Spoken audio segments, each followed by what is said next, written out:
Jujutsu Hero, Chapter 1 Number 1 Origins. Number 1 Origins.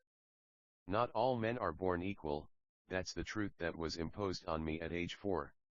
It all started with a glowing baby in China. From that moment on, the appearances of powerful people increased. The cause was never known. Suddenly, the supernatural became commonplace, and dreams became reality. Good for most. Absolute nothingness, so cold it chilled me to the bone, with no apparent way to speak or see, whispers of help exerted a suffocating pressure on my head, unfamiliar voices in my ears. Boom. Shut up, DEKU. You're making everyone uncomfortable. Huh? Where am I? I mumbled disoriented, my brain shaking in my skull. Disdainful laughter pierced the air, their babbling echoed in my ears. Sometimes I feel sorry for Midoriya. Someday he will see his reality. Midoriya, if you're going to drool on your desk and babble in your sleep, I'd prefer you do it quietly. You're interrupting my class, Mr. Takada declared in his usual monotonous and bored tone. I am sorry, sensei, my body shrank in the seat in embarrassment. Ka-chan huffed, roughly pushing me away to pick up her pencil case. You damn nerd, you're just spouting nonsense, he grumbled as he returned to his seat. You never stop being a nuisance. My gaze unfocused on my desk, his words hurt more than one of his outbursts. I ignored the comments to focus on Hero Analysis No. 11. My stupid notebook, one of the many I kept from my attempt to be a hero, was mocking me now. Great. Those weird dreams again. Maybe I should listen to Ka-chan. Come on, even I know I'm a failure, I don't even have the courage to defend myself, how could I help anyone? I'm just another extra in someone else's origin story. Ring. A tone penetrated my ears, like a notification on my cell phone, but in my head. Hey? Ring. Back in reality, I straightened up, turning my face away because of the insistent tone that no one seemed to hear. Ka-chan was arguing about something stupid with another classmate, while Tanaka-sensei continued writing simple equations. Congratulations. You have been selected for meeting the requirements. What? I squirmed slowly and stared at the game-like screen with its eyes wide open. I didn't know if it was real or if I'd already lost my mind. Have I been selected? Do you wish to accept or continue living like a failure, miserable? Yes, no. A miserable failure. The question hit me harder than a punch from Ka-chan. No matter how many times I looked back at my classmates, they didn't seem to notice the screen on my face. Is this a hallucination from Ka-chan's punch? I blinked, took my hands away from my eyes, and looked again. The text was still there. Is this my gift? My heart leaped into my throat. No, the doctor told me I have an extra joint in my toe, it's impossible to. I'm sorry, Izuku. I am so sorry. I wish things were different. No. Mom, that's not what I wanted you to say. I didn't want her apology, I needed her to believe in me. If this was a hallucination, it was the cruelest of all. But what if it wasn't? The same spark of hope, that same stupid stubbornness that made me run into danger even when I had no power, ignited. Why yes, I accept my tone, so low and desperate that it was barely a breath. Perfect. Downloading Jujutsu Kaisen Gacha system. 0%. Be patient and wait. El Sistema Jujutsu Kaisen Gacha. Wait. What is Jujutsu Kaisen? Is it like those novels before Quirks? A gacha system? Is it like predatory mobile games? The user does not recognize the basic principles. Downloading Jujutsu Kaisen Season 1 and 2. Downloading Jujutsu Kaisen 0 and JJK Execution. Ring. To unlock the manga by volumes, the user must complete the missions. New. Jujutsu Kaisen Module. Status, in progress, unlocks upon completion of basic fundamentals. What? My brain felt like it was melting from the speed of the pop-up windows that blinded my vision with strange titles. Midoriya. I need to analyze if this is truly real. Maybe it's an emitter-type quirk that affects my visual perception or... Midoriya, I'm talking to you. Why does my chest feel so heavy? I put my hand to my sternum, feeling a physical pressure as if something dense were settling inside me. Midoriya, for the last time. Mr. Takada's shout jolted me from my reverie, and I slammed my knees against the desk. The older man who was my teacher, with the same "I'm not paid enough" expression, glared at me sternly. He always found a way to put me at a disadvantage, as if my lack of talent were an affront to the educational system. Okay. Present. My face burned with embarrassment and confusion. If you're done daydreaming, maybe you can tell us the answer to the equation on the board. Or maybe you'd prefer to stay after class and clean the classroom. Again. I'll clean the classroom, sensei, I murmured, lowering my head in regret. XXX. I'm home, Mom. The creaking of the Midoriya apartment door echoed with its usual familiarity. Inko Midoriya came out of the kitchen, wiping her hands on a cloth. Her face, rounder and more tired than the memories of her childhood, lit up when she saw him. Izuku. Welcome, sweetheart. How was school? She asked in the tone she used when she dreaded her son's answer. It was, okay. Just normal, Izuku lied to his mother, forcing the best smile he could muster. Professor Tanaka was in a good mood. Inko scanned him with her eyes, looking for bruises or burns. When there was nothing obvious, her shoulders visibly relaxed. That's great, Izuku, I made katsudon. I thought, well, you might need energy. Thanks, Mom. You're the best. Dinner passed with the news playing in the background, reporting the latest villain incident in Musudafu. Izuku ate in silence, feeling his mother's worried gaze upon him. She loved him, she knew that better than anyone, but her love was tinged with unbearable guilt. She felt responsible for his condition. If only she could see the pop-up screen floating in her rice bowl.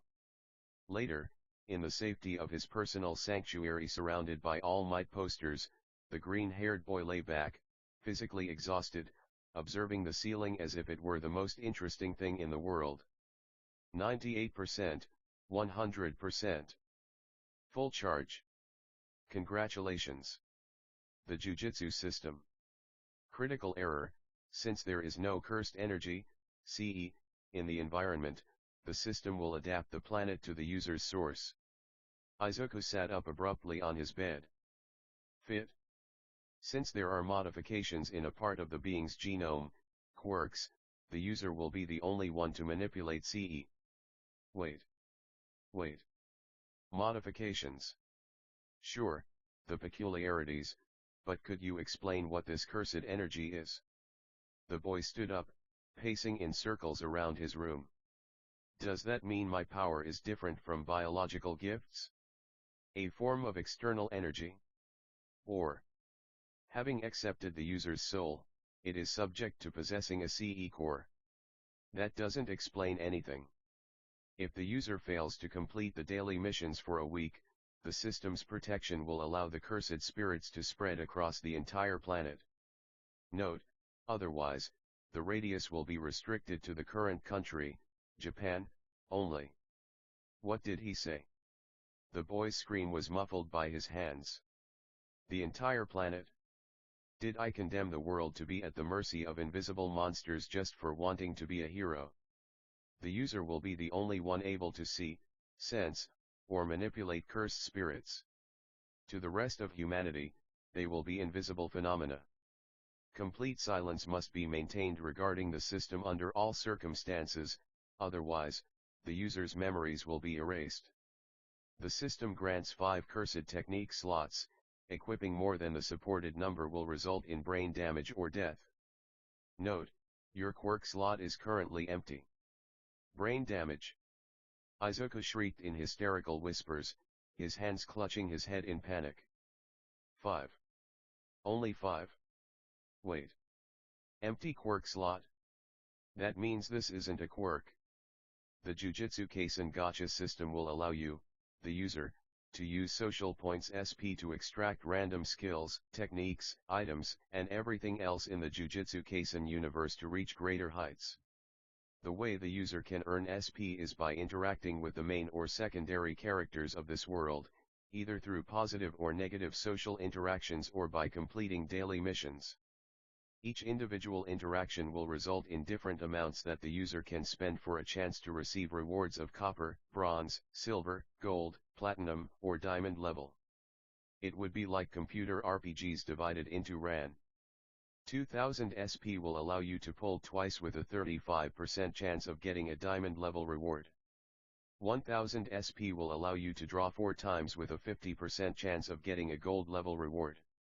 700 SP will allow you to pull 7 times with a 45% chance of getting a silver level reward.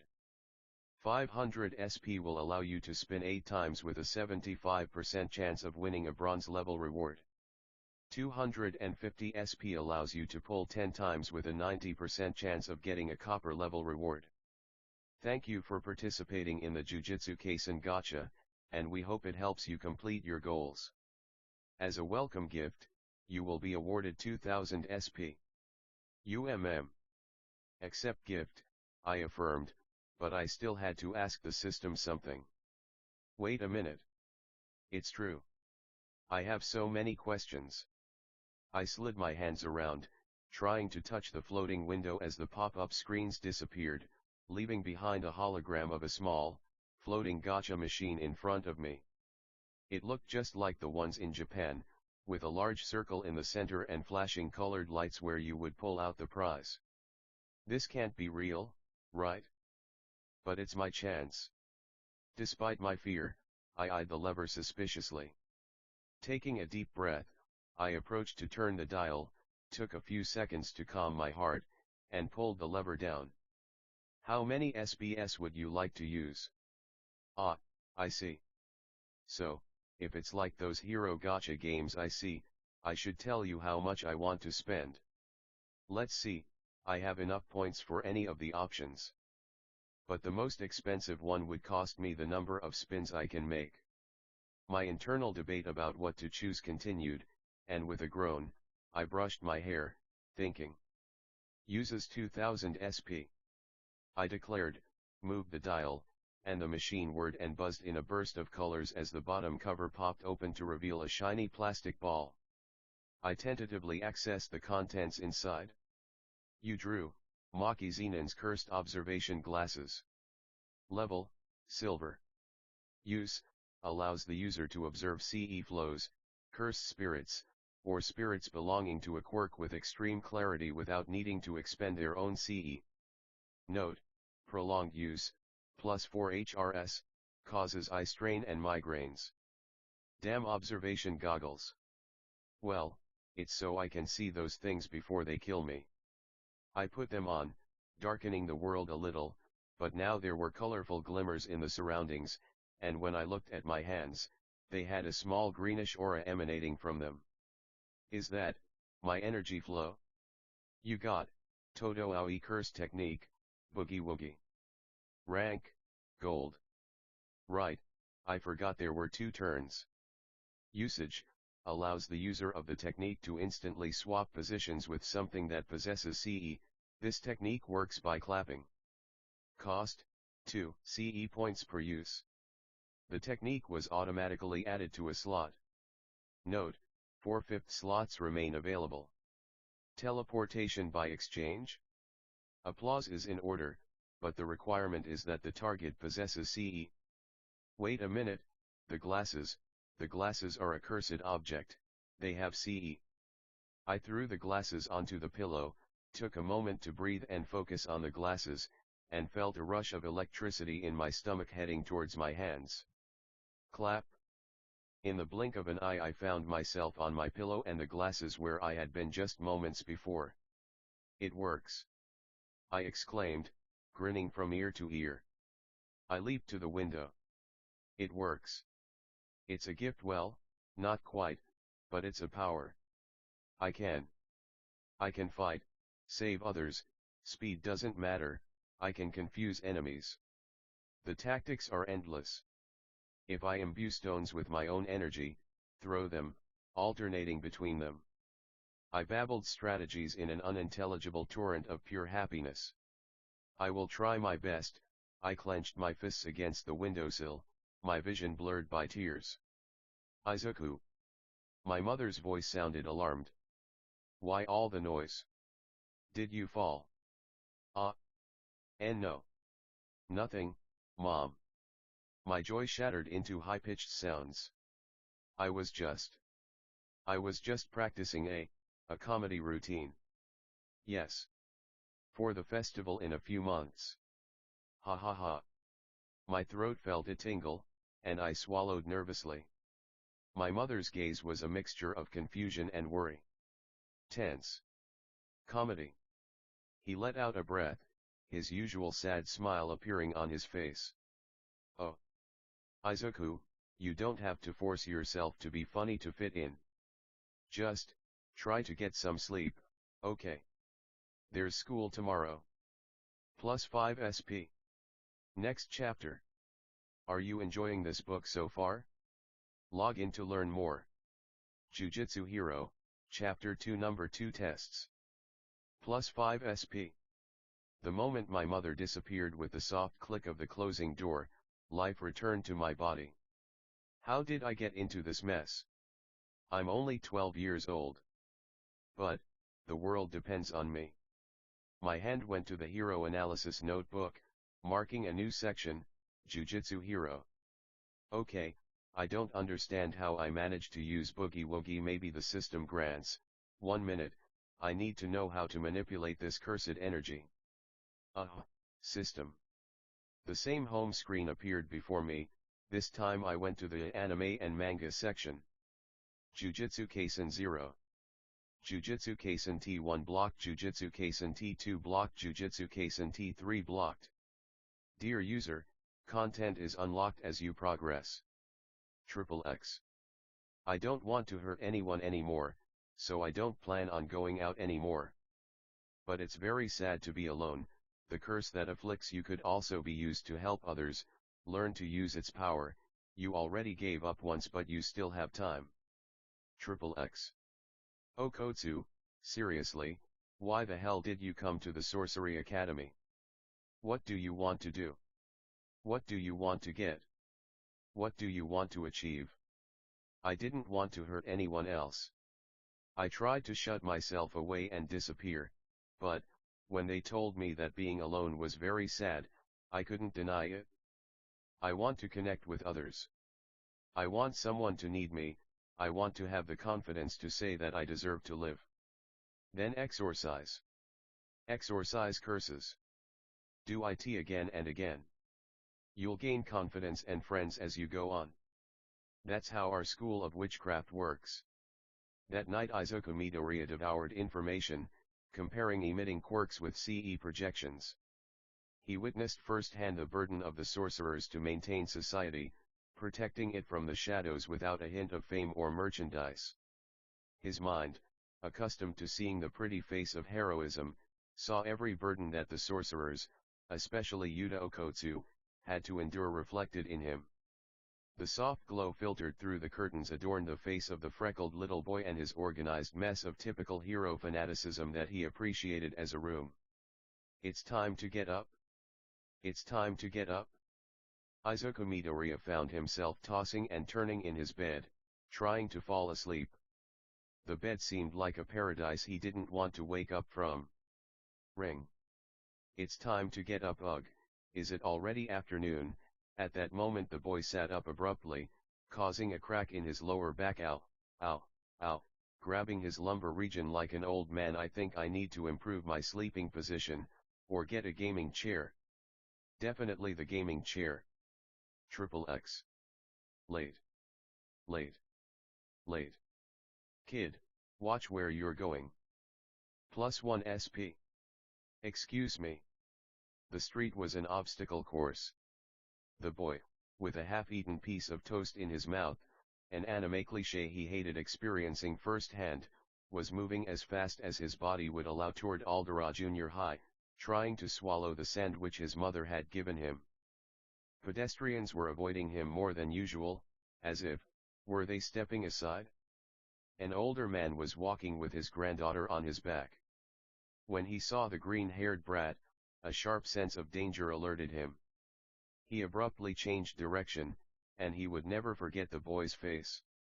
Despite its soft, childlike features, there was something about it that terrified him. +1 SP. I'm such an idiot, I fell asleep without realizing it. Luckily I managed to hide my mom's notebook. Wait, why is everyone avoiding me? I stopped at the traffic light, panting, my body a product of years of inactivity. I tried to catch my breath, and that's when I noticed it. It's the flow of CE. How do I deactivate it? I'm dripping cursed energy everywhere, my vision, altered by the cursed glasses I was now wearing under the pretext that my eyesight had worsened, focused for an instant on a dark cluster of negative energy hovering over a girl my age, or maybe even older. I'm not really good at guessing ages, I've always been terrible at that. She had messy, short, ash blonde hair and wore a different uniform, possibly from a private high school near Musudafu. But at that level of negative energy expulsion, she already had a cursed spirit resembling a tadpole with human teeth whispering in her ear. I tried to follow her with my eyes, but it was too late. Even with the glasses, I still can't manipulate CE properly. Believe me, I've tried too many times. Wait, I wanted to help her but she got lost in the crowd that was looking at me like a freak. Well, more than usual, other times I'm a complete ghost. Midoriya, you're late. The teacher spoke to me without even looking up from his list. For some reason, there was no laughter in the class this time. But, Tanaka-sensei, Midoriya, for the sake of my mental health, do me a favor and come in. +1 SP. Yeah, something tells me I'm never welcome. Wait a minute, isn't that the same thing Yuta said when he started class? Well, that didn't matter. I definitely need to control my CE. I was so excited and terrified about everything that I forgot to ask the system my current level. I think I can practice boogie woogie secretly during recess. It could be worse. I rushed to my seat as fast as I could, expecting the same jeers. I noticed they weren't just laughing demons anymore, now their faces showed discomfort. Ka-chan looked at me like something had changed. Her usual dye was gone. It's like a rabbit seeing a wolf. I really need to control my energy. At this rate, I'll attract curses. I tried to make myself small in the chair, taking out my notebook and smiling awkwardly at the others. While the hours passed and the other teacher explained history, my mind was elsewhere. Was Okotsu-san using Rika as a conduit, or was Rika feeding off his energy? If the cursed energy is negative emotions, then could positive emotions? But, how can I stay calm if the only way to avoid destroying the world is for me to kill invisible monsters? Concentrate. Draw the energy in, like turning off a tap.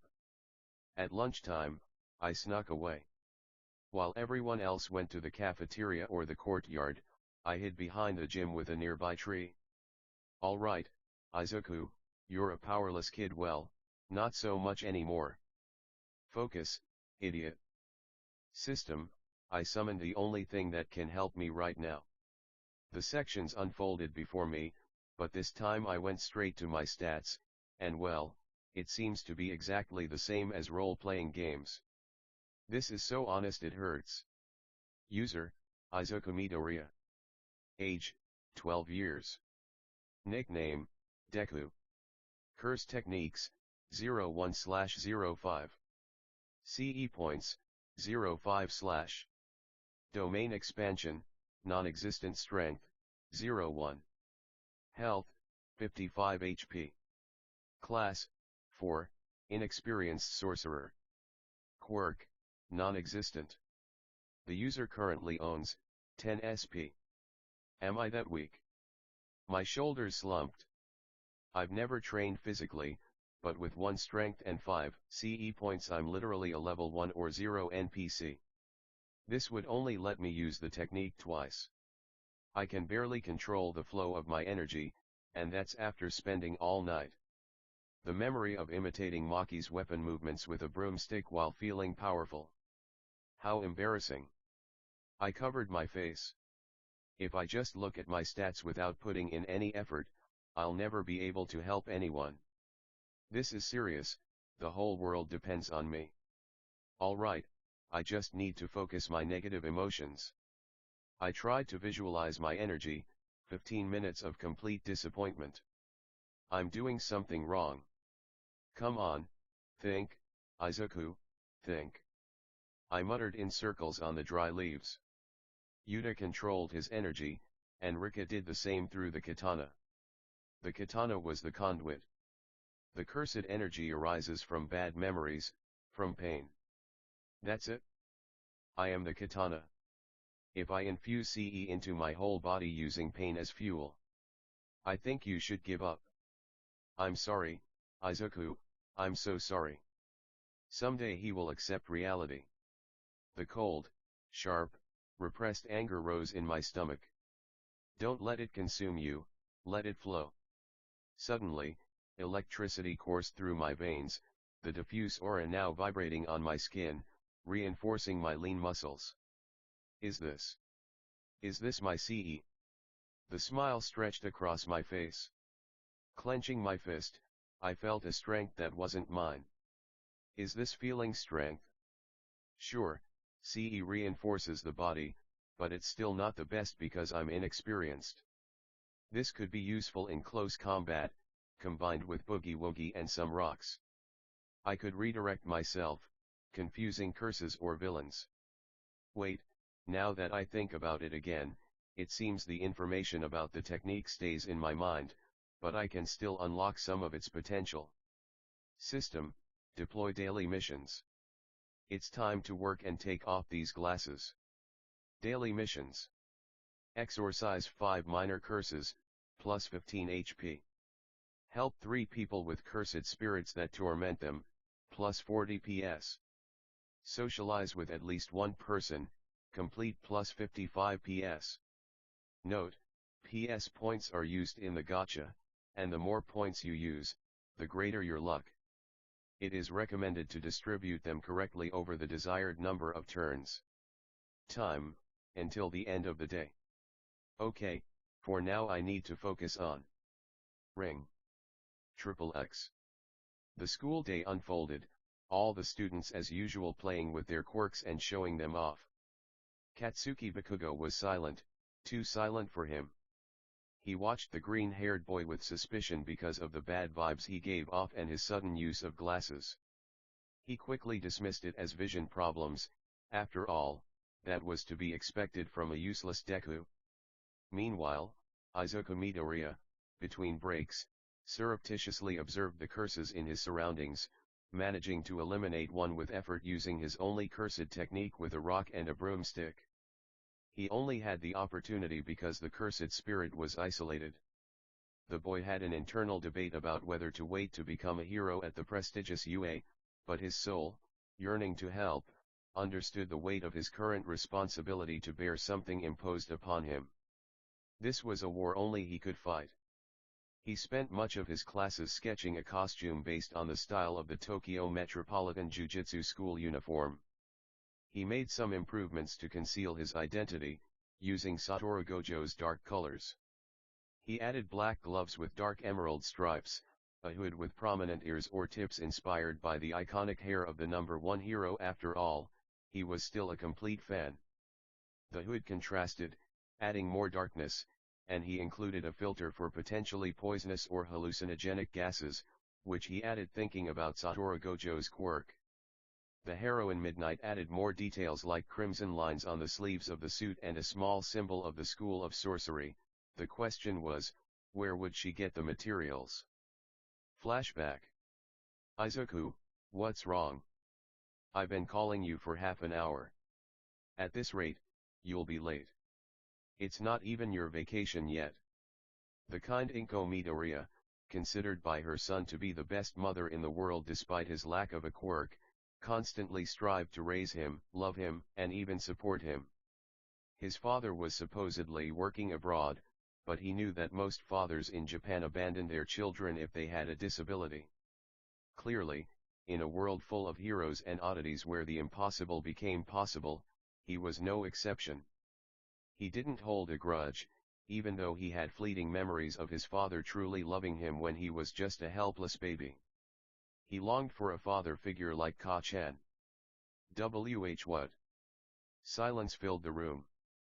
The teenager, who had been tossing and turning in bed, wanting to sleep more, stopped abruptly.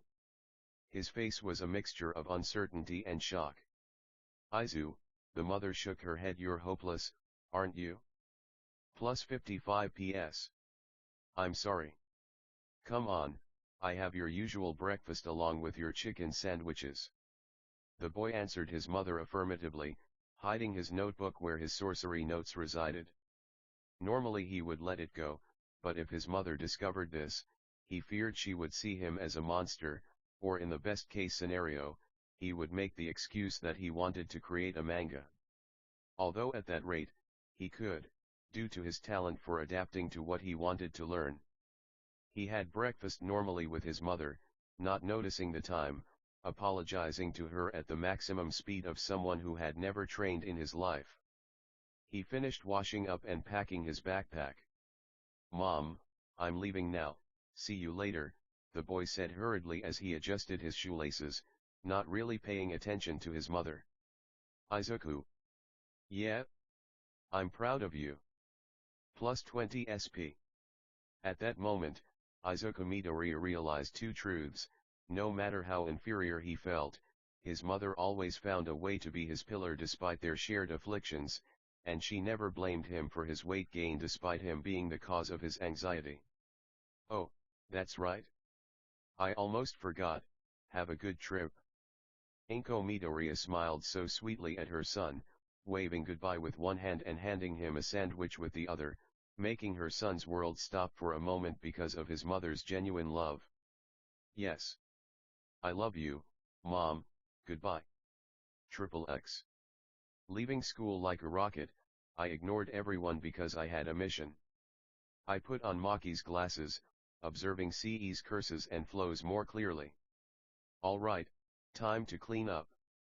In the alleyways of Musudafu, far from the busy routes of pro heroes that I've analyzed more times than I can count, a small, cat-sized curse was prowling among the trash in the back of a shop. You're mine. With a stone from the ground, I imbued a small portion of my energy to use Boogie Woogie. Clap. Inches away from the curse, it seemed to react, but I smashed a stick into what appeared to be its head, which dissipated into purple smoke. 1/5 minor curses exorcised. I was loitering around Musudafu Central Park, and I approached a businessman, or rather an office worker, who was massaging his shoulder with grimaces of pain. The spirit there resembled an obese koala sucking energy. Excuse me, sir, let me help you. Hey kid, what do you need? The pink-haired man blinked in confusion as I reached for his shoulder, reinforcing my hand with what little energy I had left to break the curse. Wow, that's strange, the pain's gone. Thanks, kid.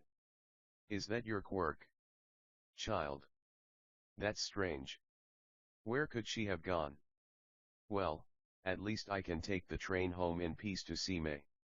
I'll help her with her inventions. A shiver ran down his spine, freezing his breath. What a man does for his children. I just hope he doesn't destroy the tall. 2/5 minor curses exorcised. Hours later, as the sky turned orange and violet, I was exhausted. My reserves of cursed energy were as dry as the desert. How do I know this? Tell that to the metallic taste in my mouth. I managed to exorcise the 5 curses, mostly flies or parasites, that helped me control my CE. Let's see, the office worker, an old woman with a curse on her knee that prevented her from walking properly, and the riskiest, death arms. The pro hero was patrolling, irritated and aggressive with the fans, something unusual for him, according to my observations. A scavenging cursed spirit was whispering in his ear. I opted to pick up a water bottle he'd left lying around and replace it with a rock, which seemed to scare the curse enough to finish it off discreetly as I passed by. After far too long, I was finally lying in my bed, lost in thoughts of how to apply my CE or increase it. That was exhausting. Now that I think about it, socializing will be difficult, but I have my mom. A wave of remorse washed over me. I don't want to use mom as a point farm, but she's all I have. I'm sorry, mom. I'll plan how to farm SP, distribute them, and improve my physical condition, but above all, my gaze focused on the sketches of a suit, the result of my inspirations from All Might and the sorcery uniform. Dagobah Beach 2 weeks later. 2 weeks. 2 weeks of literal suffering. I've mostly been farming a bit of SP, so it seems the system has reduced the amount I can earn from daily missions and social interactions, though most of them are with my mother. I'm understanding Jujutsu concepts better thanks to Season 1 of Jujutsu Kaisen. Junpei's death made me question whether these powers can be used to help or kill. I hope I never reach the latter. I couldn't forgive myself. Soul manipulation with a single touch could potentially enhance people's gifts, rejuvenate them, cure diseases, heck, even regenerate organs and limbs. Well, the reverse curse technique is similar, although there are limits depending on the user's reserves, control, and the fact that few have the capacity to use it. But right now, I wouldn't wish it on my worst enemy. Who would have thought starting to train would be so difficult? It was to be expected given my condition, but this much. Thanks to Dagobah Beach not being too far from home, I was able to find an excuse to train and formulated a training plan, including nutrition. To the internet. My thoughts turned into groans of fatigue. I use different muscles depending on the size and shape. Between alternating sets of basic sprints, squats, and push UPS, I was pushing myself beyond my limits. Come on, Izuzuku, it all depends on you. I have to push myself harder than the rest. My body gave out, crashing to the sandy ground. I think I'll call it a day. It's been several hours, and I've barely moved a bit of trash, I said, wiping the sweat from my brow with a towel. I could manage a maximum of 5 push UPS and move a little of the trash people throw here. People take advantage of the fact that the ocean current somehow brings garbage to this spot. I remember this being a place to spend time with family or a partner. After washing up and changing, I headed to the city center. I still hoped to find a girl who had that curse haunting her. My search was useless, no matter how many times I tried to go to the same places. It seems she must be from another city, and she's pretty. A blush spread across my face. What am I thinking? I don't even know her well. As I was saying, I've been saving part of my allowance along with something precious to me and some electronic parts from this beach.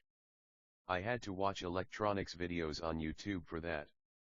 By the way, I'll need materials to recreate the uniform and use it as a base for a suit to hide my identity. I can't just go around hitting things and have people think I'm crazy. Okay, no. Watching too much Jujutsu Kaisen affects me. Sorcery is a double-edged sword. Bingo, I finally found a fabric store. Thanks to my gifts, everything must have been revolutionized, including clothing. Some items have modifications for people with one or more limbs or mutant types, and they're more resistant with carbon fiber materials or polycotton blends. Perfect for me. Although I don't know how to sew, luckily mom sews when she's bored, and that gives me access to a sewing machine. With what I was able to save, it would be enough for the base of the uniform and the custom hood I want. I won't be able to cover my mouth, and a portion of my freckles will suffice. I would add glasses similar to Spider-Man's. The vigilante of the United States is someone I respect for not asking for anything in return. He's like the heroes of old and doesn't receive any compensation for it. I met him because he once collaborated with All Might when there was an incident that endangered the lives of hundreds of people. He helped by holding up several buildings with his bare hands and webs for hours while the number one hero and the others did their best to help the people. All of this was just 5 months after he began his heroic acts as a vigilante. I'm getting off topic. I could use some gloves so my fingerprints aren't identified and I don't get into trouble. The color white would suit me. Sir, I'd like to buy all of this if it's not too much trouble, I said while scolding myself for not controlling my lack of confidence. Are you sure, kid? All this would be to make a resistant or heroic suit. I see it's because of your gift, isn't it? The cashier's gaze didn't seem convinced, it was tired. Let's say if. That'll be 67,000 yen, the cashier muttered. Idiot. How could I forget that Kevlar and carbon fiber are so expensive, along with polycotton? Sure, they lowered the price because of increased production due to the hero costumes, but this. I sighed, accepting defeat, and took out my savings. There goes one of my limited edition All Might figures. I don't know why you're giving off bad vibes if you're just a little tadpole, but thanks for the purchase. I stretched my legs, no longer wearing my favorite shoes, which I obviously chose carefully in my favorite color, red. My birthday is still a few months away, and although Mom will always be there, my father, Hisashi Midoriya, is supposedly still working abroad, sending money to my mother.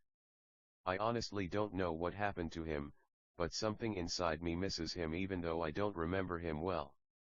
Could Hisashi be one of the friends we made along the way? I'm rambling again, I shouldn't have watched One Piece. Luckily, Okasan was working, so carrying the sewing machine was torture. I almost killed myself twice. While everything is confusing, maybe with these powers I can get into UA, but I doubt it if I have to be a vigilante. I hope someday I can meet All Might.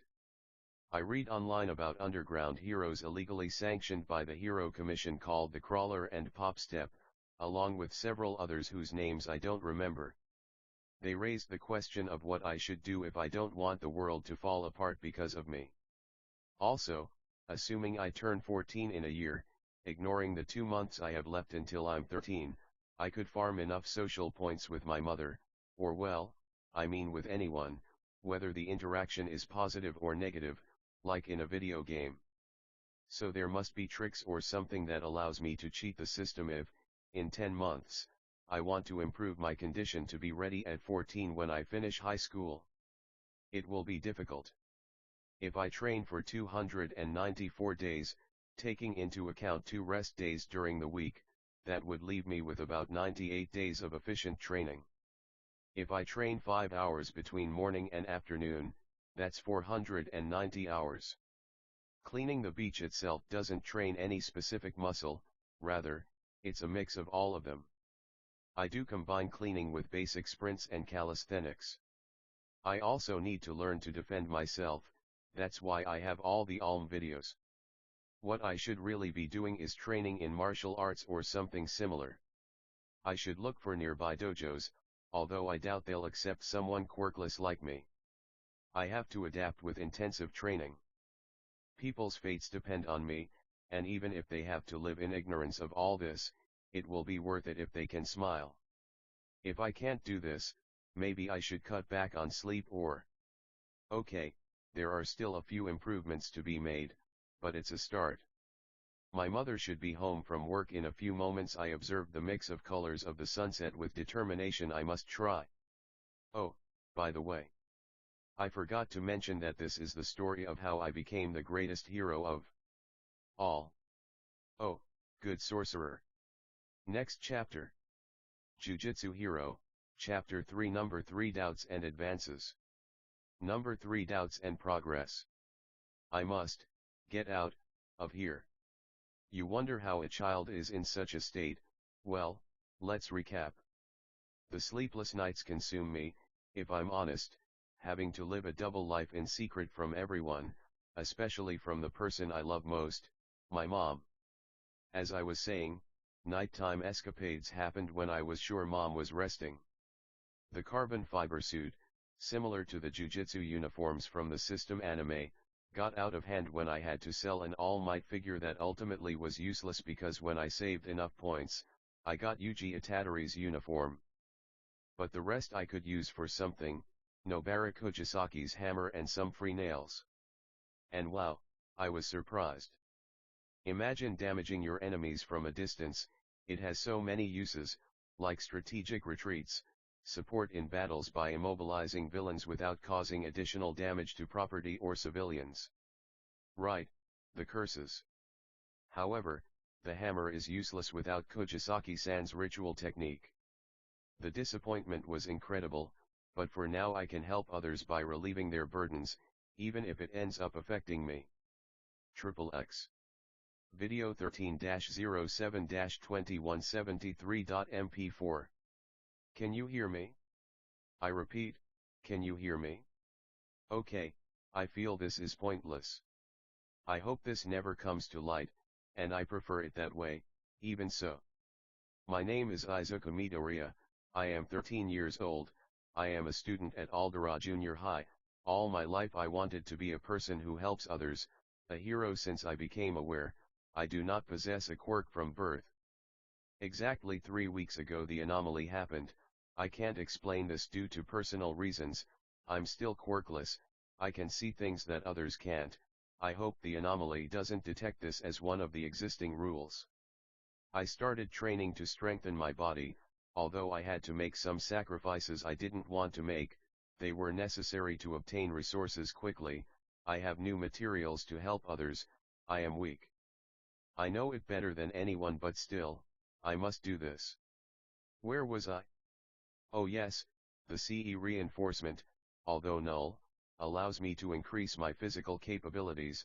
However, even expanding the energy throughout my body in a few minutes is unstable. I should improve my control of this. The anomaly has presented changes in its rules and a decrease in PS, the statistics changed along with the CE points that no longer exist. I know it exists, but it does not allow an approximation of my current reserves. I understand that the better my condition and experience, the more my control and amount of CE also increase. With Season 1 of the anime of the anomaly, I understood several aspects of ritual techniques and their use. Especially with my only available technique, Todo-san's advice has helped me improve my control a little, although I still lose it. What a disadvantage. I will try to copy his movements.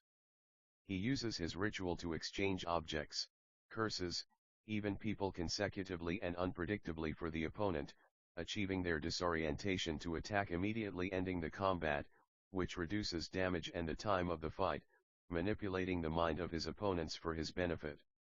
I've observed the movements of Itadori-san, Gojo-san, and the others to understand how and when to attack, and I've even tried to incorporate some of All Might's special moves.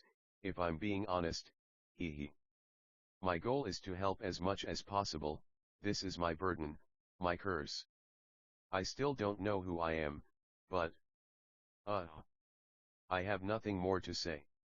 Over and out. End of playback of video 13-07-2173.mp4. XXX. I should figure out how to improve my boogie woogie usage if I run out of cursed energy in the middle of a fight. Shock washed over me. Game over. Izuku. I shouldn't worry, I should take it one step at a time. At my current level, I could barely scratch a third-degree curse spirit. I only need to exorcise lesser curses that affect people. The image of a blonde girl flashed in his mind. Like her. Dear. I must help her, that curse was consuming her, and she said something about blood. Wait, is my mom calling me? Oh. Yes. What's wrong, Mom? I blocked the thoughts instantly. Is it about training? No, darling, it's because you were staring at the fish too much. Is something wrong? You look exhausted. Plus 3 PS. It's the exams, yes, that's it.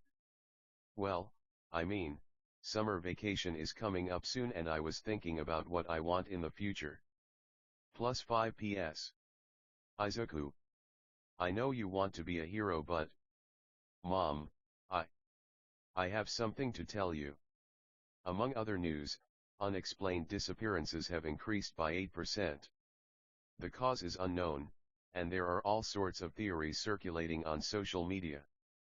We hope that the Heroes Commission, along with professionals, will be able to find the origin of this.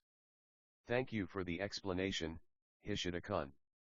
As we can see in this table, disappearances in Japan are not limited to a specific group of people, they involve individuals of various ages. It's not possible. I knew exactly the cause, it was me. Huh, honey. Yes. Well, it doesn't matter. It seems that reports of people disappearing have increased. I hope you're all right.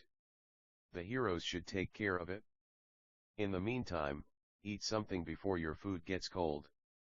Plus 3 PS.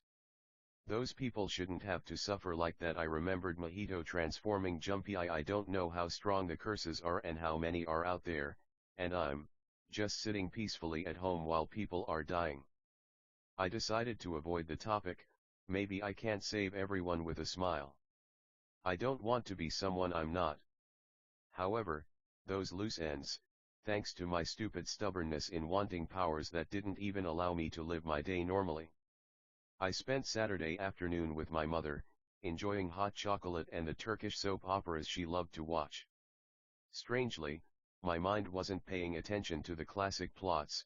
The vivid image of the girl tormented by that curse made me want to find her and help her. The image of Junpei transformed into something deformed made my stomach churn. Mahito was about to kill Nanami-sensei with his expanding domain. Why do curses attack? What is their purpose? What is their goal? When the moon rose, I understood it was time. I checked that Mom was resting and got ready with a mix of Itatori-san's uniform and mine. I decided to mix them for better protection and had to move some things around to maintain flexibility. Tutorials definitely help.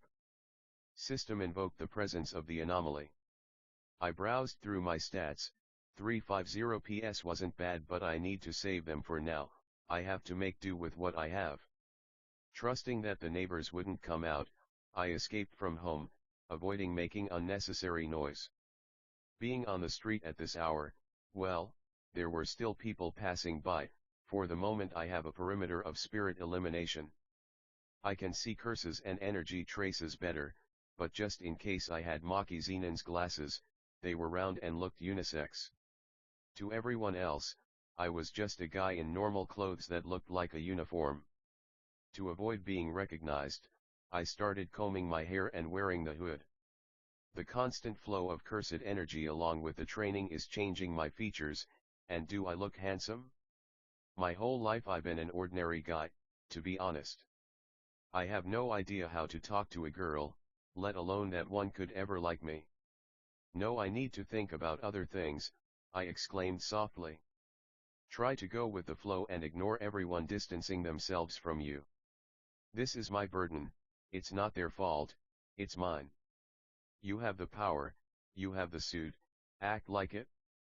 Over time, I learned to blend into the crowd and avoid having my face recorded by security cameras. I don't want anyone to discover who I am, or worse, think I'm crazy for fighting with thin air, or even for someone with bad intentions to realize the curses. In a society of heroes and villains, that must be taken into account. While passing through the vicinity of Shizuoka Prefecture exorcising minor curses that tormented ordinary people, he prioritized avoiding using boogie-woogie in public due to illegal use of quirk. A cry for help paralyzed me, it seemed to be from a woman. There were two options, wait for a hero or intervene, with the possibility of everything ending badly. I didn't manage to think. Before I realized it, I jumped into the alley, reinforcing my body with CE, flooding the surrounding area with my presence. Why am I running? Shouldn't I be waiting for a hero? No, something bad is happening, I can't stay still. Yuji. You're a strong boy, help others, it doesn't have to be everyone, but help whoever you can hesitate if you want but never expect anything in return. I only ask that you help others when you can. When you die you should be surrounded by people, Don't end up like me. Before I tell you, I want you to know that I had no logical reason to save your life. It was dangerous, but I couldn't let you die if you're a good person. That's why I never regretted saving you, Itadori. I'm sorry, Izuku, I'm so sorry. I think you should give up. No. If I can help, it's my duty, no matter the consequences. He could hear the screams of the woman and the criminals. Come on, woman, just give up, the heroes won't come. Shut up, a guy like you will never touch me. I want to stay single until I marry the one I love, not can't. Clap. Silence, woman.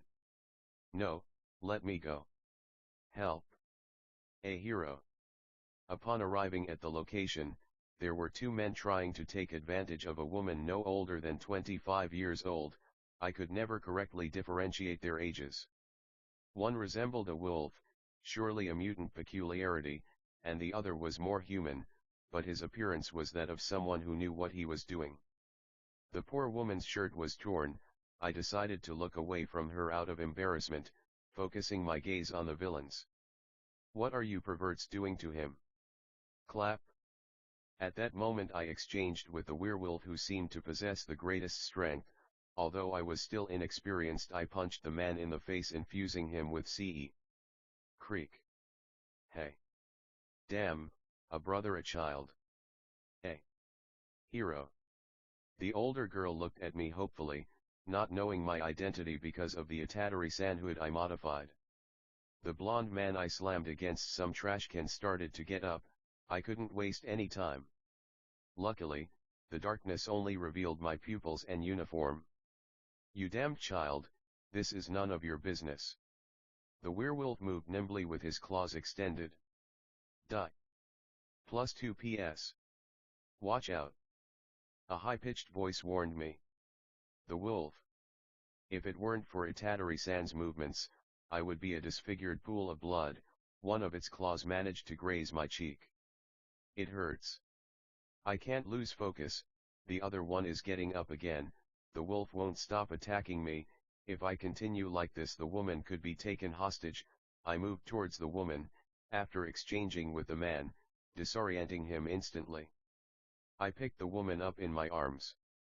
I should have switched places with her at first and asked her to run away, but there was no other option now.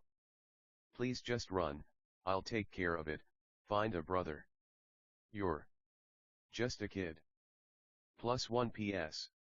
Do as I say. After she had fled far enough, I left her near the public road, handed her a rag to cover herself, and she understood the message. Without further worries, I had to take care of this. The two men were now behind me. I mustn't hesitate. One wrong step and it was death. I smashed several stones and marbles around the area, which I had carefully influenced in CE earlier. Full flow, first movement, a mix between the style of Itadori, Todo, and my favorite hero. Marbles. What do you think? Clap. Akutaro, this kid has the gift of teleportation. Ku. I know, wolf. Clap. Clap. Ku. Clap. Shit is unpredictable, blug. I couldn't think, I had to flow. You are the katana, expand the energy. This Akutaro guy started turning into rock. Was his quirk a transformation or reinforcement type? This is going to cause problems. If I could create a black flash, I'd knock them unconscious, but at my current level, it's impossible. The odds are already 0. Detroit Smash. Imitating his movements and adapting them to the situation, they didn't have his strength, but hopefully with enough reinforcement it would do. The werewolf was jumping between the walls trying to hit me in the throat or destroy my feet. I had to knock him out as he was the most troublesome. Wolves are generally weak in the face, in the groin, it's also human. The idea wasn't bad, but I regret doing this. Crack. A fist connected with my rib or abdomen. My bones cracked in a horrible sound, the alley turned white, a migraine began to burn. You. No, I didn't see it. Blug. I told you to die, you brat. +2 PS. Now. Agr. The two men started kicking me in the stomach. My body reacted by bleed. I wasn't responding, but if they kept going, I thought I could help. What a useless person I am. No. Note number 8. The world became visible again. I grabbed one of their feet, using it as leverage. Using the reinforcement with the little bit of CE I had left, I heard their cries of disorientation. If they were inexperienced, what could I expect from the experienced ones? Despite my arms being numb from the blows, I never thought hitting someone would hurt so much. Wait a minute, I have legs too. It was risky, but weaker curses attack in groups, just like villains. Therefore, the more attackers there are, the weaker they are, but quantity should not be underestimated for quality. That's why. Clap. Coup. Confuse the enemies, and finish the battle no matter what. At that moment my mind understood something. By applying cursed energy in a blow for a millionth of a second after the impact, the impossible could be achieved. With the familiar joint pose of Itadori-san and Todo-san. Black Flash. +15 PS. The werewolf shot out in black sparks towards his companion, but he managed to get out of the way at the last moment. However, I understood something. It was clarity. My reservations temporarily doubled. This was the Black Flash. Without wasting any time, I jumped into action, using a wooden stick to dig into the wet ground. Page 21. Use your surroundings to your advantage, and capture the villain. I had neutralized the werewolf with a blow to his weak male zone with my foot. I hope I didn't kill him. Regardless, at that moment, the gifts of transformation or reinforcement have a limit or tiers that are the weak points. I noticed that in the middle of the man's stones there was exposed skin. I plunged the broom handle in. The man screamed in pain. I didn't know if I used too much force, but it was a life or death situation. Knock out the villains before the heroes arrive. Kid. You're strong, but let's see if you can handle this one. +1 PS. The man seemed to pull out a syringe. What is that? Is he going to drug me or did he inject it? His form began to mutate uncontrollably. His stones covered him like steel, making him look like an animal. His hands stretched into spikes that would pierce a human with ease. Kill nosy child. +2 PS. My confidence froze. Whatever this guy injected himself with was dangerous. I wasn't sure if I could get through it. I can only trade. I don't have any damn weapons. What do I do? What should I do? Think, Izuku. I must hide and use the system. Clap. I disappeared from the man's sight. I began to feel the wounds on my body, and the blood that covered me. This is not the time for that. System deploys gotcha. How much do you want to spend? 250 PS. Child, come here. Where are you? The gotcha began to spin as the screams of the crazed man overturned the objects in the alley. You have obtained +1 Nobara Kujisaki nail. You have obtained +1 cursed feather. You have obtained a talisman fragment. You have obtained Nanami Kento's tie. Nothing worked. I kept what the porridge gave me. I tried to avoid making noise, but congratulations, you have obtained Takuma Ino's Guardian Beast Summoning Technique, Silver rank.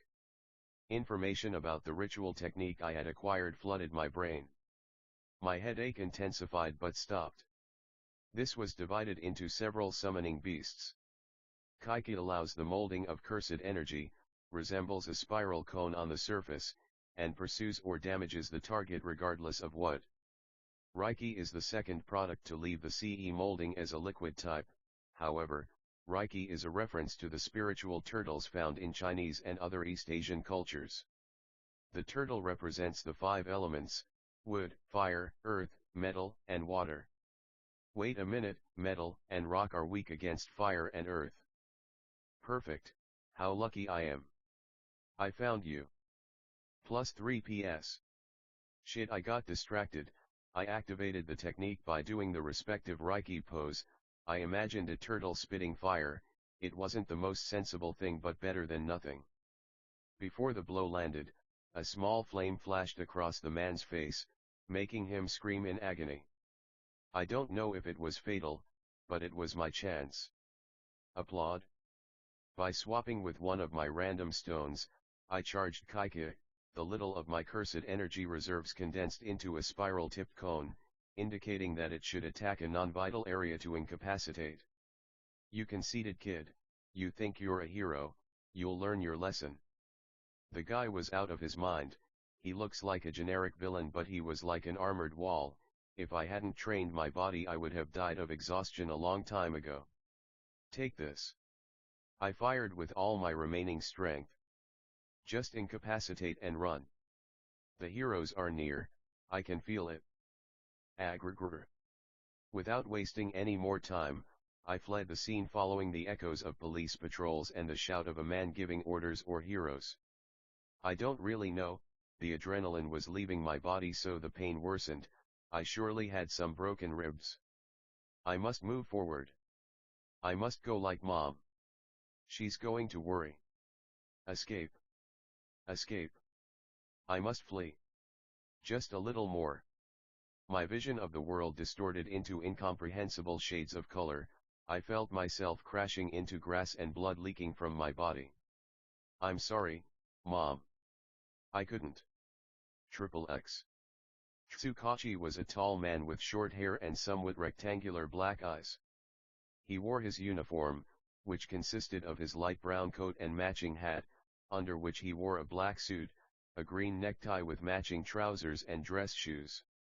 However, Naomasa Tsukachi needed a break. The sleepless nights due to paperwork were stressful. Villains were spiraling out of control, and his agents were investigating the trigger drug to find its whereabouts. They suspected a Yakuza organization, but the leads were weak. At that moment, Sansa Tomigawa, a thin man with large yellow eyes and a ginger-colored tabby cat head, pushes open the entrance to the detective's office. Boss. There's a problem. Explain the situation, the weary detective exclaimed. It had better be something serious. Excuse me, detective. A 25-year-old woman, identified as Suzuki Hana, appeared at the station asking for help, having escaped an attempted rape. She said. How did Sansa manage to escape? Did she say anything else? Yes, detective, a man with an apparent mutant wolf-like gift gave his statement, and another, a blond man with a scar on his face, but he managed to escape thanks to a hooded stranger.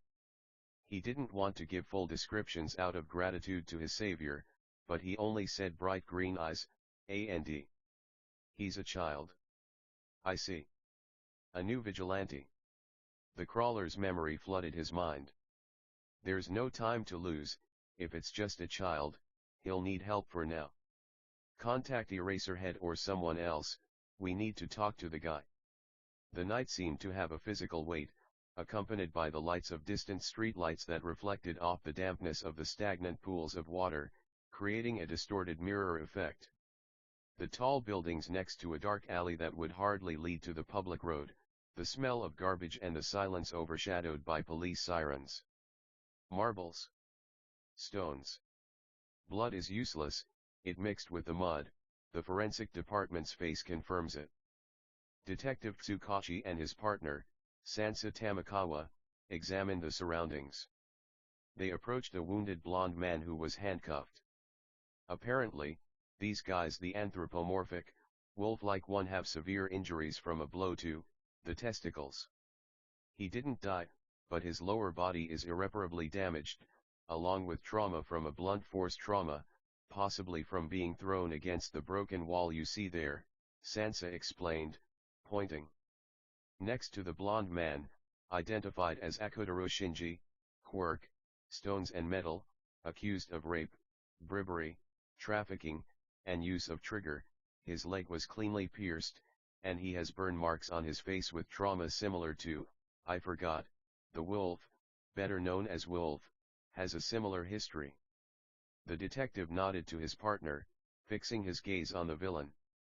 Tell me why you tried to abuse an innocent woman again with your partner, but above all, who intervened? My leg. Why can't I feel anything? Answer me.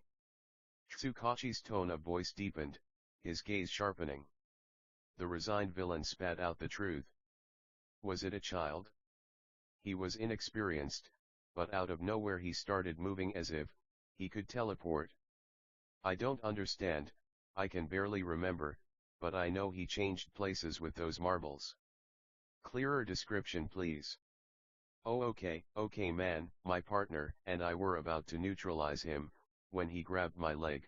I was just about to deliver the final blow to his abdomen and I was thrown towards my partner as if I were a lever. Red and black sparks came out. I managed to see my partner being propelled towards me.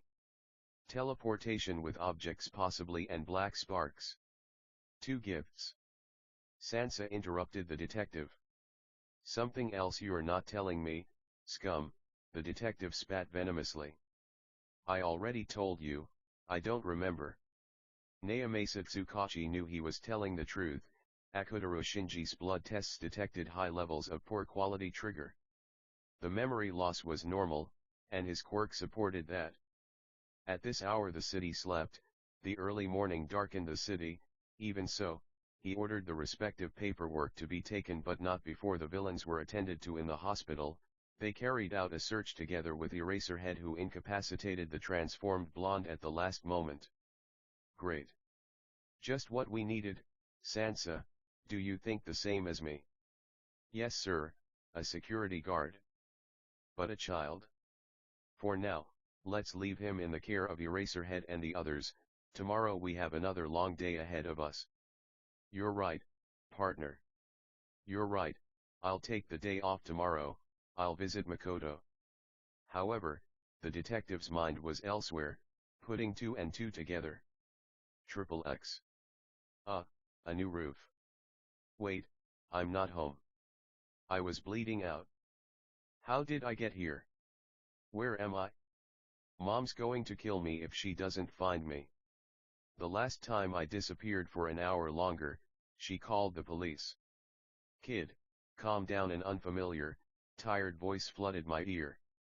A kidnapper. What? Where? There's no kidnapper here, I think. When my vision fully cleared, I saw a blond man with no eyebrows and a stitched scar on his forehead. He wore a blue-collared shirt over a white t-shirt, along with ordinary trousers and boots. The surroundings were bleak, just enough to survive. Looking at my own body, I found myself bandaged, with a blood-stained towel and some rubbing alcohol beside me. Needle and thread? Did this man help me? And why did he respond with a question? My mind was in turmoil. Who are you? I am. We are. No. My name is Jinbyo Vigawara. Plus 10 PS. Next chapter. Are you enjoying this book so far? Log in to learn more. Jujutsu Hero, Chapter 4 Number 4 Interlude. Number 4 Interlude. I am. We are. No. My name is Jinbyo Vigawara. Plus 10 PS. I distrust him, however he doesn't seem like a villain because he had the opportunity to kill or kidnap me. He saved me. I glanced again at her home, or what I tried to call it. I can't discriminate, not everyone has the same opportunities or the same luck. Because I don't know who I'd be without my mom. I'd probably be living in the trash for not having a peculiarity, even though I still am one according to the system. I had to break the awkward silence that had been created by my delay. Thank you, but where are we and? If it's not too much trouble, what time is it? Am I stuttering? Well, I was never very good socially. You're welcome. You don't owe me anything. Does the boy owe me something? I guess it's 4 in the morning. You're wrong, it's 5. Plus 5 PS. He continues to contradict himself. Does he suffer from schizophrenia or multiple personality disorder? Cases of these illnesses have multiplied in those who have trauma related to their peculiar personality. Then. But why so many points? Does the system recognize it as a principal or someone close to a principal? Well, I should introduce myself, but what's your quirk? I risk the possibility of things ending badly. My peculiarity. Bug-Iwara-san held up what appeared to be a mask. I'd rather not talk about it, he explained humorlessly for the first time. Plus 2 PS. Sorry, I didn't mean to hurt you. Well, you saw my face. My name is Izuku Midoriya. I understand your situation. After all, I lack a quirk. Friend without a peculiarity? You're not like the others. It's a trap, it always is. We must get rid of him now. Plus 3 PS. Wait. I won't hurt you, I swear. Sure. Yeah. The determined look I gave him seemed to finally convince him. However, the word friend from his mouth hit me. Friend at distance and unknown meaning.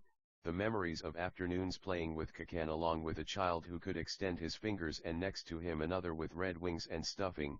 I was in a trance remembering the sleepovers with him at 4 years old when our mothers decided to talk about the lost time that was null. Kakan, the memories were shattered by the shouts of curses and arrogance from my former best friend. I never understood his hatred towards me. Was it my lack of a peculiarity or did the others turn him into something he wasn't? Not a friend. I looked up at the man in front of me. I don't have any friends. They always discarded me, taking advantage of the kindness I showed them. Making me feel less, their mockery. I unconsciously clenched my knuckles in anger. But you did say that weary F friends Bugaiwara-san, I'll be your first friend and you'll be my first true friend. A nervous smile crossed my face. However, he didn't seem to respond. He looked at me with recognition and pity, or perhaps a reflection of himself. What has this man been through to look so tired? Friend. Bugaiwara-san whispered, his eyes wide and incredulous. Me. Plus 5 PS. He's definitely like me, he has no friends. Heavens, if I'm having a horrible time, I can't imagine him. No wonder he has those traces of an unkempt mustache and looks tired. Wait, I'm in a bed. Looking more closely I realized that he gave up his own bed to help me. Well, I don't have one, I already said that, I think. I don't think Mom would think it's weird to be friends with an adult you've only known for a few minutes when you're a 13-year-old kid. If that's the case, I don't blame you, buddy. Are you sure? You're not sure, I know it. Bugaiwara-san trembled. You want to be friends with someone like me?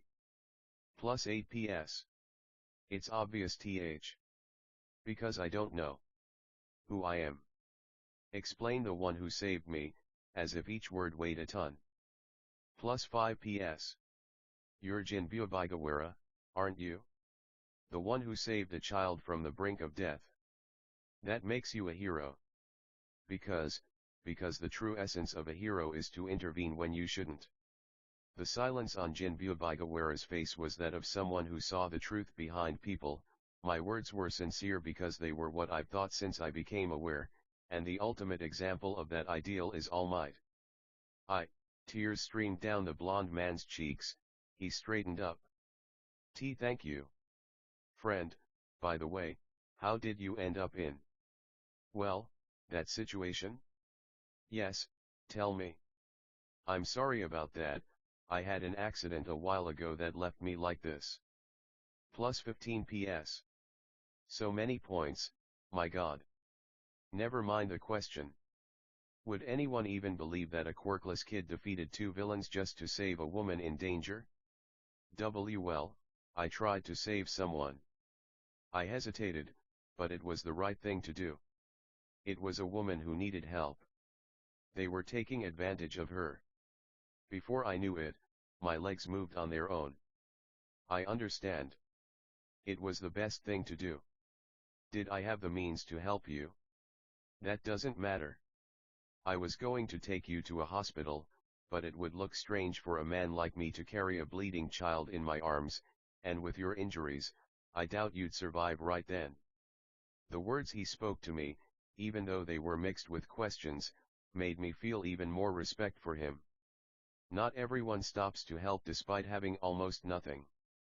Plus 5 PS. As I abruptly got out of bed, a sharp groan filled my abdomen. I knew perfectly well that if it weren't for the adrenaline and the last-minute reinforcement, I wouldn't have made it. Jin Bubigawara rushed near me asking about my well-being, adding that I should rest, but I smiled calmly at him with a trembling thumbs up. As I traveled around the area by water, with Bugaiwara-san's help of course, I found myself replaying what had happened. Did I manage a black flash? How exciting!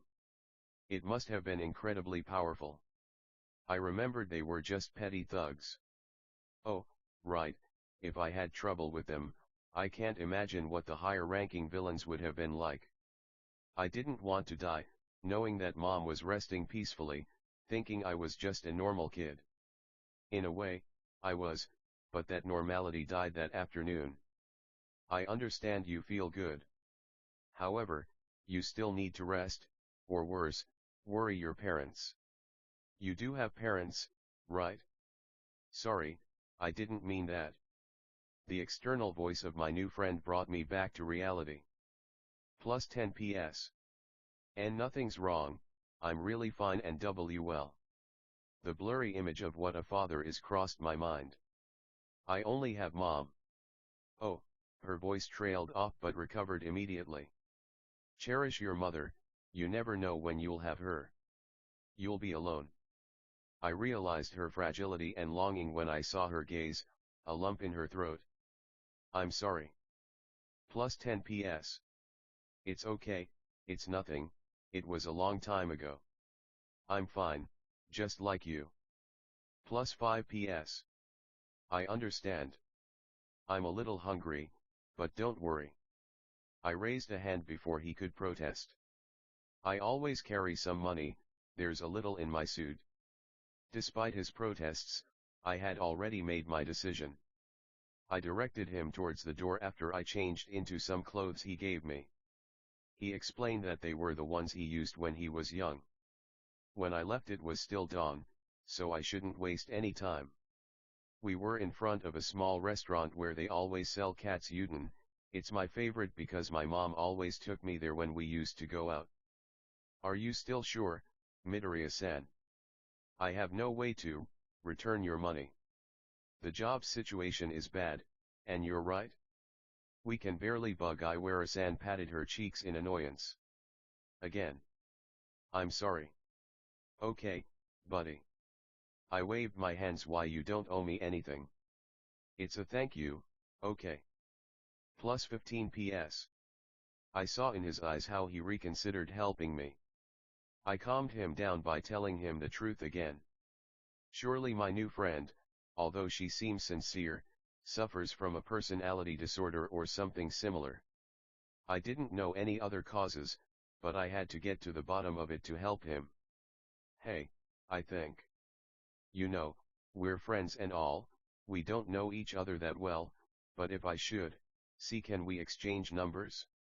It's my way of thanking you, and I'd like to help you out if I can, brother.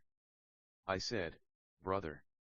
Todo-san is influencing my behavior, I suppose. Is it part of his technique? No, I didn't learn that when I got his ritual. Murmur. Murmur. Murmur. Midoriya-san, he's not answering. He's going to answer. And if he doesn't answer, he's talking too fast. Calm down, you're scaring everyone. Plus 2 PS. Oh. I snapped out of my daze to find people staring at me, confused or like I was some kind of freak. I blushed with embarrassment. Sorry, it's a bad habit I have. It's okay. I should lower my voice too, shouldn't I? I'm sorry about this, you shouldn't help a day. You're not a stranger. Anyone else would have run away without helping someone in trouble. I retorted without realizing it. Didn't I speak out loud? Plus 5 PS. The nod confirmed it. Bugaiwara-san and I shared phone numbers. It wasn't the best idea on my part, but he was someone who rescued me from the brink of death, and now it's my turn to help him. I should find a source of income. How? I'll figure that out. We enjoyed the katsudon, and I glanced sideways at my new friend, waiting for my nod before eating. It was, like he hadn't eaten anything decent in years. I have to save him. When paying the bill, he again offered to pay half. This man is too honest when it comes to a friend. Signs of THP. You learn some psychology when you have too much free time in the library and no friends. A constant need for attention, external validation through dramatic behavior, fear of abandonment, or even multiple personalities. What kind of accident or circumstances led someone so kind to this? I said goodbye, promising to contact him later and return the borrowed clothes, but his keep them response made me feel like I'd taken advantage of a good man. I hurriedly watched the sun rise, wondering if Mom was awake, worried about not finding me, or if she'd assume I was out training on Dagaba Beach. I don't understand why the government named it Takaba Municipal Beach, when everyone calls it something else. Problems for later, I thought as I quietly entered through the apartment door, took off my shoes and walked on tiptoes. Good. The coast is clear. I carefully avoided making a sound. Only, a little. I need to go in and click. I knew perfectly well what was there or who was there. It's behind me, isn't it? Torment awaited me, angering Mom was the very destruction of my entire world. Accept your fate. What kind of time is this to be showing up, young man? The authoritarian female voice echoed through my room. Plus 10 PS. Mirrored. What were you going to say? The pressure was suffocating. Perhaps this is the anger of a mother. I was training on Dagaba Beach, Mom, I smiled, calming my nerves. Plus 10 PS. Please believe it, I can't tell you that your son was on the verge of death or worse, a vigilante, worse, from the cursed energy. Of course, it's curious that you always leave a note on the refrigerator, but today there wasn't one. I went to look for you and surprise, you weren't there. Her stern tone broke for an instant, seeing tears welling up in her eyes. This is bad. Very bad, I made Mom cry. I'm a monster. I'll say it again, Izuku Midoriya, where were you? Plus 5 PS. I left home early, I forgot about the note, I wanted to clear my head, you know. Ha ha ha. There was an all-night trivia quiz, you know, right? Are you sure? He approached from the shadows, his hand brushing my cheek. And this? Plus 5 PS. Damn. The wound that villain gave me. What do I say? What do I say? What do I do? I fell. I smiled, trying to calm her down, while rubbing my head with one arm behind me. Are you okay, honey? You weren't hurt too badly, were you? Did someone push you? The mask of an authoritarian mother cracked with intense concern. Plus 10 PS. Okay, Mom. I'm fine, I promise. Izuku, he recognized that tone, are you lying to me? Plus 5 PS. No. Why you've been changing, my boy. I'm glad you're improving. She paused to look directly at me. Goodness, you always wanted to be a hero, and I don't know what to say. Important social event detected. Am I crying? I checked by noticing salty drops on my hand. Could it be her? Try to avoid this topic. I know you don't have any friends because I couldn't give you my quirk. Plus 30 PS. Why you don't have to blame. Let me finish. I adjusted my hair. I can't tell you, you can be a hero, darling. I I don't know what I'd do without you, you're my world, what's left of it? The world blurred, leaving only my mother's face. You're my hero, Izuku, even though sometimes to help someone we have to give up what we love most, even our dreams. Plus 40 PS. Mother. You don't have a gift, I know that, but you have something that others don't possess, my dear, my heart pointed out. Character. Plus 50 PS. I see it, no matter how many times I couldn't help you, no matter your weakness you would leave me to help someone old or cross, you would give your ice cream to other children, you always had the gift of seeing more than others see and that makes you special. I wish you the best, and that's why it doesn't matter how your path began, but how you choose to end it, he stroked my cheek. And if this is your path, I will help you, son. That was enough, the dam broke. Plus 400 PS. They. Mom. Mother. This is, what I so wanted you to say. Before I could react, I found myself in my mother's arms, remembering every insult, every slight from my classmates, the times I was truly friends with Kakene. See, can I be a hero too? I am sorry, Izuku, I'm so sorry. I know this feeling, but what is it? Why am I crying? Feelings that had been kept hidden for what seemed like centuries came to the surface after the dark storm was calmed by the person who gave me life, my mom. It's okay, he stroked my hair like a cat, everything will be alright. Plus 10 PS. He pulled me slightly away. Because I'm already here. Plus 10 PS. Huh. Her face jokingly mimicked All Might's, but her next words threw me off even more. Try it on, she showed me. Clothes. So much whining, did you think I wouldn't notice? It was unprecedented because we both shed oceans of tears. Damn this notebook. That's why I was asking if this was him. No. No.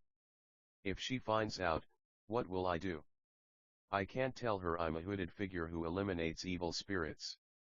She'll call me crazy. That my son has grown up. Plus 30 PS. That. She let out a small laugh that she hadn't seen in years, it was genuine.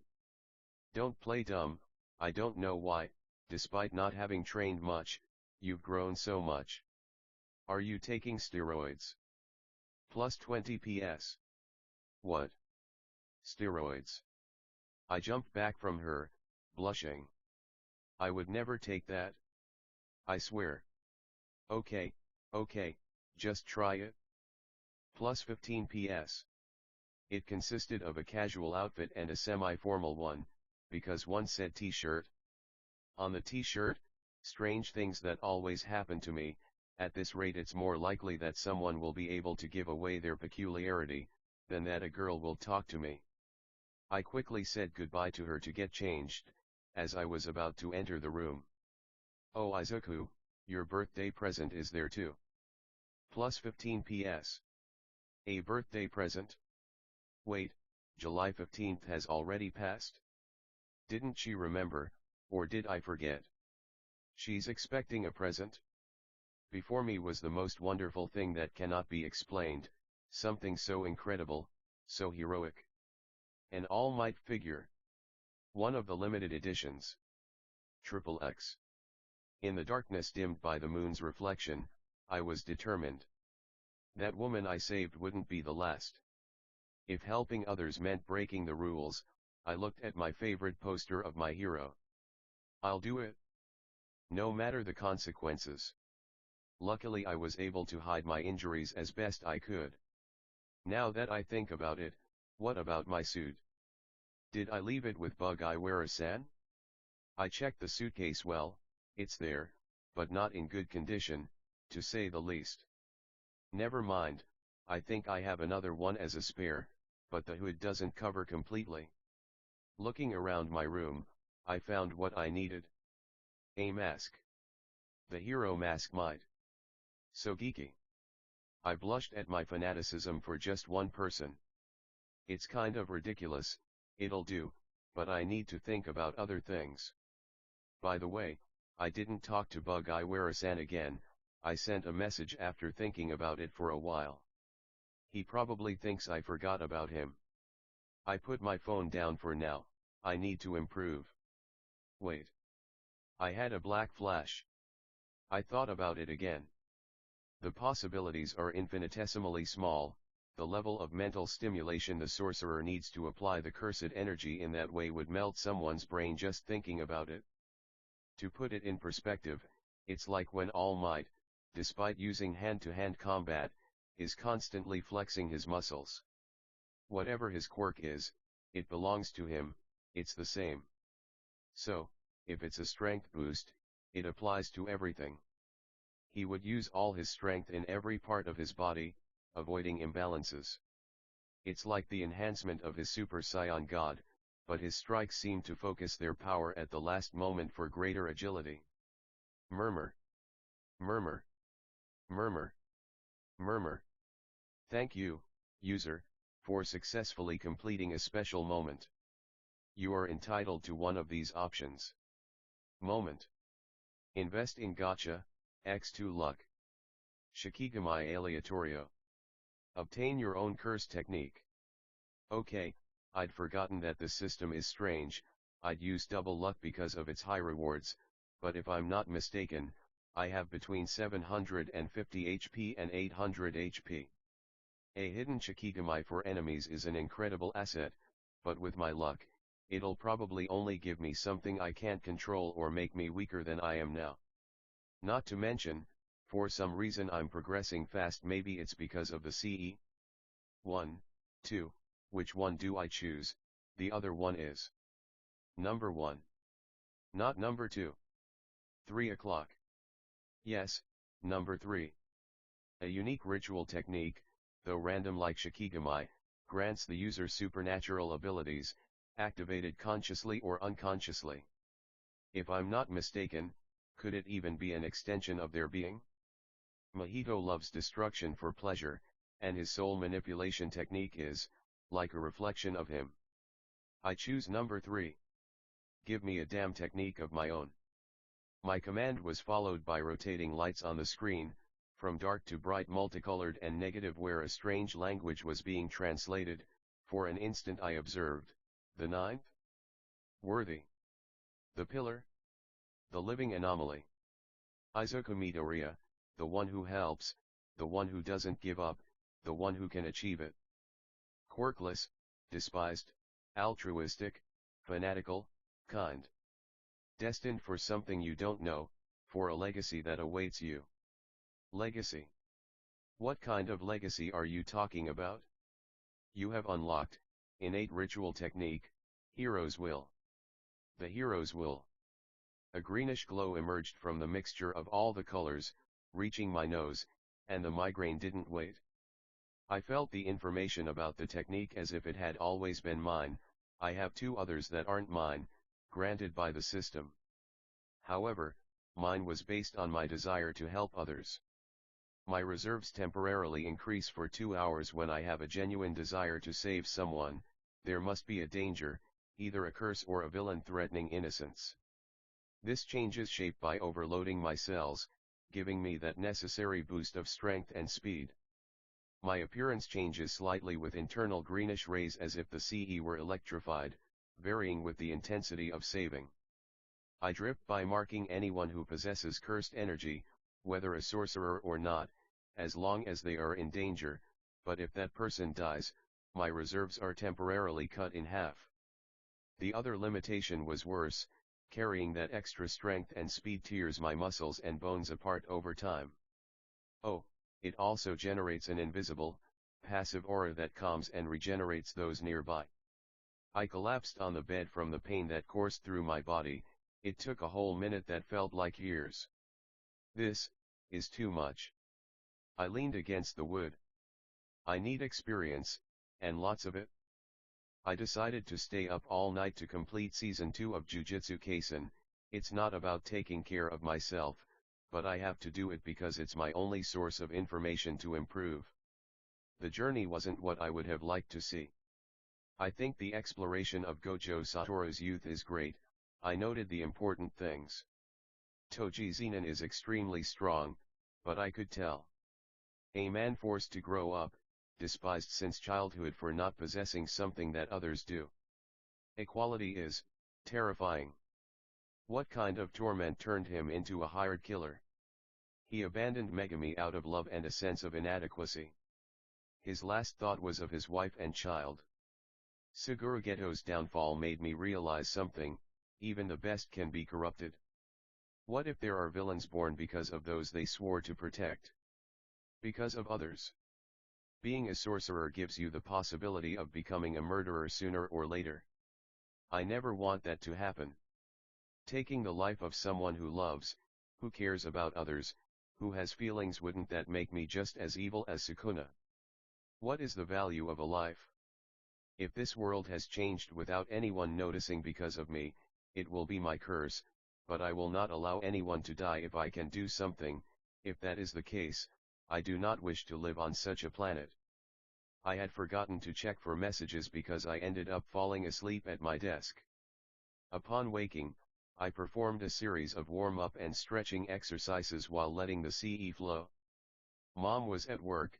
Being a nurse is tiring, although despite that, our income increases thanks to Hisashi Midoriya, a mystery.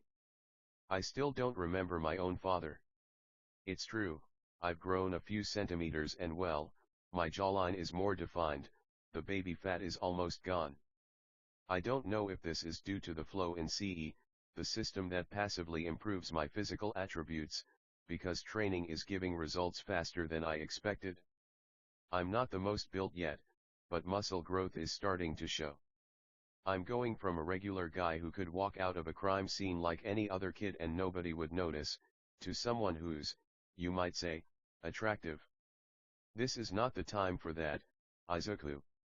I should be patrolling, but in broad daylight I'd give myself away, and I'm not about to run from professionals when I'm a total rookie who was lucky not to die. I'm forgetting something. Bug-Iwara-san. When I took out my phone, I realized that I had received a reply about 5 minutes after I had written to him.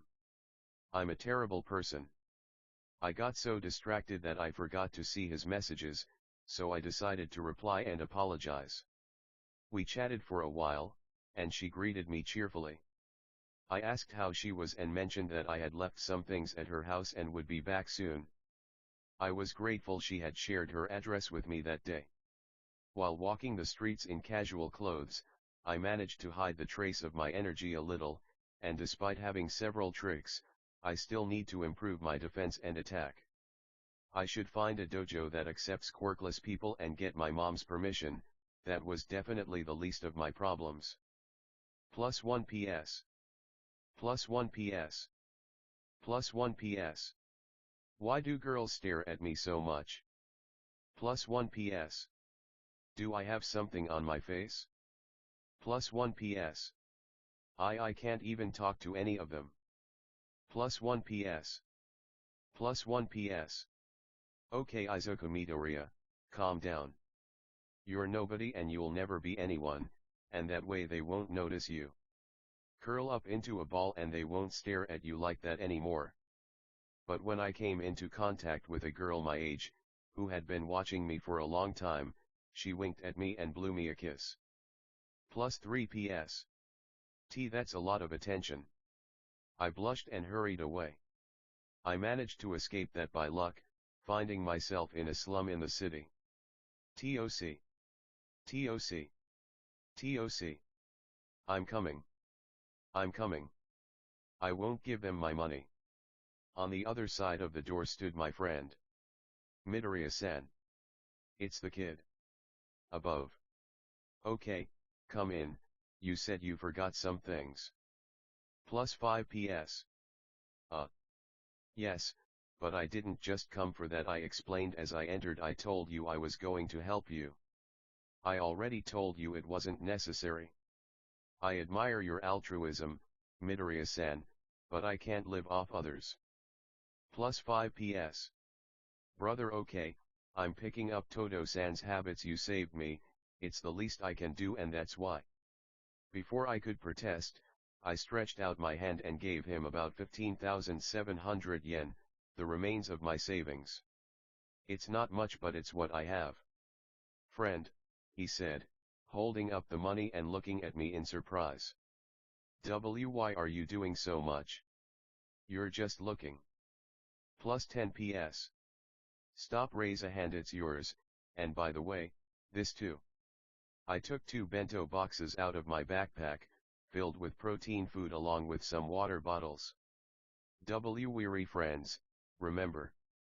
Bug-Iwara-san's face returned my gaze in shock once more, trying to piece together why someone was treating him so well. I suspected it, I knew it that day. He, too, had suffered isolation and rejection from others. Green friend, help. Thank you, Midoriya-san. I can't repay you, look, I have nothing. I have almost no savings left and I have to steal food and people to survive. Despite his dual personality, he is just a man trying to live in a world that doesn't understand him. He finds it difficult to understand the help of others. Plus 10 PS. You don't owe me anything, I told you yesterday. I'll keep coming back. I'm not very sociable either, but you don't need to steal anymore, for that. Don't worry. Do you know why? Because I'm already here. I mimicked my hero's face. Ah, it's too bright. It's All Might? Are you an All Might fan? Plus 10 PS. Something like that. I blushed at the truth. A little. I don't have a room full of posters, a bed, sheets, a computer, and All Might toys at all. As we spent a few hours together, his constant contradictions lessened thanks to my ritual technique, which was working passively. I explained to him that I wasn't going to report him to the police because he's a good person. He didn't want to believe me, but it's progress. Once I had what I had forgotten at their house, I returned to mine as quickly as possible. It's not normal for the girls to stare at me so much, since I was invisible to them before. There were still a few weeks left of the holidays, so I left a note on the refrigerator with an excuse for Mom. Not wanting to take any risks, and in case she wanted to clean my room, I hid my notebooks about jujutsu. I spray painted some details on the suit. I bought the spray paint a few days ago. It added personality, and I decided to keep the red hood since it's my favorite color. It really completes the look. I'm planning to make a mask in my own style.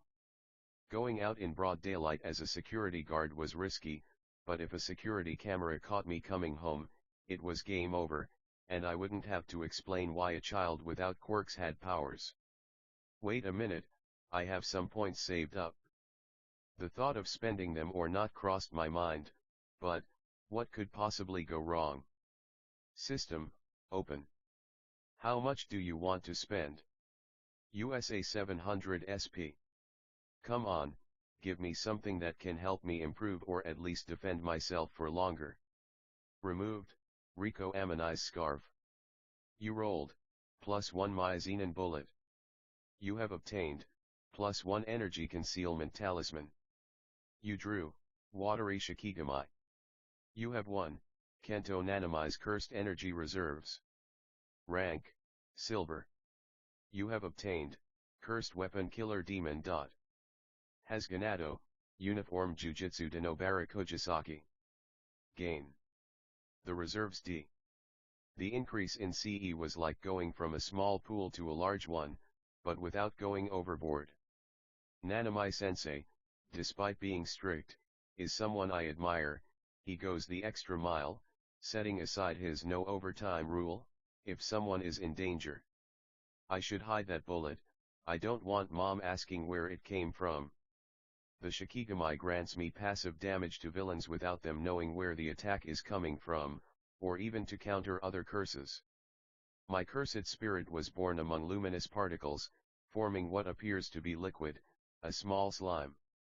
I observe myself after looking around, like a child understanding their surroundings. Hello, I need to know if he's docile or malevolent. Are you a friend? The creature understood the message, approaching my forehead and connecting with it, since it can float. A connection formed between us, as if I could sense its presence without seeing it, and it could sense mine. Okay, your name will be. I racked my brains looking for a name, but I found the right one. Mizu. It was related to water, it doesn't have a gender, a curse, so it's been for the best so far. The slime nodded, vibrating with happiness. It's a spirit that's loyal to me no matter what. So, if it's made of water, it's logical that it possesses abilities similar to, for example, the hero duo water hose. Perhaps even sending high-pressure torrents with a high probability. Water has incredible penetrating power when pressure and jet size increase its speed, especially since it's used on an industrial scale. Murmur. Murmur. Murmur. I'm muttering again. I slapped my cheeks. Concentrate, Izuku. Slimes in most isekai anime evolve based on their use, even changing their shape. If this Shikigami passively feeds on my reserves to maintain its presence, it can multiply by dividing its mass or even take human form. It's strange, but it could serve as a temporary attack partner, maintaining a support role during combat. The spirit, overwhelmed by my thoughts, seemed to understand them, concentrating liquids from nothing and expelling them in a powerful torrent against the wall, leaving a perfect circle. He broke the concrete, I observed, astonished. Just like that. Most slimes are underestimated, but what kind of spirit is this? Lost in my thoughts, I could observe myself. My Shikigami molded its form with my features. It followed my movements, it was like a reflex that followed everything I did. It was strange, it seemed to be learning from what it knew and its surroundings. Was it some kind of Shikigami never seen before? Or was it just me? It was the least of my problems when I decided to make it disappear, it went deep into me. Like a second layer until it becomes completely one with me. Especially now, what do I do with this woman's uniform? I hid it as best I could, I didn't want mom to think I dress in clothes of the opposite sex or even worse. I'm not like that. I glanced at the knife resting on the bed, the system's item drop rate was changing, I suppose. He knew for a great extent that they were used for curses, they were given to Itadori-san for not controlling his energy, it was an incredible treasure a while ago, however it still is. Imagine mixing strength, speed that are enhanced by CE mixing them with a sharp cursed object. If Toji-zen, I mean Fushiguro, was able to kill Satoru Gojo so easily with a cursed weapon powered by his abilities even without possessing a trace of curse energy himself. By the way, I'm aware that Itadori-san's uniform consists of 2 layers, and I want to avoid getting too hot and having mom call me filthy for not bathing. Because of this, I had to sew the red hood onto the main garment. I also made some adjustments to accommodate my new height. Once enlisted, I disappeared into the crowd as best I could in casual clothes, switching to the uniform and mask in some hidden alley.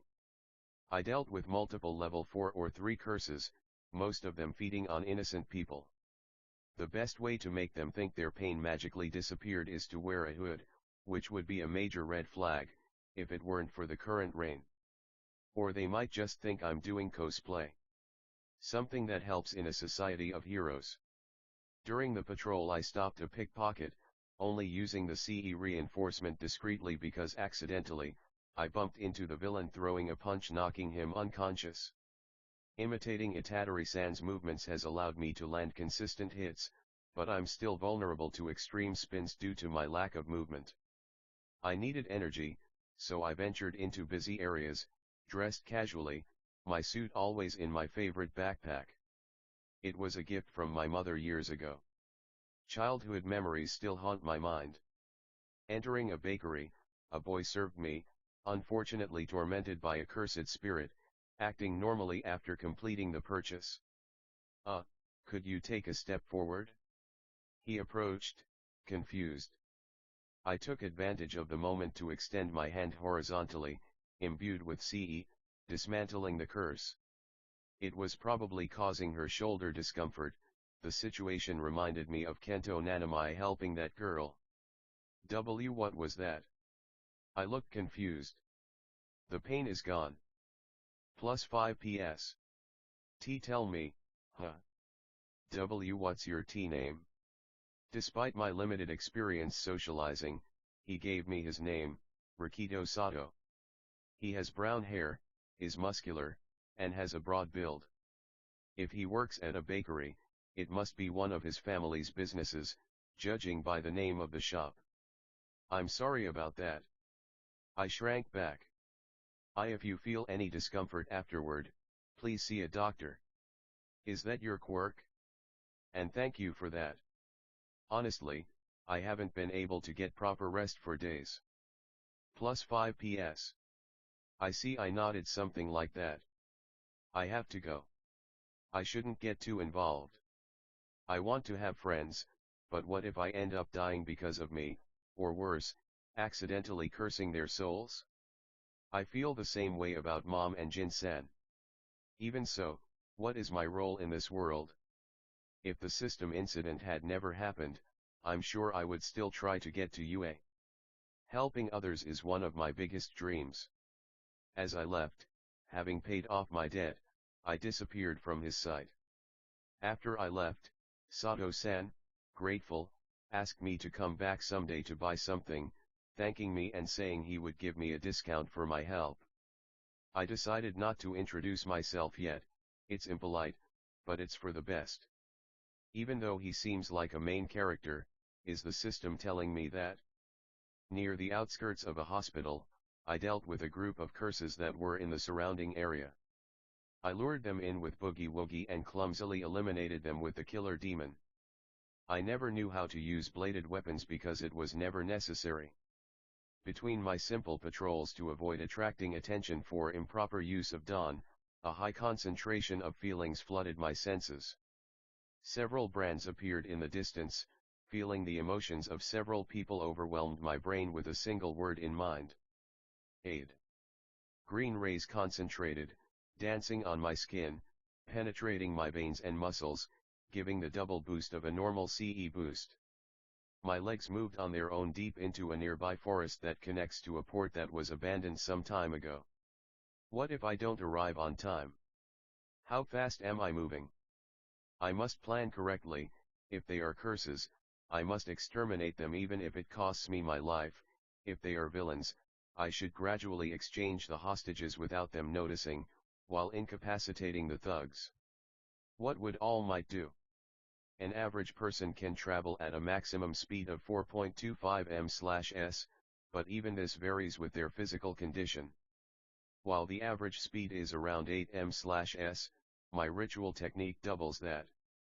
It would be approximately 32 m/s. Thoughts of calculation kept creeping in. I ignored many factors, like whether my route changed or my weight, but that didn't matter. The cries for help were stronger, propelling me further. Even if it wears me down. Help. I must help. Whoever it is, I can't stand idly by if someone is suffering or dying. Move forward. Just move forward. The air was desolate. Despite the numbness throughout my body, I tried to gather information before acting. Children tied up, around 24 hostages, each with heteromorphic peculiarities, others without visible changes, surely emitter-type gifts. Why children? I hid in the vegetation. Some kind of human trafficking. Very well, gentlemen, the cargo is ready. The boss wants new merchandise with potential gifts. Potential gifts? What kind of evil boss kidnaps children with peculiarities that benefit him as merchandise? The problem of human trafficking is something that will always be addressed, but with the rise of the gifts, it has worsened. I can't waste any time. Applause. One of the children who were tied up materialized, exchanging with one of my stones. His frightened expression broke my heart. As I approached him, he seemed to soften slightly behind All Might's mask. The symbol of peace's reach, however, remained alert. Want to, I couldn't understand, I lowered the cloth that was blocking her voice. Help. I stopped his scream, signaling for silence. He was writhing in fear, it was the mask. A small child can't trust something that doesn't inspire confidence, even in a tense moment. See, calm down, it's okay, I whispered, taking off my mask. I'm Hero, okay. He stopped, his distrust immediately transformed. "Are really?" the boy stammered. "You're not one of the bad guys, are you?" +1 PS. "Yes, please tell me, what's your name?" Kenji.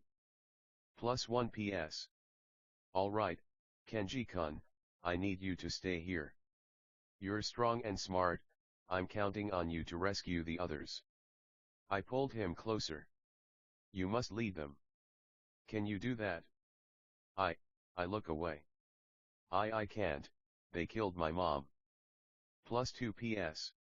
Those eyes. They were the eyes of someone frightened, traumatized. It was something I always wanted to deny, despite the examples of evil in the world of Jujutsu and in my own. However, if I allow this to continue, not only will they die, or whatever else they want to do to them. Mothers and fathers will suffer the disappearance of their children. If I can't save these little ones, how can I even call myself a hero, one who wants to save everyone? Would he have a right to this power? What would All Might do? "Listen," I said, drawing the child closer. "Of course you can. You're scared, I am too, but they depend on you. You can prevent others from suffering what you suffered. And you know why, because I'm already here, okay?" +2 PS. As I smiled and told the truth, the reflection of myself from years ago flooded me. The child understood, and I decided to give him the mask, explaining that it would give him strength. I created a perimeter of rocks infused with CE, and instructed Kenji-kun that the others would appear as the bad guys fell. It was risky, but it was the only way to save these children. True heroism comes from wanting to do the right thing, one of All Might's countless quotes in his interviews. "You don't have a gift, I know that, but you have something that others don't possess, my dear. Character. You're a strong boy, help others. Don't end up like me. Exorcise and absorb. We are not heroes. You already gave up once, but you still have time." My being tensed with the electrical impulse of hero's will, every muscle fiber and nerve aligned with a single purpose. Applaud. Applaud. Applaud. Using boogie woogie with several children, where I knew perfectly well that Kenji would take care of it. I didn't give the group of villains time to notice the change in the atmosphere, the surroundings were flooded with cursed energy, and I didn't care. I incapacitated 2 of them without hesitation while I secured the smaller ones with the Aoi Todo technique. I wasn't interested in the screams of those men and women. Blow after blow, fueled by the desire to help, despite not being able to bear the cost of my technique. Those children depended on me to do this quickly. If they're traffickers, they have an organization.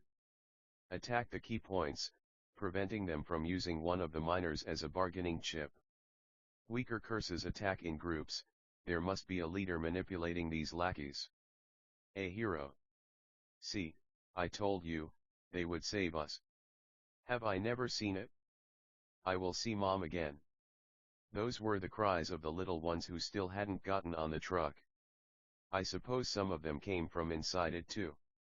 Exhausted from the effort, I collapsed, barely able to support myself. My arms and legs were reddish, the price of this technique. Did I overdo it? I can't stop. Their voices, their instinct to live. Not yet. You have the power, they depend on you. Act like it. Losing a mother at a young age. I can't let anyone suffer if I can do something. It's my duty. It's what All Might would do. Total flow. Well, well, look what we have here, a voice emerged from the darkness, startling the children. And that's after trying to avoid drawing attention to myself. +2 PS. I left you a job for the boss, he said to his fallen lackeys. I suppose that's how it'll be. +1 PS. The numbness that ran through my entire being began to fade. I shouldn't give this woman any time. Emerging from the shadows, a woman in the prime of her life, dressed in some kind of outfit that revealed more than intended, had a face that showed she knew what she was doing and enjoyed it, the same cold gaze as Sukuna. Because of that, I kept to myself the question of what the point of doing all this was. A powerful beam of light struck the children as they emerged from the truck. I jumped without thinking, the shock coursing through my entire nervous system. It was indescribable, my vision blurred, yet I focused my gaze on her, allowing the cursed energy within me to regroup. Don't touch them. The darkness of the cursed energy surrounded me, invisible to it. Yet it is tangible in the atmosphere. You're tougher than I thought, take that, he grinned. Once I'm done with you. I guess I won't want the boys, I guess I'll want your kid quirk. +2 PS. My peculiarity? What on earth is he talking about? With Nanami Kento's newfound reserves fueled by the hero's will, he had no right to doubt. Whatever she said. Applaud. I took a child out of her sight, she watched me curiously because of it. The longer I let it go, the more she'll deduce about the plan. Oh, so you can change the location of the others. +1 PS. Be quiet. Applaud. I flooded her face with a hook, but it didn't move her at all. What? A spinning kick grazed my jaw, a move I managed to avoid, taking some of the damage. What kind of peculiarity does she have? No, think about it, if her quirk is based on electricity, she could store or absorb my blows with electricity. Or, if the CE, critical power, manifests, propelling my entire body when the technique is active, can I isolate its conductivity or prevent it from affecting itself? Water conducts electricity. The earth isolates. I clasped my hands together in a summoning beast pose. Damn it! I couldn't carry out my plan, it doesn't work without a mask or cloth that completely covers the face. Kenji-kun has one. With no other options, I first instructed Mizu, through our mental connection, to move the children to the safe perimeter. A water shield filled with air trapped the potential hostages where I indicated. She watched as if she weren't alone, it's best she thinks there's someone tangible helping. Non-sorcerers can't see evil spirits, so I kept that woman distracted so she wouldn't electrocute the children by using the water as a conductor. You bring friends, bad boy. +2 PS. Don't touch them. The fight is with me and this ends now. Full flow, heroic will.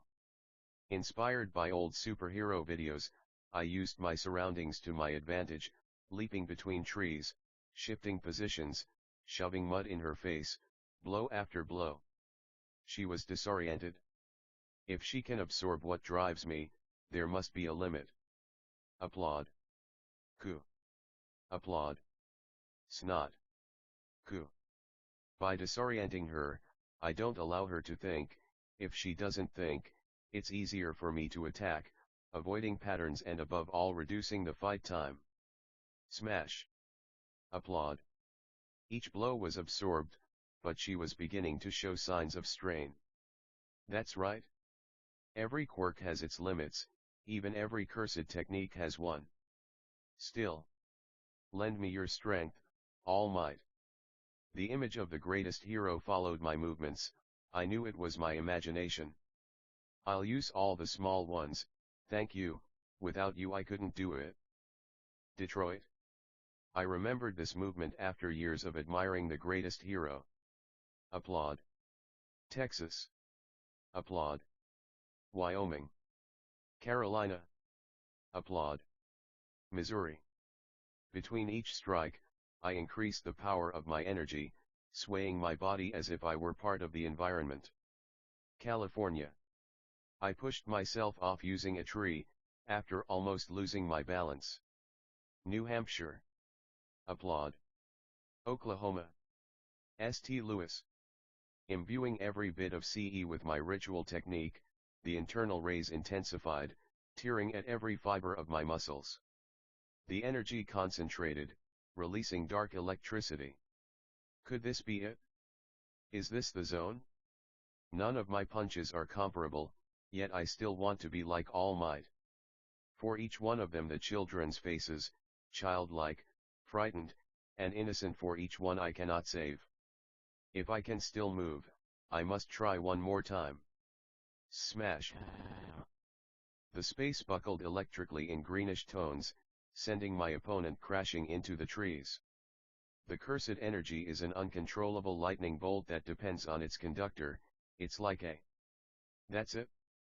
I'm the cable that constantly directs the energy. That's why, despite reinforcing my entire body, filling it all at once leaves cracks that wear me down over time. I must slightly reduce the charge so the battery doesn't overcharge. After the incident, everything went silent.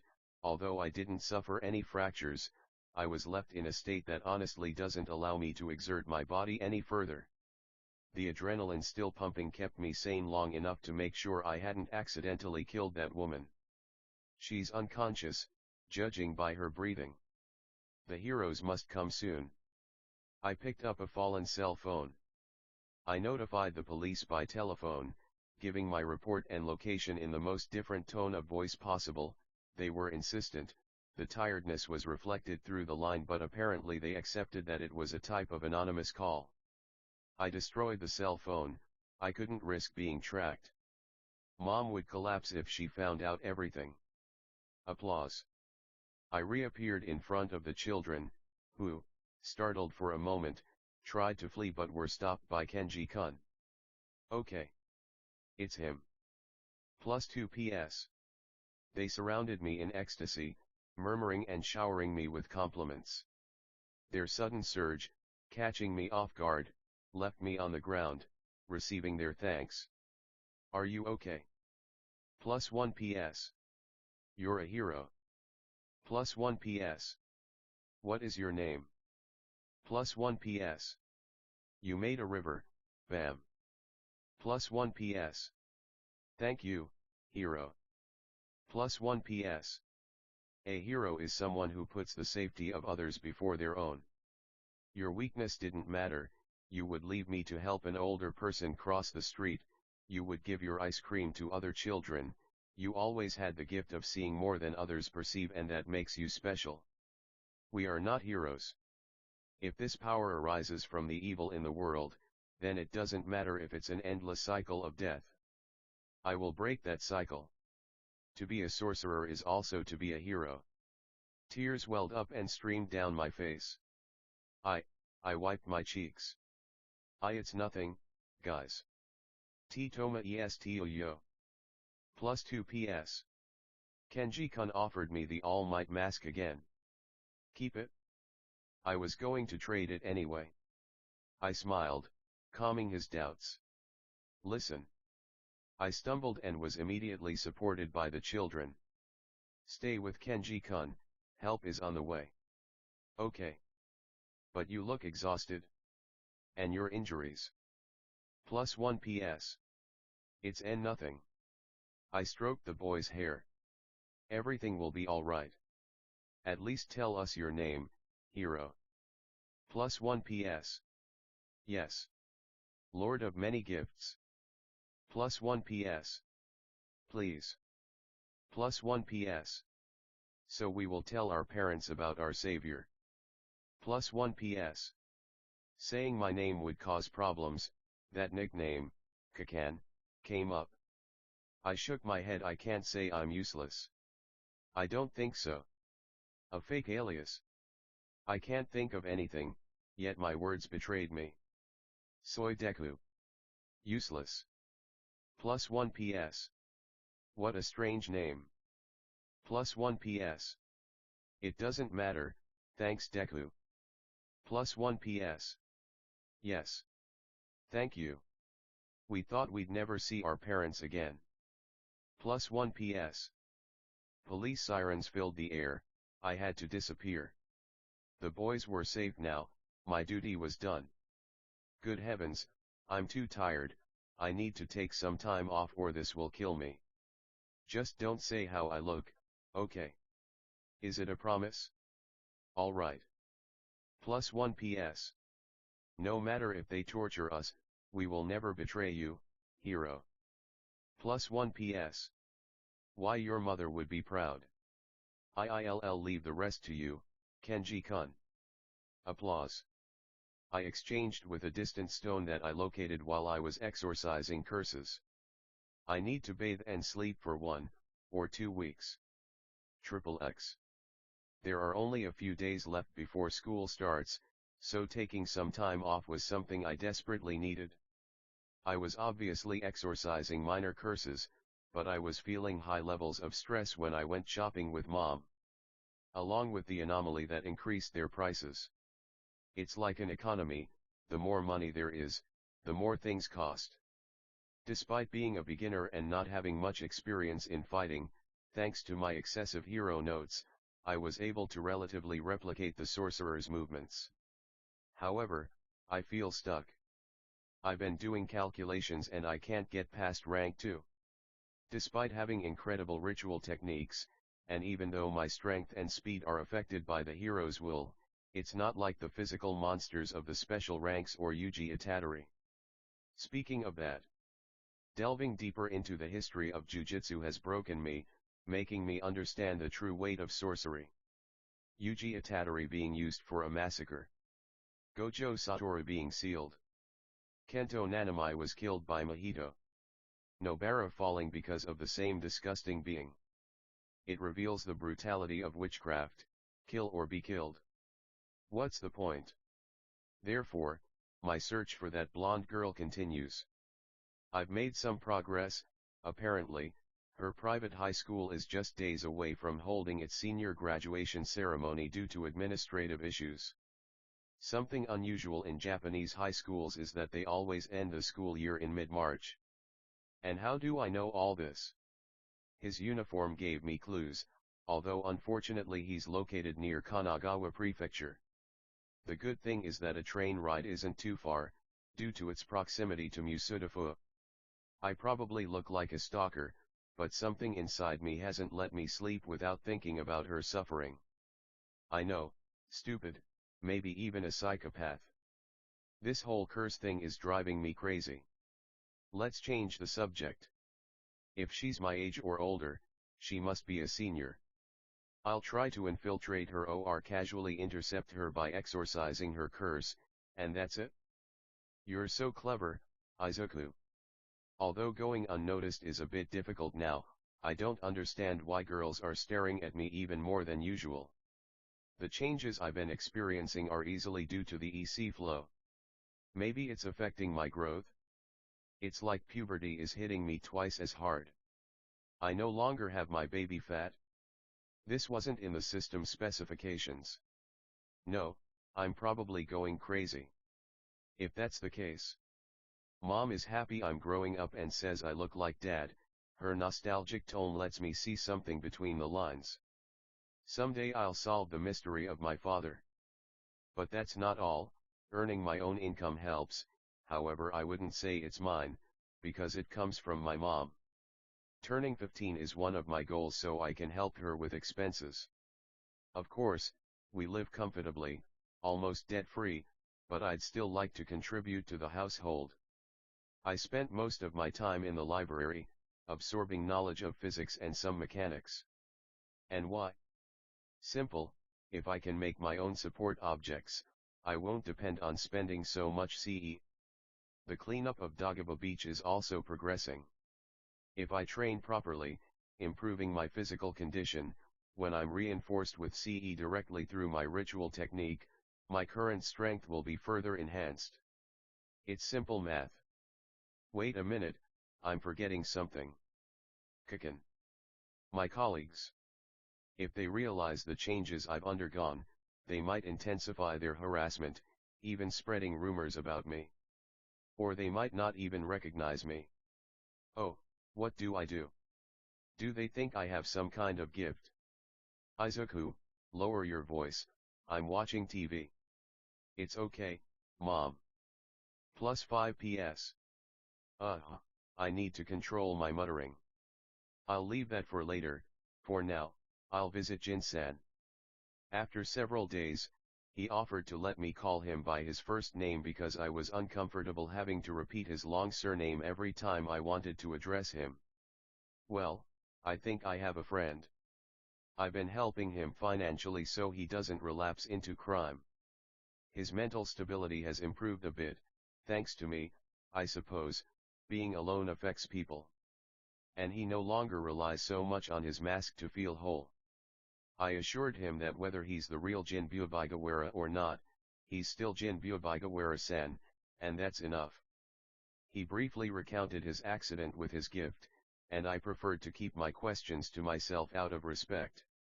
Also, his last name is complex and I make mistakes when pronouncing it. Mom, I'm going out. Don't delay. Have a good trip. Plus 5 PS.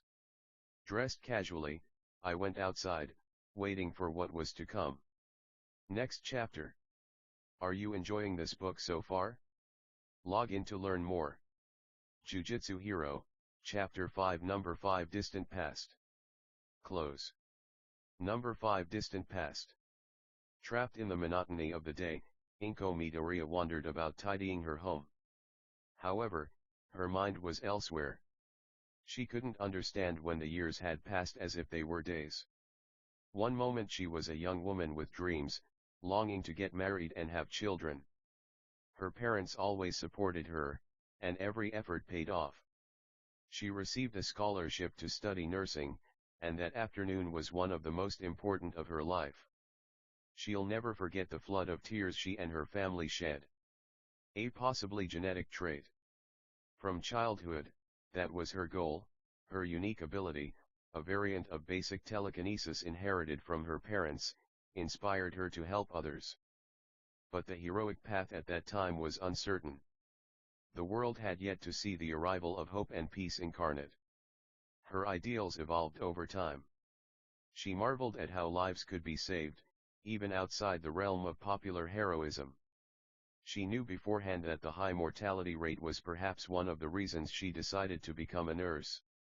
At age 6, she was rescued by a beautiful woman after nearly falling off a bridge while trying to better control her balloon. She had fair skin, a small mole below her lower lip, centered on the right side, and sharp eyes with fairly long eyelashes. Her dark, straight hair reached her shoulders, except for a short fringe that hung over her forehead, and she usually wore it in a half-up bun. His hero costume consisted of a dark, sleeveless suit with a high collar, elbow-length yellow gloves, and knee-high white boots. Around his waist was a belt with an angular gold buckle, a small cape attached around his back that hung to his knees, and over his shoulders was a longer cape buttoned up to the shoulders of his suit. She was one of the professional heroines who inspired her to help others. She even copied her hairstyle. She remembers that day, when she helped her get back to her parents, but not before meeting a boy who was following the woman around. A teenage boy, blonde, with 2 long strands of hair hanging down. They walked until they reached a park near where Nana Shimura, known as Strong Flyer to some, lived. She was attached to the back of the woman who was floating through the air, next to her pupil on the side of the road. They joked about how similar their hairstyles were. Inko shared her dream, receiving a genuine smile from her heroine. However, despite her kindness, she saw sadness reflected in Inko's eyes. Wanting to cheer her up, she gave her a balloon as a kind gesture. Even as she said goodbye, exclaiming sincere gratitude, her nostalgic gaze lingered on her parents, as if yearning for a past memory. Several years have passed since then, along with the death of his heroine. No conclusive explanations were ever given. As time went on, her name was forgotten by society. He longed to speak with her and her protégé again someday. However, at some point in his life he didn't think about worrying about debts, or the burden of adulthood. The once beautiful and curvaceous woman was diminished by years of guilt and stress, days of eating ice cream out of anxiety, transformed, slowly changing her image. Incognitoria suspiro. It wasn't the time for that. Once at the bank, she went to withdraw money from Hisashi's insurance. She was guided, as usual, through signing papers to receive the check. It was the only thing keeping the household afloat and supplementing her nurse's salary. Her little boy had always been a fan of All Might, and thanks to this, she was able to buy him treats. Once he had the money in yen, he left, observing the horizon and the routine of others. Parents and children. Elderly people. Heroes on patrol. As normal as any other day. Thanks to the pillar his son always admired, the youth and crime mortality rates dropped dramatically. An admirable job. Perhaps that's why his little boy admired him so much. Hisashi, she cried inwardly, if you could see how big our boy has grown. She wished she wouldn't admit it, yet every day she forgets the face of the man she still loves. Looking back at the past filled her senses with laughter and genuine affection. All of it destroyed by herself. She worries about her son, and despite the changes he's going through, she doesn't want him to get involved with the heroes. She knows firsthand the consequences. She understands that a single action can lead to unimaginable things. She supported him with his training, accepted his diet plan, and deep down she knows his ultimate goal, to want to enter UA, the prestigious Pro Hero Academy, simply because All Might attended it. However, she feels that the innocent, cheerful boy with whom she played damsel in distress and hero so many times, the birthday parties with Hisashi, the little boy who chased after his best friend without hesitation as time passed, his eyes no longer reflected the same sparkle she loved so much. She doubts whether she was responsible for it all. Not supporting her son that time gnaws at her from within. She noticed the burns on his school uniform. Each time, she found more excuses to avoid reality. Her baby is being bullied. Children often see the world as their parents or society dictate. Being born without what makes you special in this day and age is considered almost a disability. He gave it his all, he tried again and again, to breathe fire, to attract things like her, to strike like his inspiration. Nothing. That burning fire of will watched her turn into a tiny spark that refused to go out. He didn't want to blame the child for the woman who had always been his best friend since elementary school. He was stubborn and proud, but he refused to accept that he might be the cause of his little boy's suffering. She longed to believe that it was all simply the natural clumsiness of childhood. She wished she could think that children were cruel without truly understanding it and that they would learn in time. Perhaps that's why he never wanted Izuku to follow the path of heroes, not because his heart doubted, but because he had too much of it. The way to help others, even when receiving their contempt, is to place his childhood friend on a pedestal no matter how many times he will reject him for his lack of peculiarity. The way they talked about heroes as if they were more than just celebrities. They were his ideal. That glimmer. She saw him die too many times. When you're a nurse, you see what society chooses to hide. Inko Midoriya clutched the envelope in her hand, her mind focused on her son.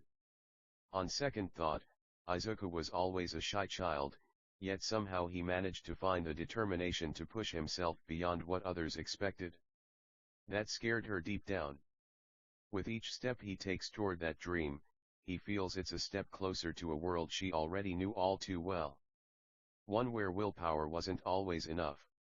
She felt like a doll trapped in an endless cycle, with the duty of raising the last thing she had left in life. Finally, at the modest apartment building that is his home, he walked up and down the stairs with familiarity, after thousands of routine visits. The inner silence greeted her as she entered. Her child hadn't returned yet, it had become normal because he'd been training too much lately. She left her bag on the table, starting to tidy the kitchen, putting away dishes, cleaning utensils along with a bag she had forgotten from the morning. The same old routine. Over and over again. However, something caught his attention. Izuku's sneakers were covered in cement and mud. Her eyebrows twitched. Her child didn't usually go near construction sites, and she doubted it was mud from a park.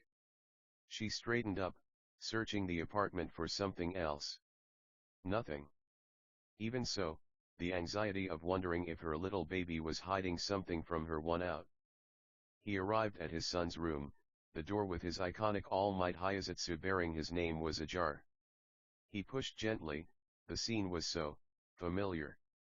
Posters of the same hero adorned the place. Heavens, it's terrifying sometimes. Like he was watching everything.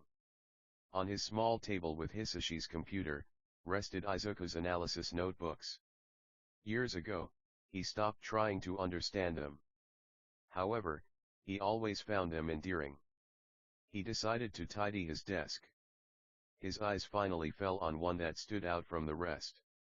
It was strange, it didn't contain the usual hero notes and doodles. Instead, it featured strange symbols alongside sketches of a pink-haired boy, fighting poses, and their corresponding explanations. I didn't understand, some kind of manga? The weight of responsibility? Yuji Itadori? As she turned a page, she came across her child's handwritten phrase. Instability in energy flow. Strange, too strange. He didn't want to investigate further. It was his little one's privacy. However, those notes seemed not normal. For a moment she hesitated to leave him in the same place, to pretend she never noticed him. Izuku, the word escaped, echoing through the room. Her gaze fell once more on her surroundings. She decided to leave everything in its place. She knew he'd been acting differently lately.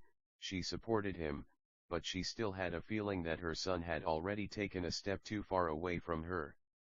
XXX. The neighborhood cafe, empty at that time of day, was a simple and pleasant place infused with the aroma of caffeine. It was interrupted by a stifled scream. Oh, come on. Katsuki. Inko, that kid is about to drive me crazy with rage. Mitsuki Bakugo shouted, crossing his arms. It won't be until I hit him that he understands he's not the center of the universe. Mitsuki, it's not that big of a deal. The green lady looked away. I think. Isn't that bad? 2 days ago the kitchen exploded because the fool couldn't find his lunch. The blonde lady scoffed. However, Mitsuki relaxed. How are things going with, Izuku? Oh well, he's starting to train. Train, the explosive lady exclaimed, startled. Inko, are you even listening to yourself? That kid of yours is a twig who overthinks things. Well, good for him, but he's got no peculiarities. She decided not to finish the sentence. Yes, he's always been this analytical. And the training thing was so sudden, he trembled. That I honestly don't know for sure, Mitsuki-chan. No, it's not that. Mitsuki shook her head. Katsuki thinks too, but your son, he analyzes everything, as if he's trying to solve the whole world. The blonde woman sighed and drank from her cup. Sometimes I wonder if we are raising our children well. Inko lowered her gaze slightly to her drink. Izuku has always been very sensitive. And well, I wish that Silence filled the conversation, the kind that only exists between people who have known each other for many years. Then Mitsuki cut through the air neutrally. Are you ever going to tell him? Inko's spoon stopped inside the cup. Tell him, what? She looked at her with a raised eyebrow. Come on, Inko, I'm not stupid. She was direct. Your story about her father working abroad. Inko felt a lump form in her throat. That boy isn't so little anymore, Mitsuki continued. Sooner or later he's going to ask. She lightly clasped her hands. I told him his father was still working abroad. I already know that. Her fiery friend looked at her with a mixture of harshness and concern. The question is whether you're ever going to tell her he's dead. The sound of a cup being placed on another table was the only thing that broke the silence. Inko did not respond. She gazed at the light of the setting sun that was beginning to bathe the street in warm tones. I don't want her to remember that day, she confessed in a whisper, the weight of guilt on her shoulders. Mitsuki said nothing for a moment. So I guess you hope I never find out. Inko looked at the ground. I just want her to have a little more time being happy. Years earlier, the small Midoriya apartment resonated with the joy of the child who will one day become the greatest. Again, Dad. Breathe out your fire again. His clumsy voice, in broken Japanese, triggered laughter from a man on the floor. Izuku, if we continue like this you're going to wear out your old father. Hisashi Midoriya wasn't a particularly imposing man. He had a warm aura. His hair was styled in a messy fashion, with strands that the green-haired boy would one day fully inherit. Scattered freckles adorned his handsome face, matching his rectangular glasses. In his hands he held a small hero figure. All Might wins again, he announced dramatically. Little Izuku, barely 4 years old, fell to the ground laughing. It's not fair. Justice is complicated, young man, Hisashi replied with a smile. From the kitchen, the beautiful green lady watched the scene, leaning against the doorframe. There was flour in her hands along with a calm smile on her face. Dinner will be ready in a few minutes. Hisashi looked up. Perfect, because the hero here needs to regain energy, he said, pointing to the child. Izuku raised his arms. Hero. Hisashi Midoriya carefully picked him up and lifted him into the air. Of course. My little All Might? At that moment, the father's world focused on the face of his greatest pride.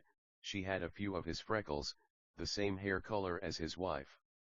From that precise moment, he decided he needed to spend more time with his family. Champ, have you been eating my sweets? Yes, Daddy, but they taste weird and sometimes I have to take them with water. Okay, just don't tell Mom. Okay. He was interrupted by his beloved calling him for lunch. He gave his little boy a knowing look. XXX. The apartment was quiet, too quiet to be the Midoriyas. It's always the same with you. Inko's voice trembled, filled with frustration. Hisashi stood near the door, his expression unreadable, his jacket still on. Work, work, work. Inko continued. You're barely here. The man sighed. You know it's not that simple, darling. Of course not. Because you never explain anything. Hisashi opened his mouth to reply, however his beloved beat him to it. She blurted out what she probably didn't even mean to say.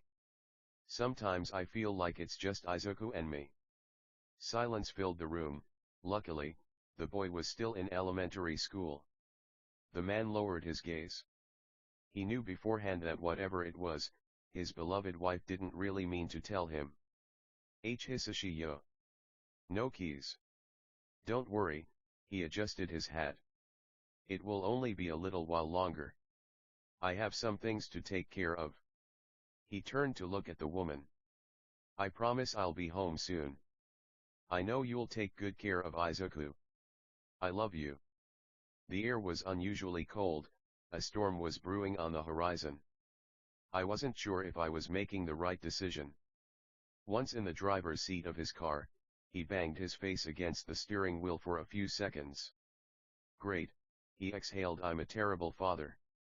Her gaze shifted to a small photograph on the passenger seat, where she found herself younger, accompanied by a brown-haired man with an intense gaze.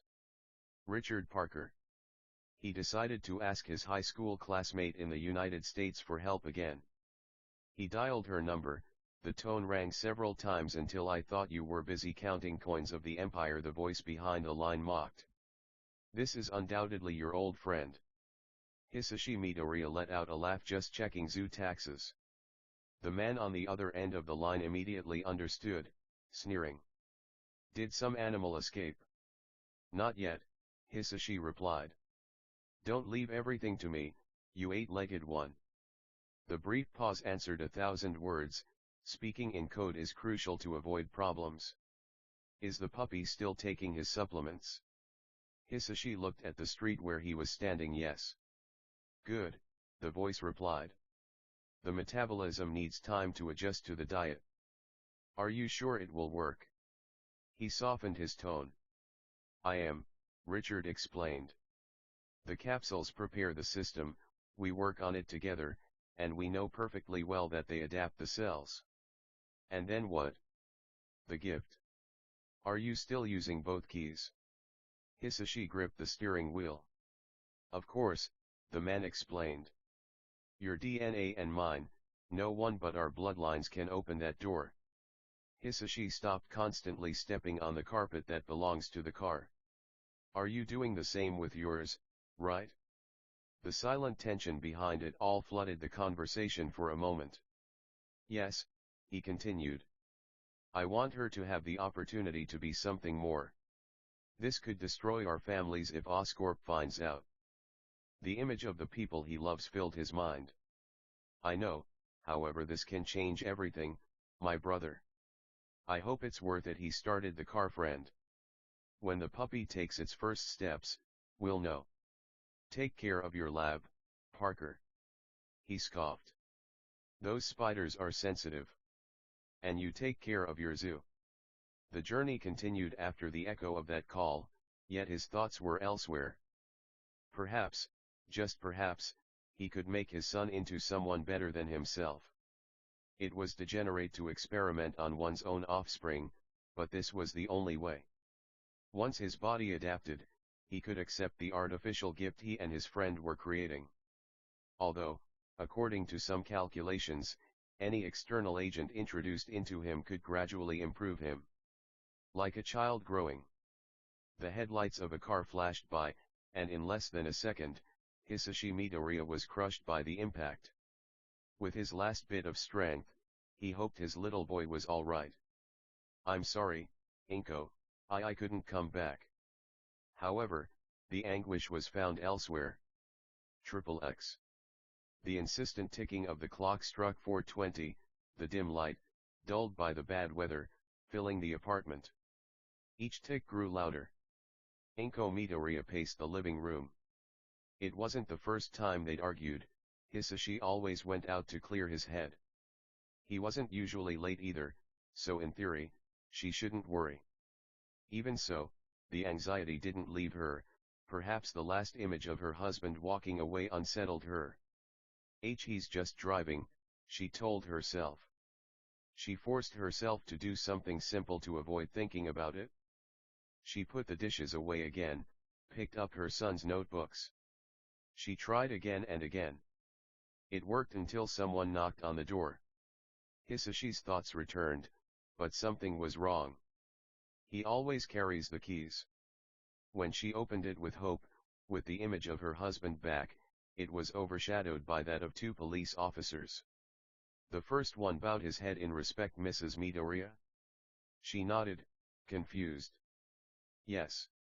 Silence, the kind that signals what no one ever wants to hear. We're sorry about this, the second one explained. We didn't mean to upset you, but... Is something wrong? The first officer exhaled. About an hour ago, he observed the woman. There was a traffic accident on the East Freeway. The sentence came. She deduced, devastated, the following: one of the vehicles involved was registered in her husband's name. Hisashi, he repeated without thinking.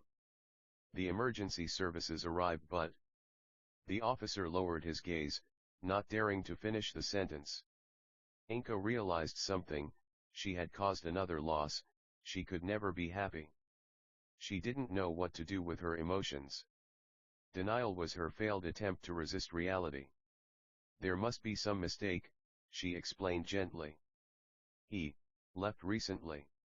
The officer shook his head carefully. We found his ID in the vehicle. Her world blurred. She trembled uncontrollably. Is she in the hospital? Silence was the answer. We're sorry, Her body was unrecognizable. The present disappeared. Many years ago, in a classroom where a teacher was explaining equations, half the students pretended to pay attention, while the other half whispered amongst themselves. Even so, Inko Midoriya was intently focused on her notebook, her handwriting neat and legible. "Inko," the voice came from a seat back. "S.I. Mitsuki-chan?" The girl behind her, leaning against the notebook, smiled confidently. "So, you understand all that now?" she asked, pointing at the notebook. "You always say that." Mitsuki snorted. "Because I can always help you." "Maybe." Mitsuki shrugged, but smiled mischievously. "But I have more important things on my mind." Inko bowed her head. "More important than exams?" "Much more." The blonde stretched in her chair. "I was thinking about my future husband." Inko blinked several times.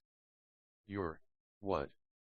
"My husband." She said it as if it were the most normal thing in the world. "He has to be strong, calm." Inko couldn't help but smile. "That sounds very specific." "He also has to put up with me." "That does sound difficult," the green girl retorted. Mitsuki let out a laugh, blushing slightly. "And when we have a child," her eyes sparkled with excitement, "he'll be the strongest of all." "Have you even thought about your son?" "Of course." He crossed his arms. "He'll be a winner." Silence in the background. Both women turned around immediately, however the blonde whispered about talking to someone during recess. Several minutes later in the schoolyard, Inko searched through the crowd for her friend. "Mitsuki-chan asked me for help with math." "Where is she?" She sighed. "Supposedly she already wants to get married, even though she hasn't finished high school." Shock. She lost her balance and bumped into someone. A second later, she opened her eyes, mesmerized by someone else's irises. It was a boy her age with messy black hair, slightly crooked glasses, and freckles adorning his handsome face. Both hypnotized by each other, they didn't notice the time and that he had finished on top of her. "I'm sorry." "Sorry." Their flushed faces tried to explain the situation. Standing up at the same time only worsened things, as they were now close together again. "I was looking for someone," Inko said quickly. "And no, don't look where you're going." She stood up abruptly. I was looking for my tea classroom." "Yes. That's it? I came back to Japan after being on exchange and I murmur, murmur, murmur. I'm sorry about that. I am Hisashi," he explained nervously. "Hisashi Kaji." "Inko M. Inku, guess what happened?" The blonde stormed through the room like a burst of lightning. "I did it." She stopped, taking in the scene. Her best friend, red as a tomato, an attractive boy, notebooks scattered on the floor. She blinked once, twice. She opened her eyes. "What the hell? It's not what it looks like, Mitsuki-chan." "I can explain." "It was an accident," the boy exhaled. "Aha." Mitsuki crossed her arms in disbelief. "Who is this Inko?" Hello," Hisashi greeted. I looked at them both, noticing what had happened, and exclaimed with amusement, "Well, this just got interesting." The memories kept surfacing one after another, conversations together while studying after class. Laughter filled the air on the way home. Her parents were talking seriously with Hisashi. Their friendship grew slowly but surely, he no longer stuttered so much. Without realizing it, one day he took Inko's hand as they walked, and neither of them let go. Until they married, the beautiful green-haired woman was adorned in a white dress, a slight blush tinging her face. Hisashi, feeling like the luckiest man alive, adjusted his glasses. "I promise to try not to always lose the keys." Each guest burst into laughter, however Inko's friend, Mitsuki Bakugo, erupted in laughter along with her husband Masaru, who tried to calm her down. Even so, Hisashi said something more serious.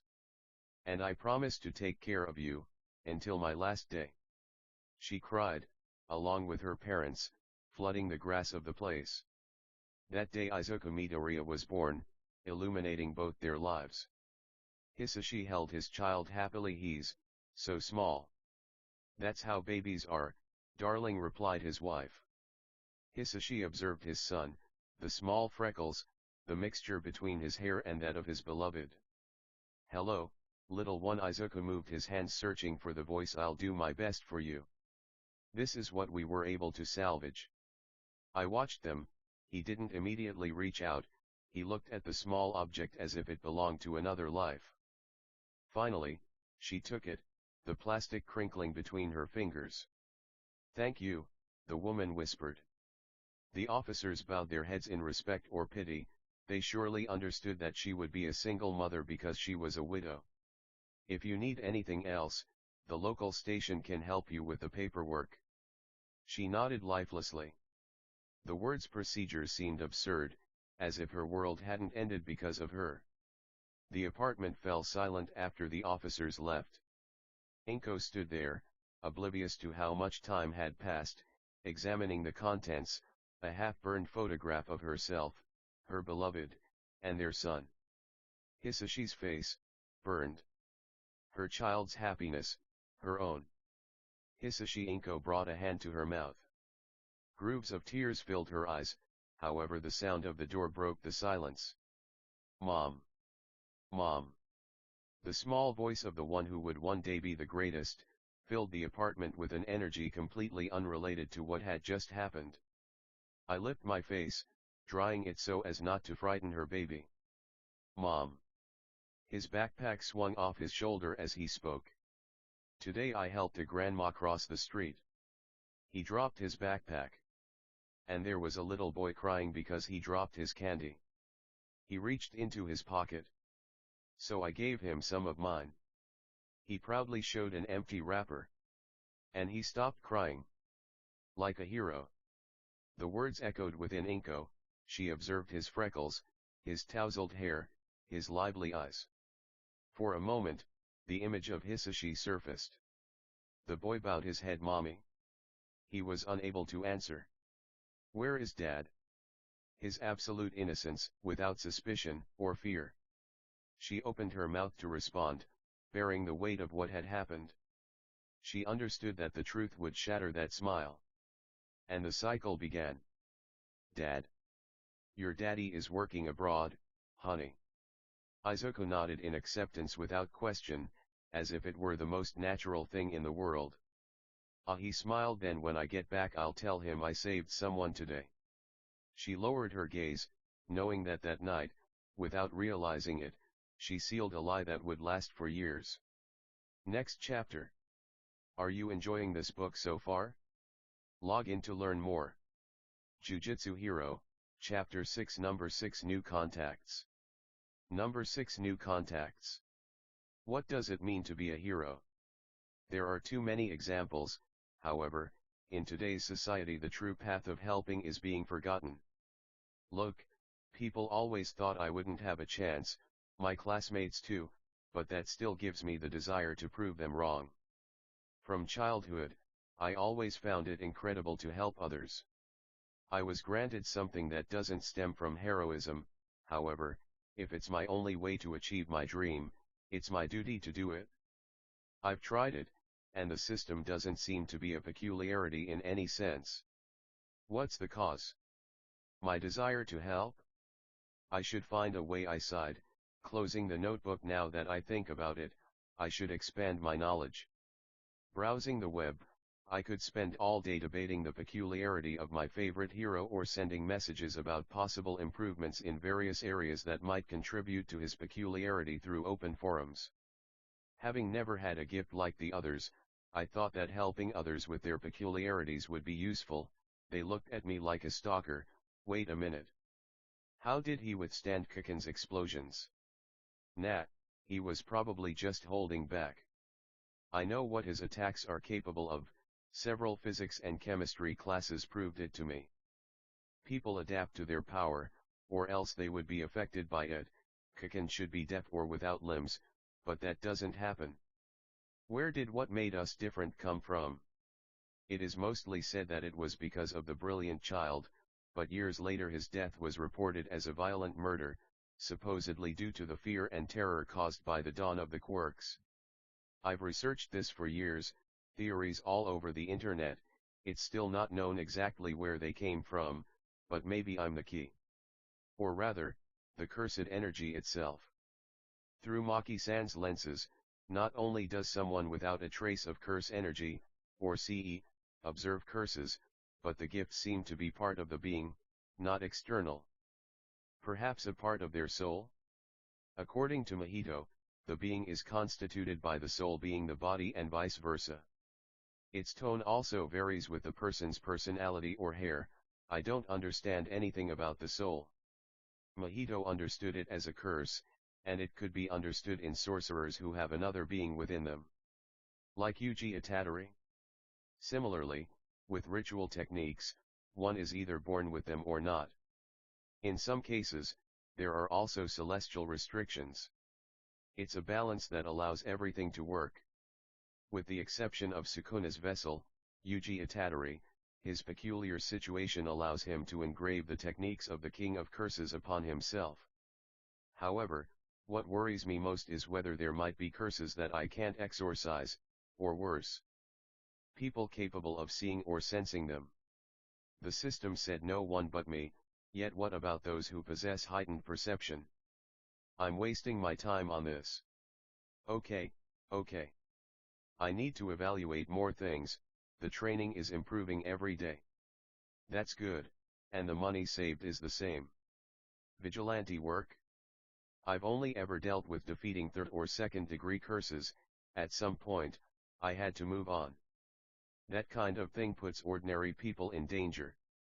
Maybe I should hack the police or infiltrate their alert network. Oh. Why didn't I think of that before? I must have looked like an idiot. Looking at the wallet that mom gave me from dad. Okay. You can do it, Izuku. You've been avoiding this.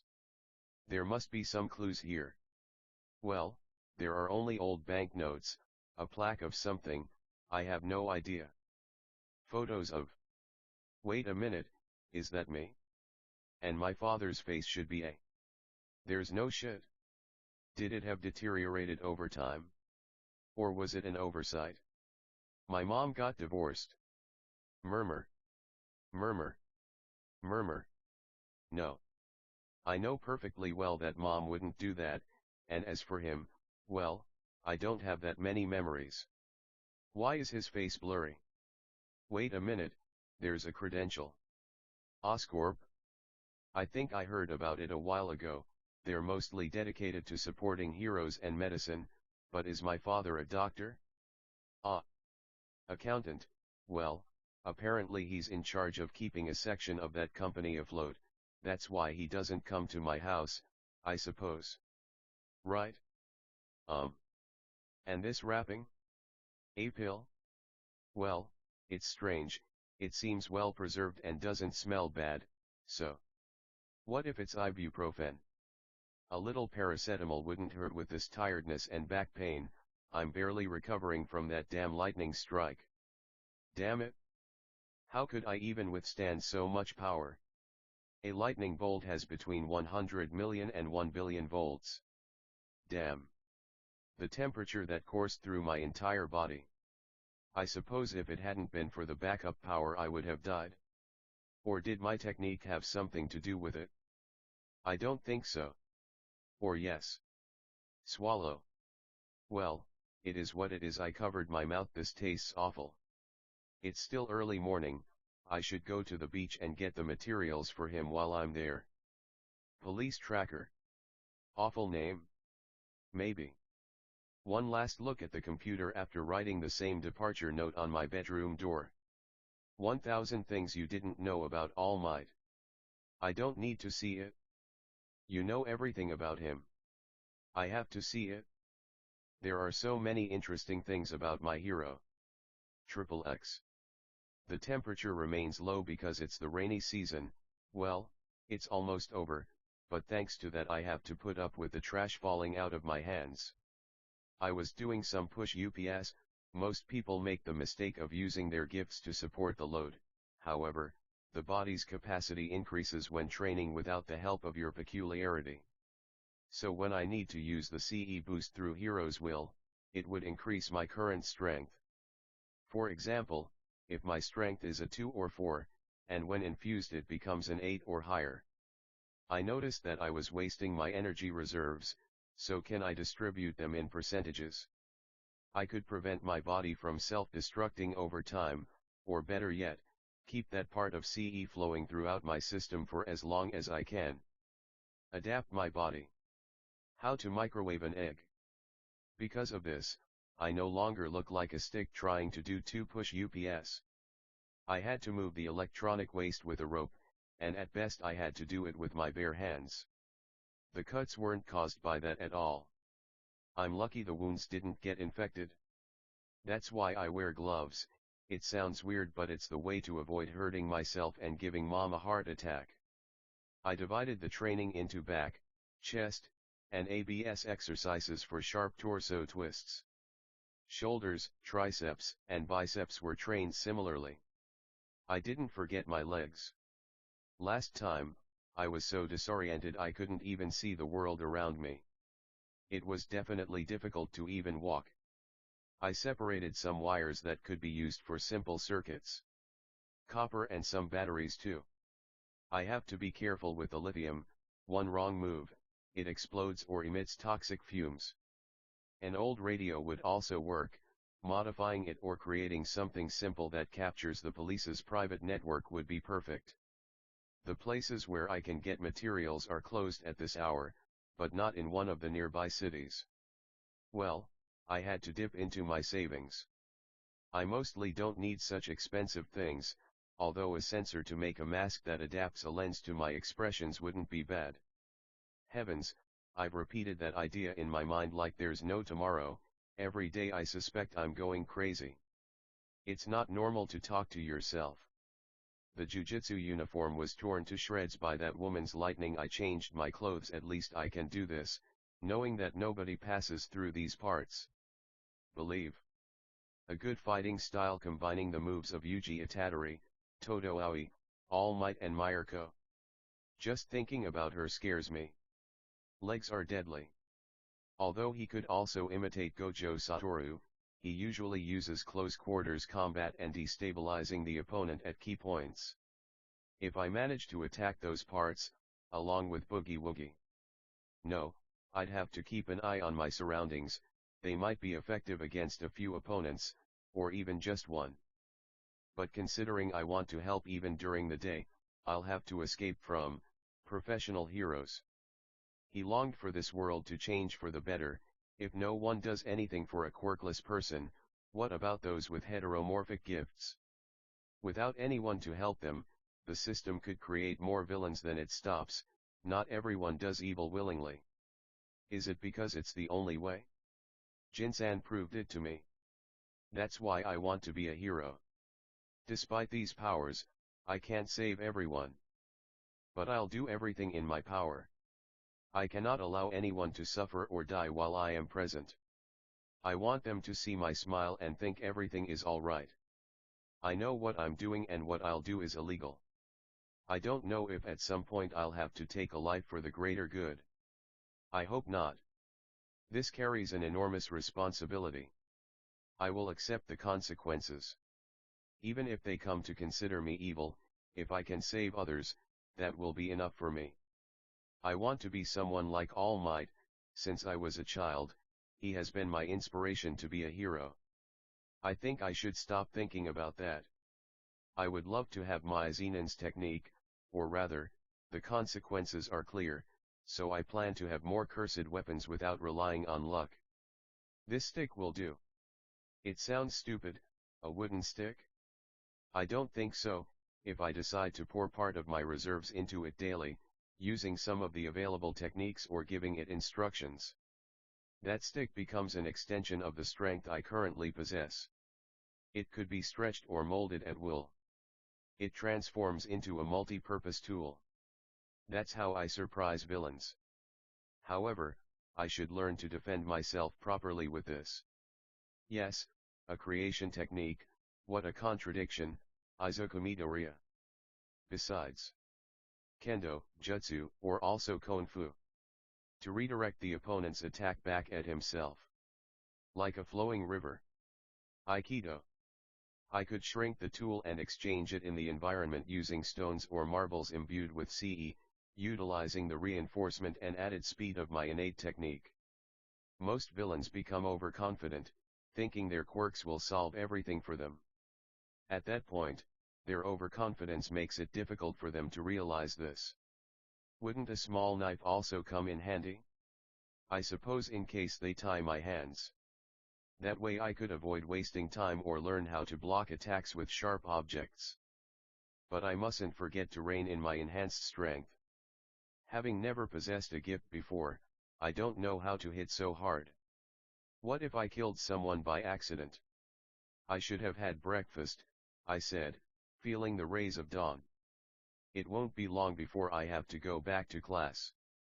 Mirda, Kakan. I'll avoid it as best I can, I've always been good at that. If I don't change my perspective, nothing will happen. I won't be able to explain changes like that to him or my classmates. I could transfer to another high school, going further away isn't the best option in the long run. It would require more time than I have. I'm lucky there aren't too many people around yet. It's strange to have everyone staring at me, when I've always been invisible. Why is the Ce changing me so much? I don't recall this affecting the student's appearance so much. Itadori-san underwent changes when possessed by Sukuna. But this is strange. Well, it could be because of my father. Mom described him to me as attractive, and even though she gained weight because of me, she's still beautiful. I remained lost in thought during the journey to the nearest one within Shizuoka Prefecture. Shizuoka, the heart of green tea. Mom. I imagine my last name comes from that place. Well, it's understood because of our hair. I think. Hisashi Midoriya. A long time ago, right, it could also be interpreted in another way. A valley is a space between 2 points. It's like an outside place. What's outside? Outer space. A long time ago, in a galaxy far, far away. I'm delirious, aren't I?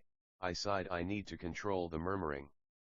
During the journey I avoided crowded areas, I shouldn't draw attention to myself.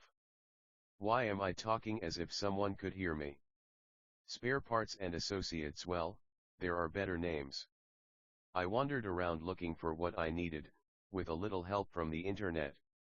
As I picked up the last piece, another hand grabbed it at the same time. I watched the stranger. Or rather, the unknown girl. It's mine, Broccoli Boy. He flashed a smug smile. Plus 15 SP. Huh, I blinked, searching for what had been snatched away. What were you going to use it for? A little girl with pink hair examined me like I was a toy.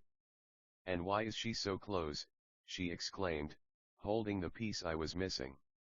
I have no experience talking to girls, I was always ignored and despised by the girls around me. And I. Concentrate, idiot, you're going to scare her. I was about to pay.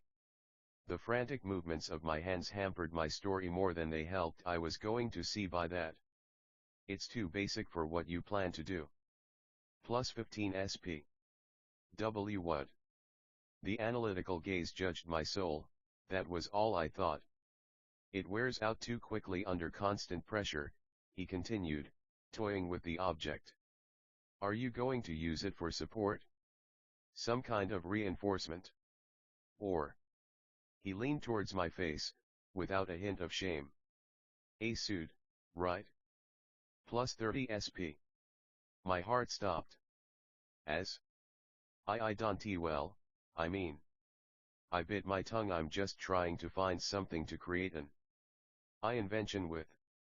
Their silence overwhelmed my senses. I know what's coming, mockery, superiority. I knew it. Plus 15 SP. Huh.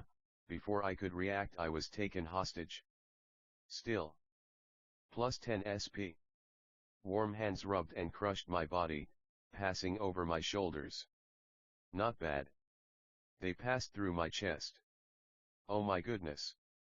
Your body has more muscle than it looks. Plus 30 SP. The face. Developing jaw, 4 freckles on each side, oh a scar. Any fight, good symmetry, thick eyebrows, and eyelashes, and irises. Beautiful. He stepped back, but not before noticing a small pink trail on her cheeks. He's too close. And he's groping me.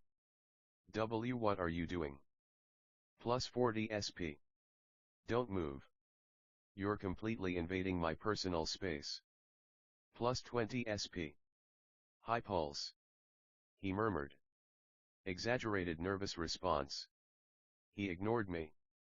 Hands trembling, body rigid, lump in the lower region.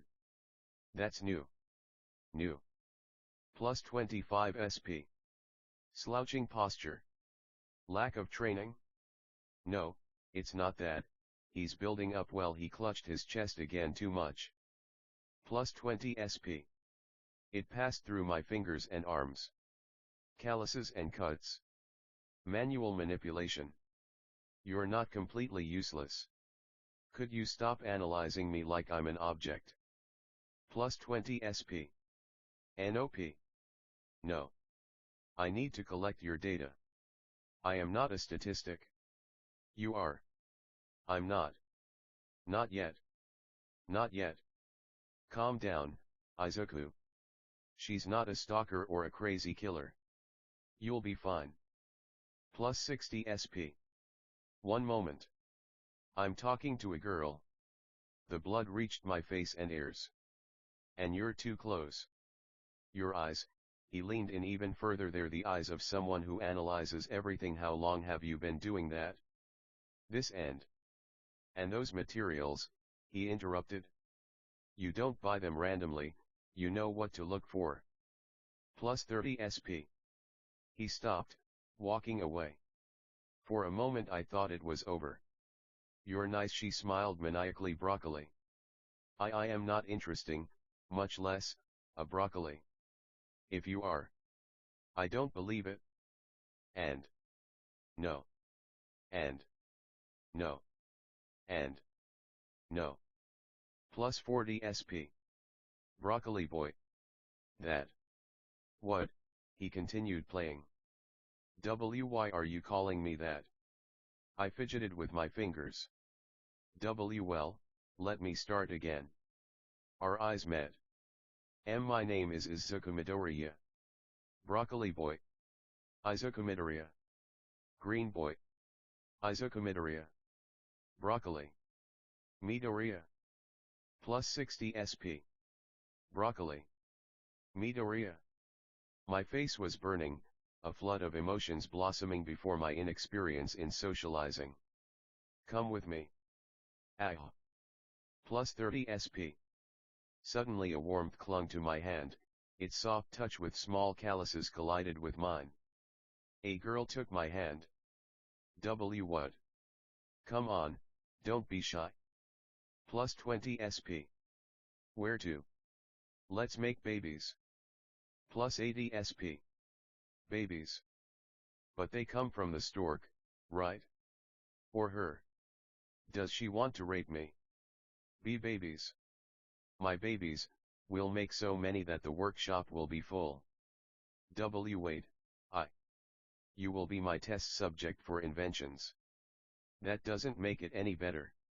Yes, he does. No. N. No, dot. Plus 60 SP. Wait. I protested. I have to pay. You payest. When? Don't know. That's a problem. It's not that big of a deal. Plus 50 SP. Yes, it is. My mind was in chaos. A girl is holding my hand. A girl is holding my hand. A girl is holding my hand. Why am I thinking that? Upon regaining consciousness, after a period of delirium, we found ourselves in a building. This is definitely a shop or workshop. Hatsum repairs. He offers appliance repairs and other odd jobs. What have I gotten myself into? I lost track of time, because I was preoccupied with what happened. I don't understand what she wants from me. I don't even know his name.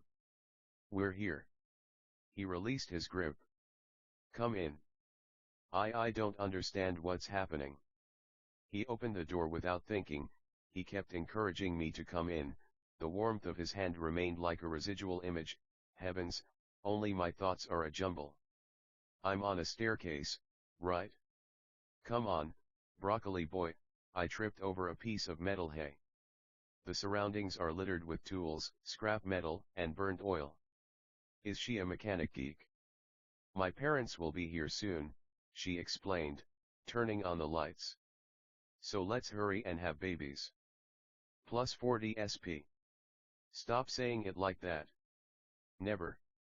Plus 20 SP. I tried to calm whatever was happening to me. My heart was pounding, overwhelming my senses. Izuku recalls. You were about to buy something and leave peacefully when suddenly a cute girl snatches the last item on your list, gropes you, and now you're stuck with her. What kind of events are these? And why are my pants too tight? However, I really observed my surroundings. There were all sorts of prototypes, inventions, and parts alongside the occasional explosion debris. I took a step. It's incredible. I couldn't help it, my geeky mind was turned on. The support shouldn't be able to hold something stable without additional reinforcement. I jumped to the inventions. How is that even possible? No idea. Plus 30 SP. That doesn't explain anything. But it works, right? It's something the great Mei Hatsum does, she boasted. I see, that's his name. Hatsum-san, you're brilliant. I jumped up and grabbed her hands, unable to hide my joy. That over there is a propulsion system. I pointed to one of the objects. But I don't even see anything stabilizing it. His brief elation at taking her hands was overshadowed. Wait, did I just hold a girl's hand? Not now, Izuku. I told you. I was inspired by one of the rising heroes. He paused. But of course, this is my personal design. Plus 20 SP. Is that the hero airjet? I played along. He has a jetpack on his back that allows him to travel at high speeds. Plus 20 SP. Yes. Plus, he can use the air expelled from that place to attack villains. His speed allows him to rescue hostages. Plus 10 SP. And escape easily. I like it too. Are you serious? Yes, their agency isn't too far away. I think it's great. Oh yes, he paused. By the way, what is your peculiarity? Plus 30 SP. That question, that damn question that haunts me. I can lie and say I don't have powers. After all, I'm quirkless. But can I trust her? Will she make fun of me? Will she stop talking to me? No. I know it's sadistic, but it's giving me way too many social points, which might be useful for gotcha. Seriously, I'm terrible with women. How do I do this? You're useless. Well, I let go of his hand. You could say something like that. What do you mean? Plus 10 SP. What is a self-binding? Binding vows are considered by all practitioners of Jujutsu as one of the essential principles of sorcery. They are contracts imposed on one person or with another in order to obtain something in return. I remember expelling fire using the auspicious beasts technique. Was this an extension not seen before, or do its variations depend on the user's perception? Kaiki summons a horn that tracks and attacks the target. Reiki, cover Ino's body with cursed water, increasing her mobility. Kirin, allows Ino to ignore pain by drugging her brain, though it drains her stamina. Ryu, a great dragon that functions as a powerful summon. So what did I do? I think I used Reiki, but I expelled fire by imagining a turtle spitting lava. Stupid. I know. I plan to combine my Reiki abilities with my Shikigami powers in order to use the power of water. I have several ideas inspired by Isekai anime. After all, my father's peculiarity, according to my mother, is that he breathes fire. If Ryu is a dragon, assuming that's the case, most of the dragons I see in manga breathe fire. She could use her power without fully summoning it. Would it allow her to use some of her abilities in exchange for only being able to fully summon her once a month? I don't really know how to do this. But I, Izuku Midoriya, have relinquished the use of Ryu, a technique belonging to the auspicious beasts, only once a month. In exchange, I can manifest a portion of its power through my mouth without suffering any harm. This allows me to use it even without a mask or anything covering my face, permitting spiritual contact. The sound of chains encircling my body filled me. So this is a form of bondage. Getting something in return for something else? The oppression was real, proving that it worked. Without wasting a moment, I inhaled and exhaled. I vividly pictured a dragon breathing out a small flame. And that's exactly what happened. Wow, said Hatsum-san, that's great. Plus 15 SP. Tell me, you absorb air and warm it inside you. I think I have the perfect baby for you. Wait. I stopped his attempt. It's not necessary. Believe me. Plus 15 SP. Oh no, young man. You are my baby puppet. So act like one. Plus 15 SP. Understand. Besides that, can you do anything else? Or allow fire to pass through your body? I haven't tried it. Plus 25 SP. Do it? Yo. What if I use another cursed technique? Will he be scared if he thinks I have two quirks? I took one of my stones from my pockets. Here I held his hand. When I tell you, throw it there. Yes. But I don't understand what a rock has to do with it. Are you going to burn it alive using it as a projectile? Applause. I hope I threw the stone in time. Wait, why am I in mid-air? Do I have hands on my butt?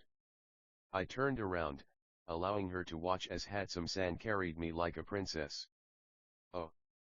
This shouldn't be happening. Did Boogie Woogie betray my trust? Nice broccoli butt. The heat rose to my ears in a fraction of a second.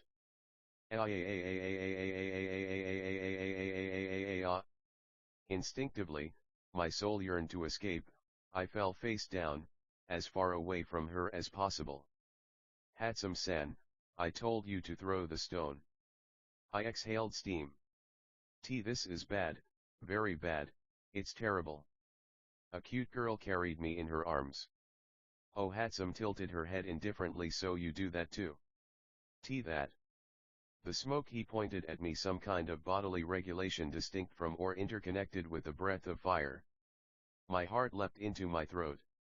Why you, what are you saying? You have two quirks, he continued. It's rare, but not impossible. Cases of dual quirks have existed, although. He smiled. That makes it even better. Better. Of course. It increases the probability of new babies. Stop calling them that. Never. Plus 50 SP. What have I gotten myself into? I have zero experience with girls. Good heavens, they all used me for their own gain. The last time, they left me a letter on Valentine's Day, supposedly telling me to wait on the roof. I got home late, soaking wet, and humiliated. I had to lie to my mom, hide my bruises, and on top of that, I was the laughingstock of the school for 2 years. I can't handle this. I can't handle this. Come on, you managed to fight off a lightning-wielding lunatic. You survived. Of course you can, Deku. A useless miracle. Deku, you idiot. I just got lucky. If it weren't for the system, I'd be 6 feet under by now. I know it perfectly well. It's a trap. Yes. But it didn't make me any less. What am I doing? I awoke from my lethargy. Her gaze held no trace of others, it was interested, there was no mockery, no contempt. She babbled about teleportation next to a baby on a respirator. That might do. About that, is there anything you can do that you're not telling me about? I can, I paused. Strengthen my body. Physical reinforcement, he interrupted. Some kind of strength training? Something like that. I nodded. At first, I let it flow all at once. I clasped my fingers together. But I realized it degraded me faster, I have to distribute it in percentages. Like a speedometer. Plus 50 SP. And about the fire. I continued. It's another way of using it. It's not a lie, after all. So there are several different functions in the same system? Shit, would the system detect this? No. If I dodge the question a little, maybe they won't brainwash me. Well, Green, your power, he clarified, is it a single power with multiple applications or two independent ones? Are you still using nicknames? Well, it doesn't bother me. The memory of my best friend becoming an arrogant bully was 1,000 times worse. It's just one. I replied. For everyone else. I clasped my fingers together. It's like energy flowing, electrifying my muscles for a short time, but it gradually wears down my muscle fibers, and it also leads to changes in my ability to interact with objects and the expulsion of fire. Plus 20 SP. Ambiguous enough, I suppose. I see, I've never seen such a gift, he declared. Exactly what I expected. He jumped up and touched my face. From the moment I saw you, I knew you weren't just picking up trash randomly. Basic materials, yes, he pointed out. But specific ones. Conductors, reusable parts, a sensor. You were building something. A suit, right? And plus 40 SP. Had some sand jacked. I decided to take out one of my notebooks, it was the most important one with notes on jujutsu, analysis of combat styles, a sorcery uniform reinforced at key points for the distribution of impacts, a mask in homage to the number 1 hero, gloves, and a respirator. Initially, it was mainly a green tracksuit, but based on previous experience, it proved weak at high temperatures. The friction itself was a factor. The carbon fiber was resistant, but useless against lightning. Her gaze, confused by the moment, wandered over the notes, opening her eyes. Since most of it consisted of ideas for a suit, I suppose I should ignore the jujutsu. Now that I think about it, what's so peculiar about it? Her irises are different. Similar to a scope. A shriek snapped me out of my internal debate. What happens now? This is incredible, he exclaimed. What is this? An impact distribution system. Body energy channeling. Dynamic structural reinforcement. Plus 80 SP. It's just an idea. He immediately refuted me. Even so, it's incomplete.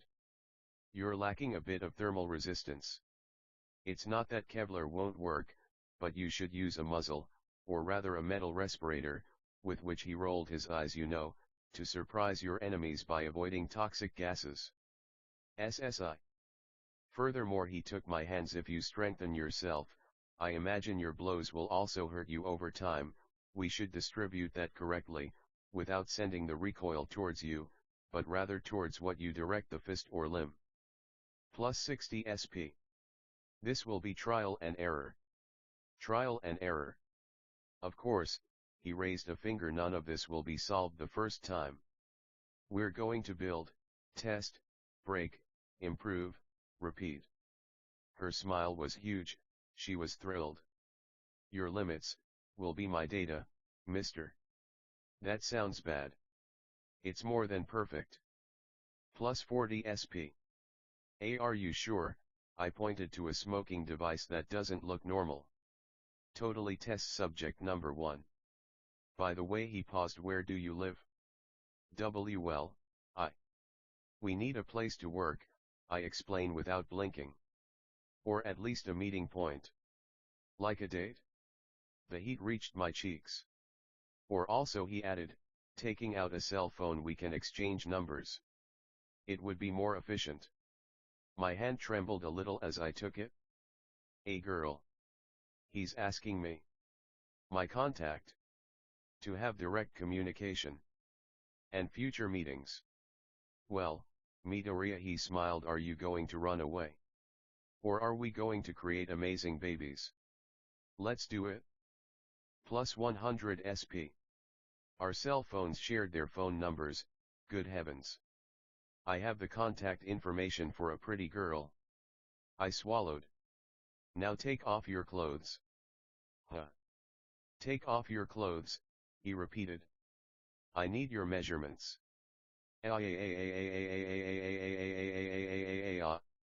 I hit the ground, as if I had been electrocuted. No. No, no, no, no, no. I pointed in all directions. This is going too fast. I'm not ready for this kind of thing. Besides, what kind of request is that? My mind is an absolute mess. Are you going to rape me? Huh, Parpati, oh no. That's what they say before. I'm just going to measure you. Measure? Yes. He crossed his arms. I'm not going to waste time guessing proportions. I need exact data if you want a functional suit. Oh. That doesn't make it any less shameful.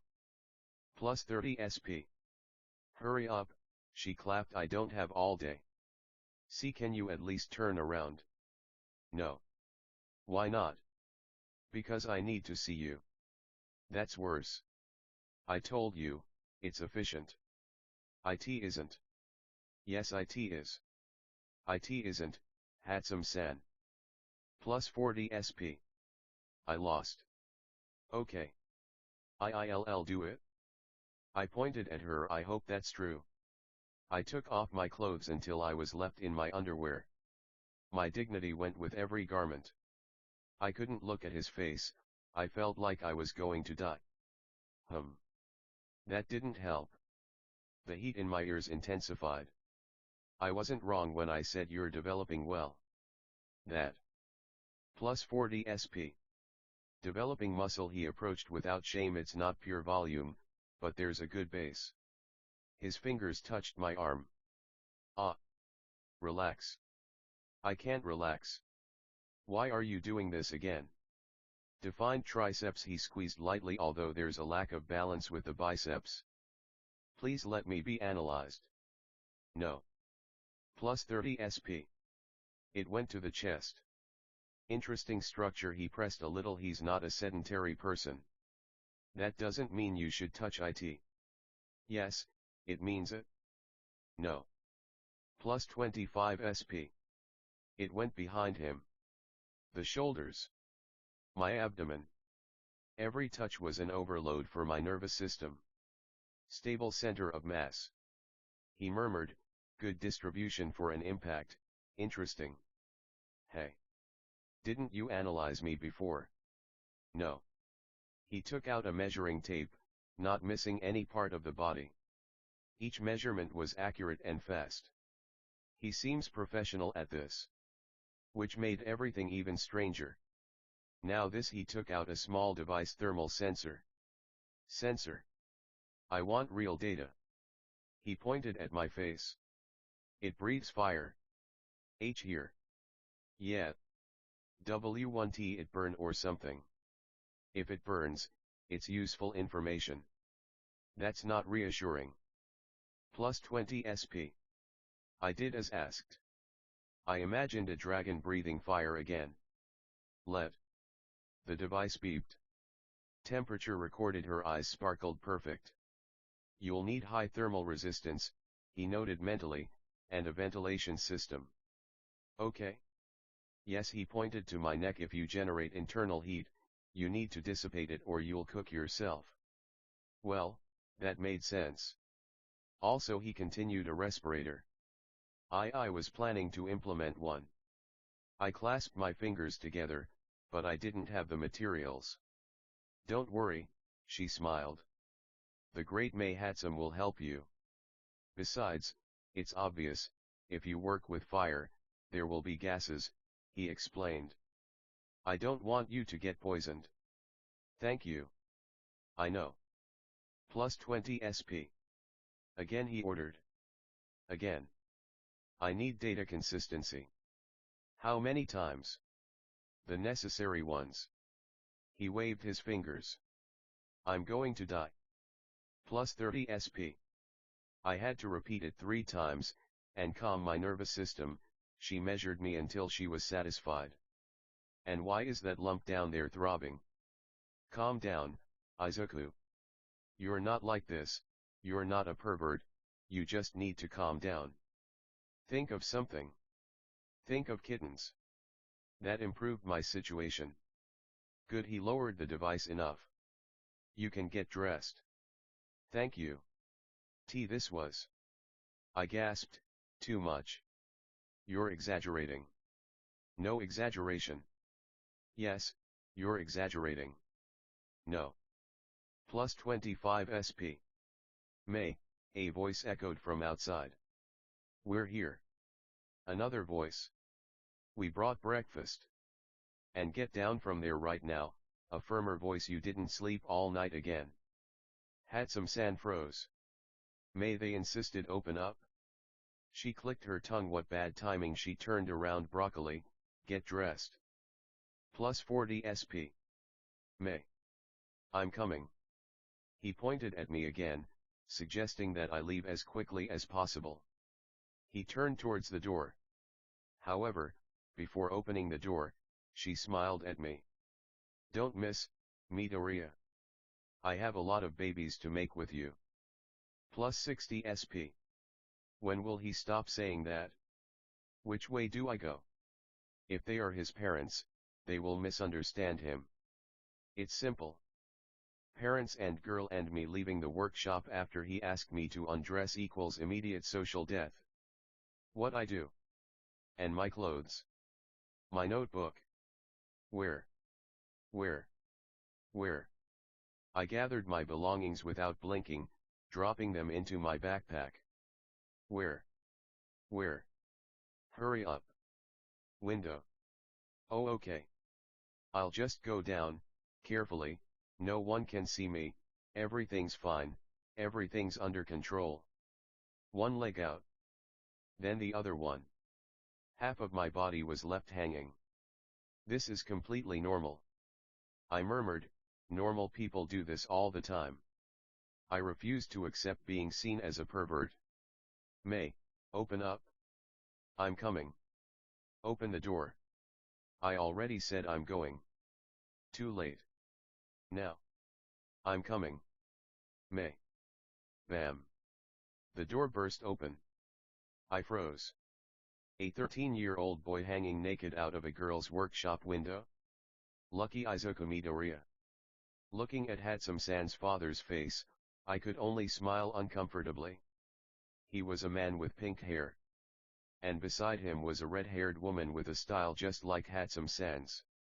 The man sighed. His weariness was evident. May. Who did you kidnap now? My soul left my body. The woman tilted her head slightly. Honey. She murmured, I think she's escaping. I am not running away, I replied automatically. I'm just. What am I saying? He's my test subject. May interrupted from behind. The one I've been looking for my whole life. And we're going to have lots of babies together. And no, that's not it. I whispered. That's not it. I swear. That's not it. I'm not making babies. There are no babies. There will never be any babies. There never were any babies. Plus 80 SP. The man gave way. I was going to question you, he said, crossing his arms, but he looked at me. I pity you. Critical. Plus 100 SP. Huh. Tell me something, he continued. Have you had breakfast? She just saw me escape from her home, or workshop, without clothes on, with her daughter by my side. And she's not bothered. And no. I see, he approached. Then come in. Huh. Come and have breakfast. We're not going to let a boy who outlived my daughter go without eating, she added matter-of-factly. The woman smiled gently. Hello, he said, you can come in, don't worry. This? Is it real? And I looked out the window. I was. Get down from there before you fall, he explained as he helped me. Why, yes. Something similar happened with Hatsum-san's father. Do I know him from before? I shook my head to cover my body as quickly as I could. They invited me to breakfast, the least I could do was accept. I approached my new friend. I begged her not to say anything about my peculiarities. She looked at me, dismayed, but agreed. Her parents watched us curiously, but I decided to pretend nothing had happened. At breakfast, I couldn't stop looking at Hatsum-san's parents and her. Why do I keep repeating her last name? It's confusing. Well, said the man, I suppose we should introduce ourselves. He pointed to himself. I am Minato Hatsum. He pointed to the woman, and she is my wife. Nice to meet you, she smiled. The pleasure is all mine. Hatsum-san. I bowed my head. Thank you for the food. His next words threw me off, as I was an intruder in his home. You can call us by our names, he explained gently. There's no need for so much formality. The husband nodded. We're not a business here, he chuckled. We're not going to eat you, kid. Do you really think you'd dare touch my girl? Hey, the woman hit her husband. Not even like that, look at him, he looks like a scared little lamb. Well, you're right, he complained, at least be less abrupt. And your name, child? The man asked. Izuku Midoriya. Midoriya, eh? I nodded in response. To me, it looks like a broccoli with legs, May added from her seat. I already told you. Midoriya. Green. Midoriya. Broccoli. Midoriya. Plus 40 SP. Is this normal? Tired of arguing with my new friend, I decided to ask her relatives for help. Yeah. It is, added the mother. I understand. I don't understand. Plus 30 SP. I must admit something, explained his dad. It surprises me. What? Of the one who survived her. Understand. That's true, he continued. Most don't last even 10 minutes. I'm not sure how I'm still here either. Plus 20 SP. I shouldn't tell you this, Midoriya, but I quit my office job, he said suddenly. I used my savings to open this workshop. I blinked. Oh really? Yes, he nodded. She wanted to create. He looked at me. So I gave him the space to do it. You know, I'm a bit of a mechanic myself, he added, not at her level, of course. Obviously, May said. That's incredible. I murmured. May told us a little about your potential, said the mother. She spoke highly of you. She explained that you weren't bad about the subject at all, the father added. My back tensed up. And I don't. Do you know anything about technology? He asked directly. And not much. I denied without hesitation. I learned most of it on the internet, and by analyzing. Analyzing? Heroes. I lowered my gaze. All my life. I see, the father agreed. That explains a lot, the woman smiled. She has so many ideas. May interrupted. And they're good. Really good. We're going to make amazing babies. No. I had to cover the girl's lips in order to stop her. plus 50 SP. Me alvide Midoriya, Iris de Shizuoka. M. Musudafu sir. Do you have your mother's or father's number? Well, yes. I showed him my cell phone. My mother's, but my father. He's working abroad, I replied, hoping they wouldn't notice my lack of a father figure. While using my cell phone, I checked the time. 8:20 a.m. I'm going to be late. At this rate I won't get to help that girl. It's the only opportunity. If I waste time, I won't achieve what I've been planning for weeks. It's a bit tedious, but necessary if I want to support non-sorcerers. Sorry. I blurted out I have to go, May. I'll call you later. I didn't realize I had called the girl by her first name, however I had important matters to attend to. XXX. Fact sheet. Izuku Midoriya. Damn techniques. Boogie Woogie, allows the user to exchange with any object or being that possesses cursed energy. Maximum range unknown. Auspicious beasts, a variety of invocations, an object or cloth covering the user's face is required for proper spiritual contact. It changes slightly depending on the perspective of the one who possesses it. The user has limited the use of the power to summon Ryu to once a month, in order to partially obtain his abilities. Even so, to fully summon Ryu, you need to be in a life or death situation.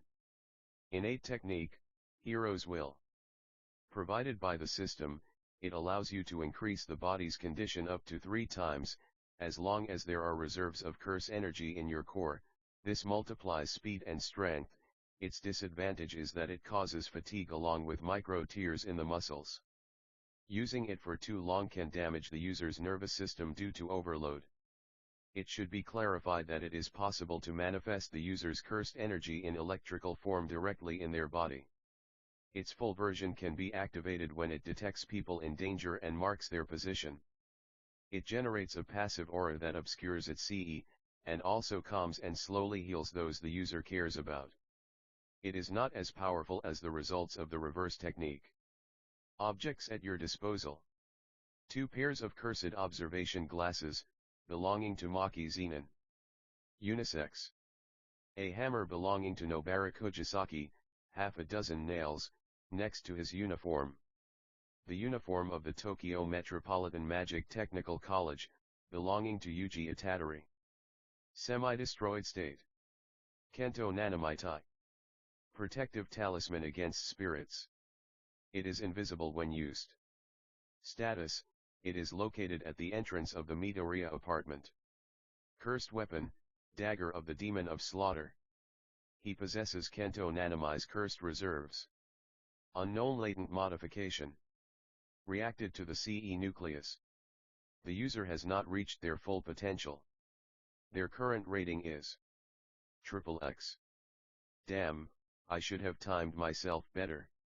I didn't even get to say a proper goodbye. What am I supposed to do now? This was the last train for half an hour, so I did my best to hide in the crowd. I wish there was some kind of evil technique that allowed you to hide your presence. I have saved up too many points. When I finish I should try my luck. I don't own that high school uniform. What if I steal one? Stealing is wrong. Doubt took root in me. I was caught between morality and villainy. I'm a vigilante, aren't I? I'm supposed to have broken the rules a long time ago. Sorry. To whomever the unfortunate person may be. Forgive me, All Might. I'm sorry, Mom. I bought 2 temporary hair dyes, one similar to Gojo Satoru's, and the other is black. I suppose with these I should be able to blend in, or at least not be Izuku Midoriya, in a place where I shouldn't be. I wandered around the vicinity of the private high school, observing the students, the first one to let his guard down. Am I thinking like a stalker? Good. Calm down, Midoriya Izuku. Together, I managed to conceal my release of negative energy. No one moved far enough out of sight of pedestrians who might alert a hero. If I were a high school student. Oh yes, I'm one too. They are in their final year, so technically they should already be choosing what to do with their lives, such as going to UA or a regular high school. A boy with messy black hair and a plain face looks strangely like me. Did Dad have another family? No, I'm delirious. The way he walked showed me that he was deep in thought, so I cautiously watched him. Honestly, he looked suspiciously like me, only shorter and with dark hair.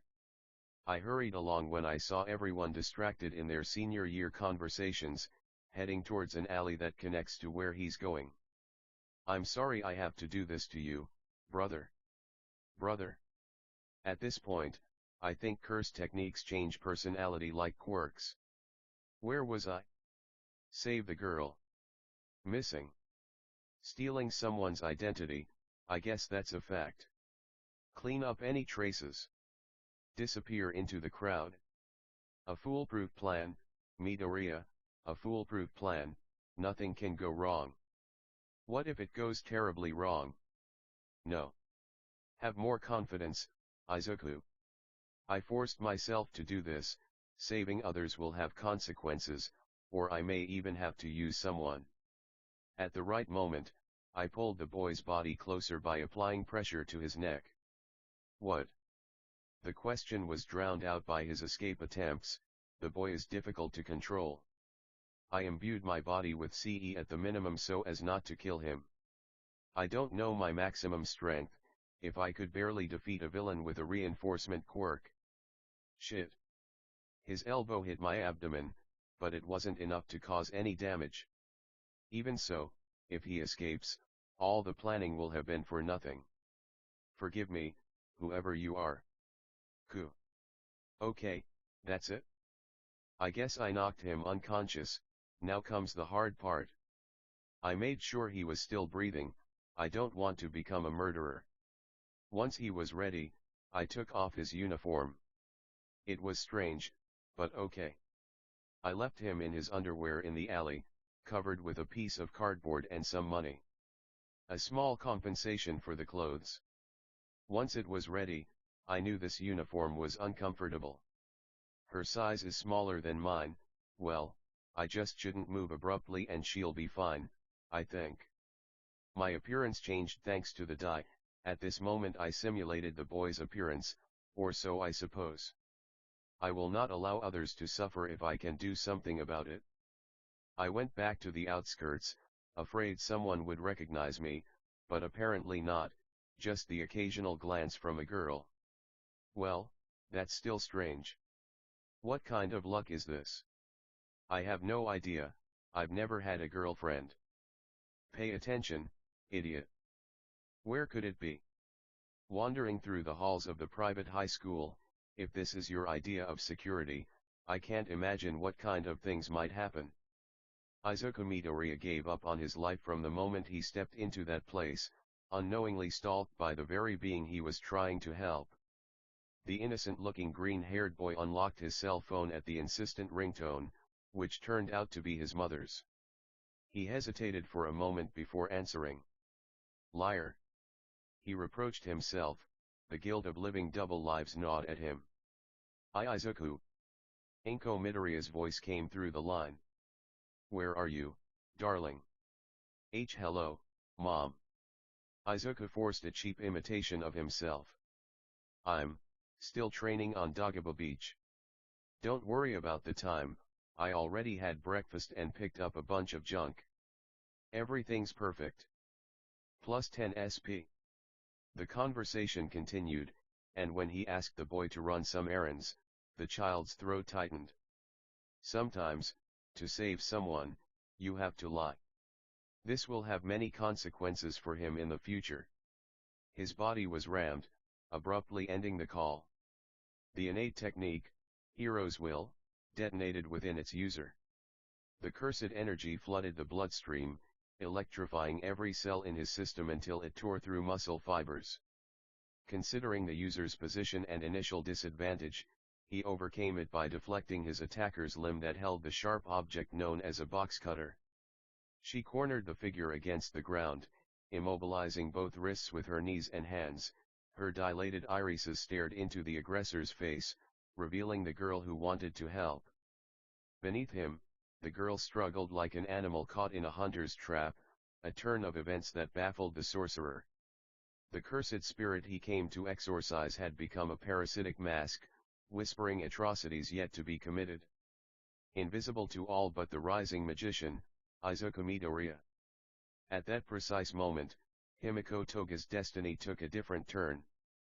An anomaly of the universe itself, a series of random decisions, shaped the path of the green-haired boy.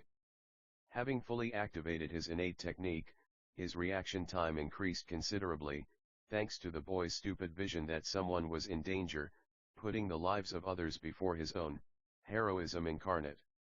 A frenetic clash of agility and strength ensued.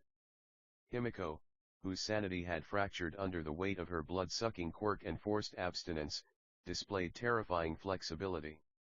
She managed to break free from the freckled boy's grasp, unleashing lethal thrusts with the box cutter. Izuku evaded every blow, dancing through the narrow passageway, his analytical mind working at full capacity. It's absurdly fast. His inner scream was stifled as he contorted his torso to dodge a direct stab to the jugular. The irises and the shape of his eyes, his agility. A predatory mutation gift? No, it must be a gift that requires ingestion. And that curse is pushing his instincts to the limit. Please stop, she pleaded, stepping back and raising both hands in a gesture of peace. Tell me, what do you want from me? Let me help you. Himiko paused for a fraction of a second. Her golden eyes, dilated and feverish, scanned him. The curse on her face twisted, and she broke into a smile that mixed childlike sweetness with an absolute thirst for blood. I want your blood, she shrieked, her voice echoing through the room. I want to drink it all and become one with you. Be my boyfriend. Plus 30 SP. The boy's mind went blank.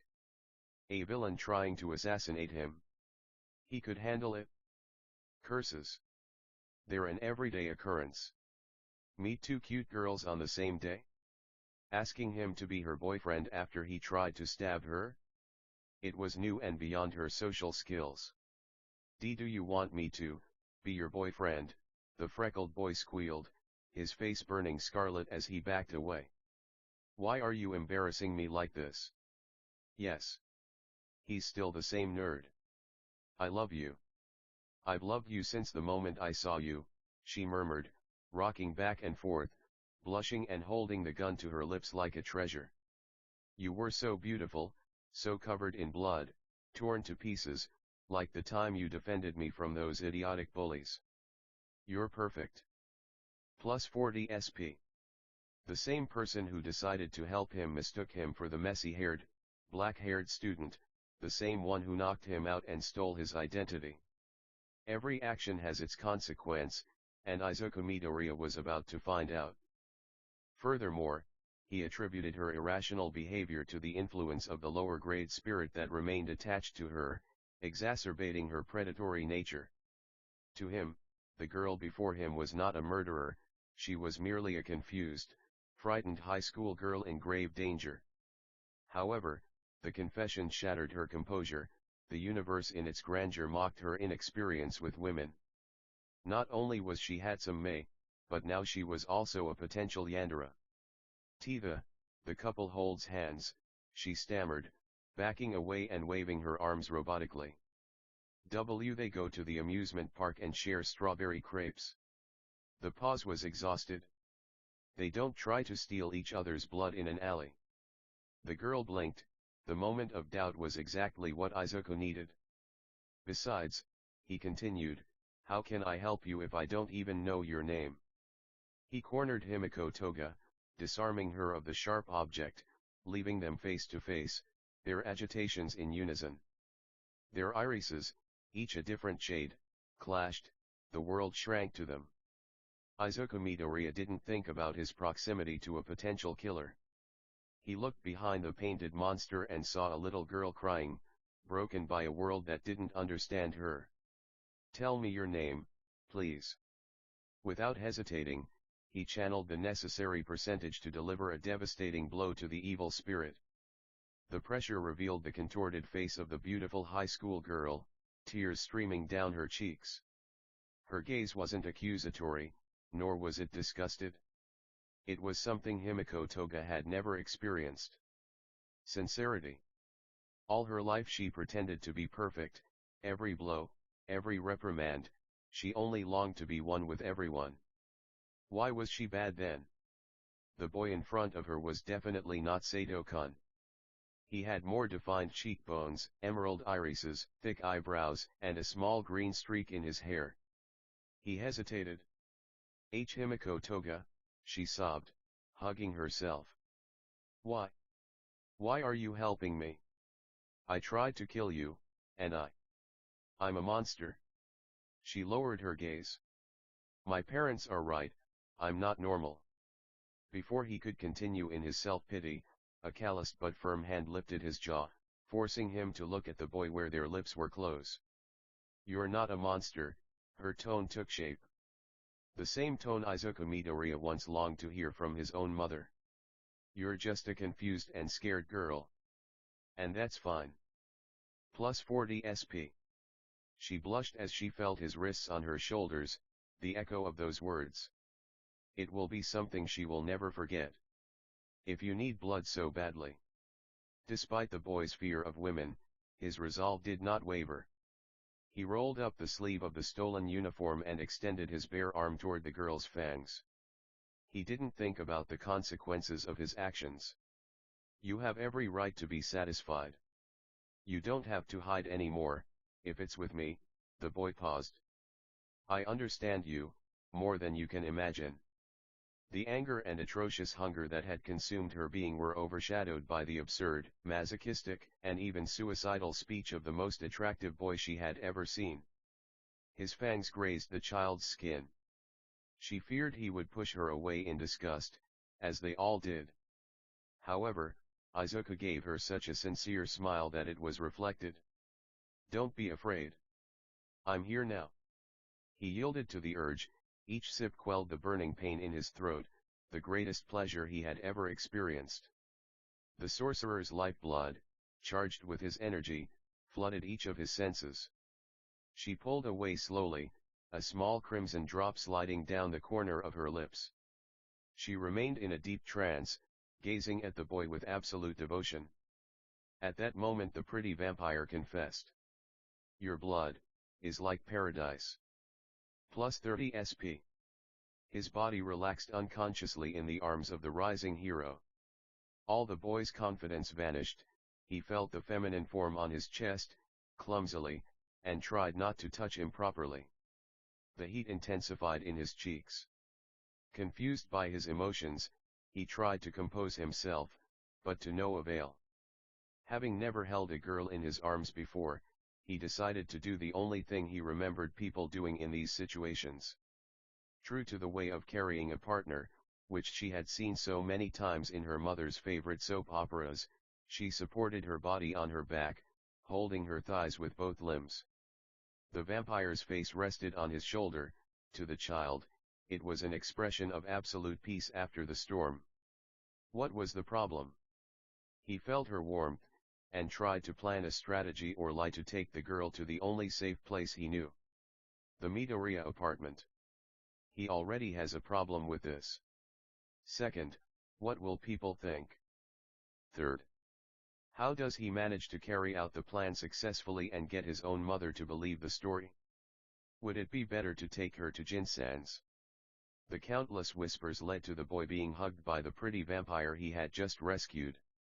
The result was the sorcerer's momentary freezing at the proximity. Any ordinary pedestrian would just see another high school couple. Apparently, the boy took advantage of this and tried to go unnoticed. He headed to the nearest station, avoiding ordinary students. He didn't want them to think he was a kidnapper or some kind of pervert. He reproached himself for not returning the uniform. He wouldn't have time. Besides, anyone who saw him taking a girl to a secluded alley would call him a hero for the alleged attempted rape. In case there is an investigation into what happened, he passed through the blind spots of the security cameras. During the journey to Musudafu, he left the body of the person he saved on his right. Something inside him did not allow him to leave her abandoned after exorcising that curse. Her confession of abuse by her parents reopened those thoughts she never wanted to have. The hero society is broken. Sooner or later, this was going to explode. Before he could continue studying what excuse he would come up with for his mother, he gave in to exhaustion. The couple remained together, each leaning against the other. Several girls their age began to gossip about the situation. Oblivious to this, the stop arrived. The train alarm managed to wake the boy. He was startled to realize that he was on her lap. For the nerd, bullied for what he knew his entire life, loyal to both the comics and All Might himself, he didn't know what to do next. He distanced himself from her enough to force his mind and heart not to go crazy. Good heavens! Where does this kid's luck come from? The request to be their girlfriend still existed, but for Izuku Midoriya, it was overshadowed by the condition of the pretty blonde he rescued. He despised himself for thinking he'd even have a chance with someone like her or any other woman, despite the strange changes she'd undergone since coming into contact with the cursed energy. He was just a 13-year-old boy. Along with the pressure of Japanese culture and society regarding how much you are, according to your peculiarity. He passed near Aldera Junior High, one of the places where his adolescence and childhood were a living hell. For a 4-year-old boy who only wanted to be someone who helped others, no matter the cost, it was something that marked him for life. He doesn't hold a grudge against them, not even his best friend Kakan. Deep down, he understands that his friend still exists. But what if he wasn't? Every thought was better than processing her current situation. She washed her face in a fountain. Should she remove the dye? No. It would affect the drinking water of the public site. Even so, how do you explain carrying a girl on your back and wearing a uniform that isn't yours to your own mother? What do you say to justify having been in another city? I was too tired for that. I wanted to go to sleep, but not before explaining things. His greatest fear here was not the curses capable of killing him, nor the villains, it is the fear of every man. The mother's anger. You can take advantage of the nearest public toilet. Unlike the fountain, this would allow you to change and provide a convincing excuse. Now, what about the girl? He realized her unconsciousness and, with all likelihood, sat her down on the bench outside. Without giving it time, the dye was removed while it dissolved thanks to the water. The air from the hand dryer was enough to make her hair malleable. She arranged the unruly strands in various ways, until they were directed back, with part of the hair falling to one side. She managed to change into her casual clothes. His neighbors would probably recognize him, but at that moment he didn't care much. The problem might be running into Katsuki Bakugo.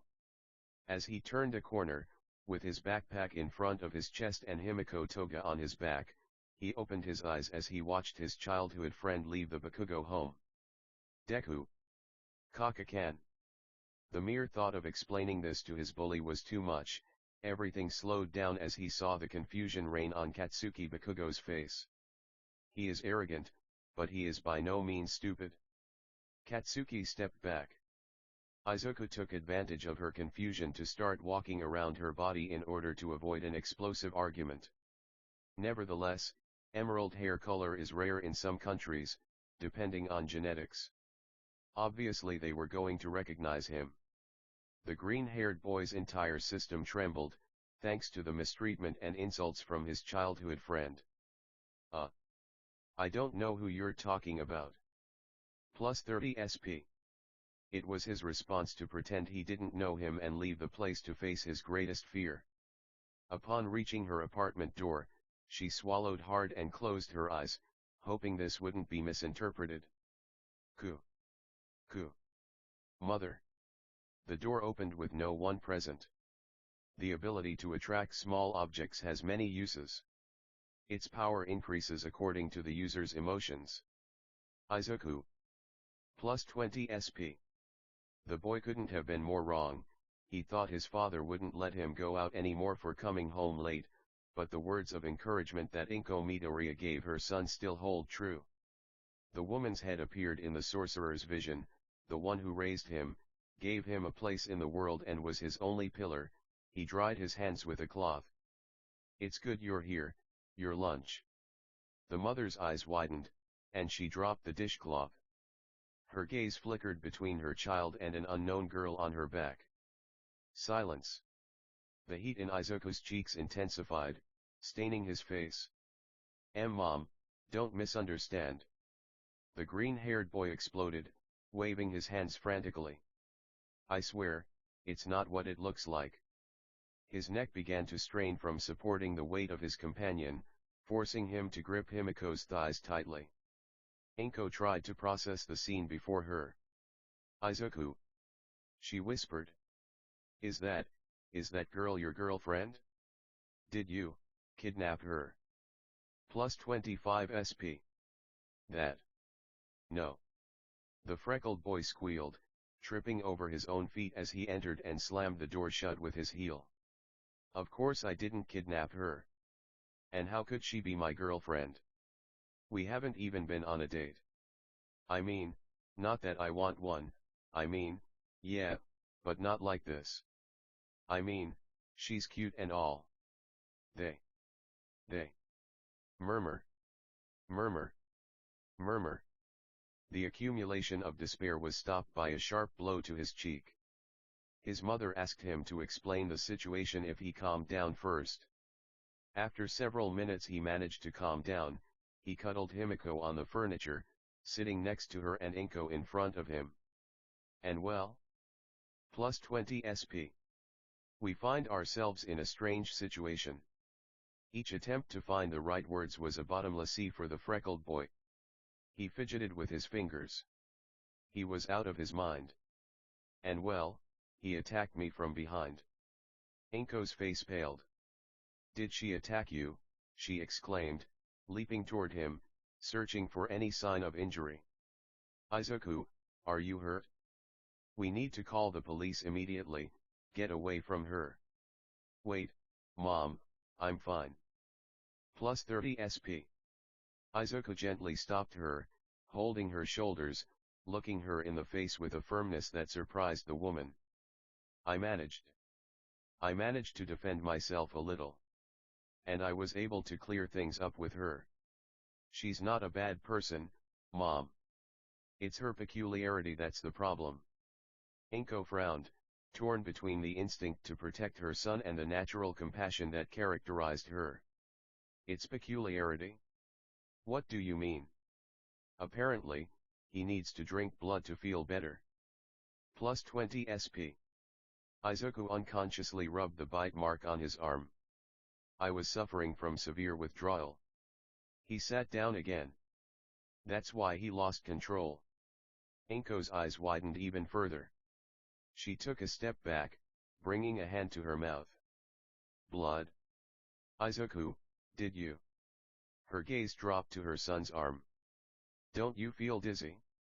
Are you sure you're not in shock?" Plus 20 SP. "I'm fine, Mom, I promise.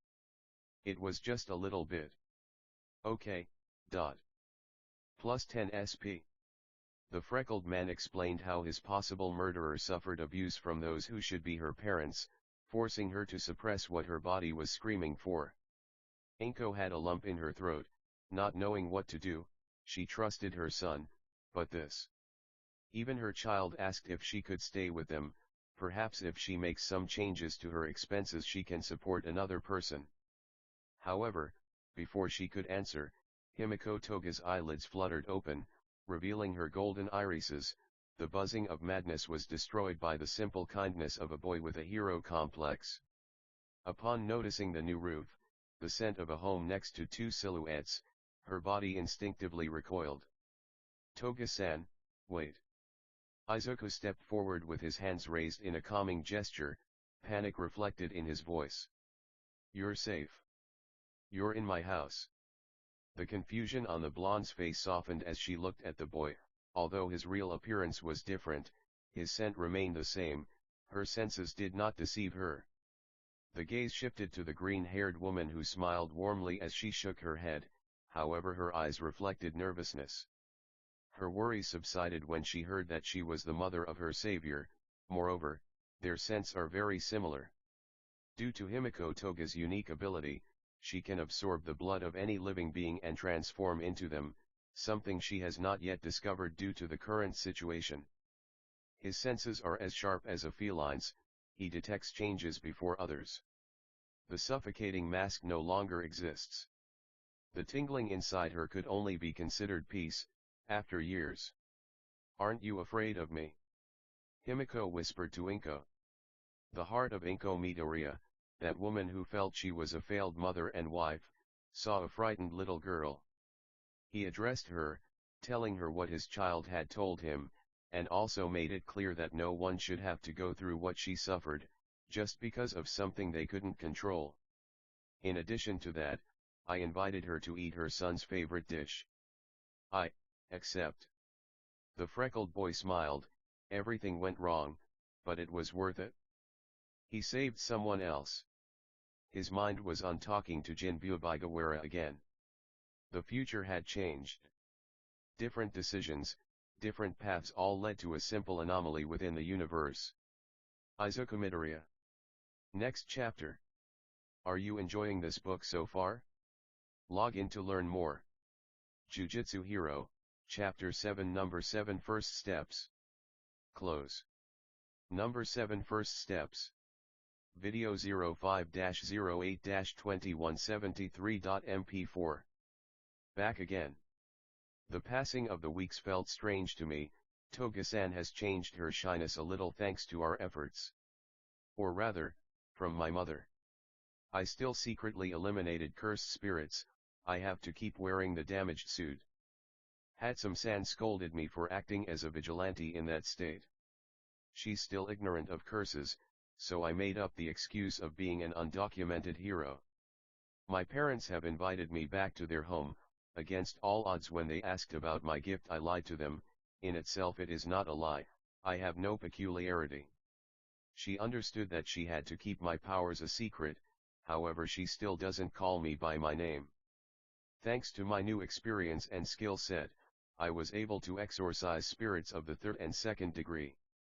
I combined my Shikigami with Reiki from the Auspicious Beasts technique.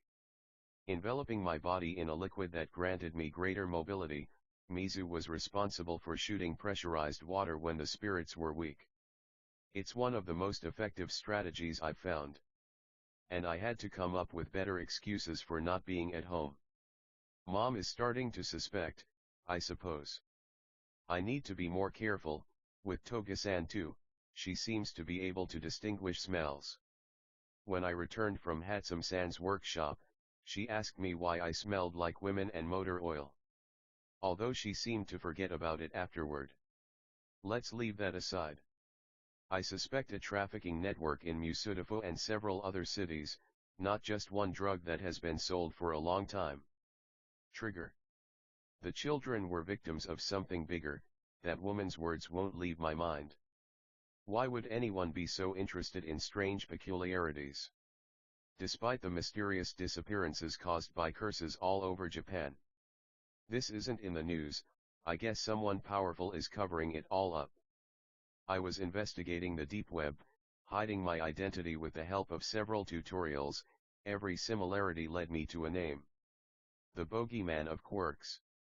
Many say he has a lot of different powers. His mere presence can subdue many. They describe him as death itself. If he appears, you vanish. It is said that its existence is as old as the dawn of peculiarities. Pulling the strings of history at will. Some dismiss it as mere fiction, but if it ever comes to pass, I'll eventually have to fight a guy comparable to Ryaman Sukuna with over 15 fingers. I can't imagine their arsenal. The number of puppets throughout the country. No, the whole world. I must be careful, stay as far away from their radar as possible. Although sooner or later they will find me, I must get out alive no matter what.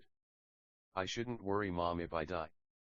I need to be the strongest at all costs. Even if I just become a weapon. I am a sorcerer, I know the darkness of this, I cannot turn a blind eye. End of playback. When analyzing the movements of underground heroes like Eraserhead, he decides to contain the enemies even at a disadvantage. His peculiarity allows him to nullify the activation of the gifts, however this does not increase his strength. Because of this he is practically quirkless during the battlefield in several aspects. His only help is his capture weapon, which he usually uses to swing at normal speed. It contains similarities to the United States Vigilante. Spider-Man. Despite its short time of appearance, its form of movement may be due to its peculiarity and web, or rather a possible liquid that its body system generates, some kind of super-resistant spider silk. It is the only case of non-heteromorphic arachnid power. Its swinging motion simulates the movement of a physical pendulum, the spider web acts as the string and it as the mass. It manipulates the distance of the net, and also manipulates its center of gravity and angle in order to gain momentum. His shoulders. Not your entire body has to withstand the centripetal force and gravity that push you down to the ground. It is supposed to lose speed due to friction. However, as I deduce, it could reduce the size of the spider silk line at will during the swing, gaining momentum. Not only that, it must withstand traveling at high speeds to achieve this. Why am I even thinking this? It's not like I could be like him. He was able to stop a train at its top speed, using only brute force and his networks.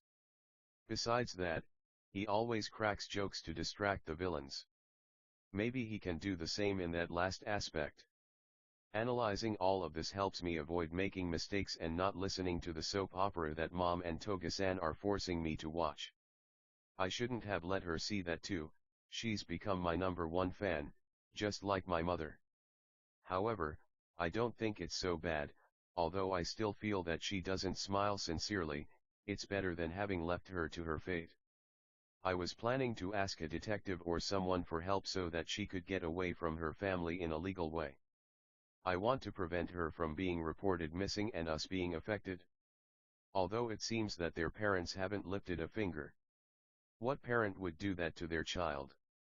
I'm sure I'm committing a selfish act by wanting this, but I'd rather it never end. It's the only way to avoid, even for a single instant, feeling guilty for the cursed energy in this world. I hate myself for that. Despite Hatsum's protests about the suit being in pieces, she decided it was an excellent idea to jump back into vigilantism. He covered his face with a mask of everyone's favorite hero, and using spray paint he molded a tracksuit from the All Might merchandise to his liking. The final appearance is a cheap imitation of #1 with emerald tones in its details contrasting with the navy blue, along with white gloves. Finally, he tore off the sorcery logo to implant it near the chest. Damn techniques. Boogie woogie.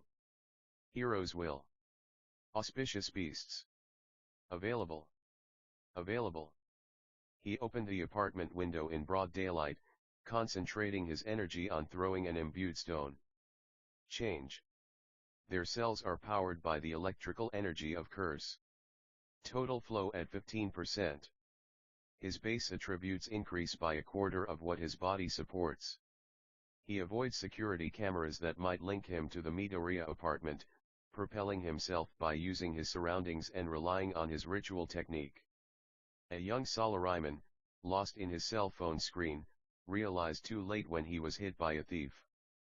He chased the attacker in order to recover his briefcase, begging that his body bear the burden of being a weakling.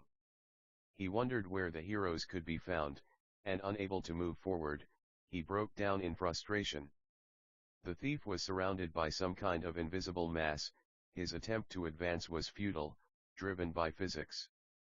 He was stopped from hurting himself over something he couldn't see. Before he could process what had happened, what he had taken without permission was snatched away from him. He complained about this and looked up, searching for the one who had thwarted his theft. An All Might mask greeted him. It was someone dressed as the #1 hero with emerald tones. I beg you, there are other ways to live. He scoffed at this. He'd heard that excuse so many times it bored him. A guy like him would never have that opportunity.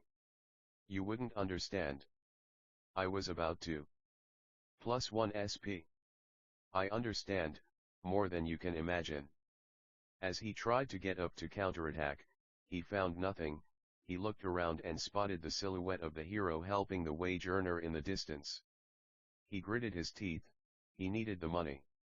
He was surrounded by a curious crowd, and before escaping, he found 5,000 yen on the ground. Perhaps a kind of donation from the hero, or just pity. Something was better than nothing. He'd always resorted to stealing since it was his only option. He grabbed the money and fled the scene. Anyone looking at the rooftops would see the shadow of someone dressed in a simple suit resembling the world's favorite hero. His speed was comparable to athletes competing in high-intensity races. His position zigzagged between the structures, appearing suddenly after the sound of applause. The figure picked up a lost balloon belonging to a little girl. He helped an elderly woman cross the street. She tried to thank him with a few yen, but he politely refused. Even so, she gave him a bento box with food. He had no choice when he heard a professional hero ask for his identity. He also rescued a cat that was about to fall from a tree. Applause. He approached an alley where a couple of boys had cornered a young man. The irony was absurd. He observed himself surrounded by his classmates and childhood friend. He hesitated. "Akatani-kun, would you be so kind as to lend me your money?" The tallest one raised his fist.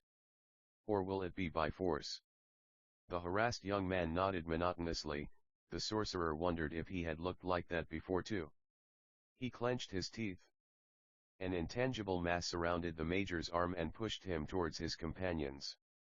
He instinctively activated his gift towards the stranger. A torrent of air counterattacked Midoriya, guiding his arms with Mizu's help using a small shield of gelatinous liquid. If he wants to be a vigilante, he must act differently, so that his personality pattern is not recognized as Izuku Midoriya's. Hey, that's rude of you. The attempt to appear as another person still maintained his usual stutter. "You're the one who came in here. Get out of here." +2 SP. His henchmen brought in the boss, ready to attack the one who ruined their ticket for an afternoon at the arcade. At first, they assumed he was a professional hero, but his cheap suit and height gave him away. "Hey boy." Laughter erupted, each person pointing at the guy dressed as the #1 hero. The sorcerer blushed with embarrassment when he realized they were joking. "That.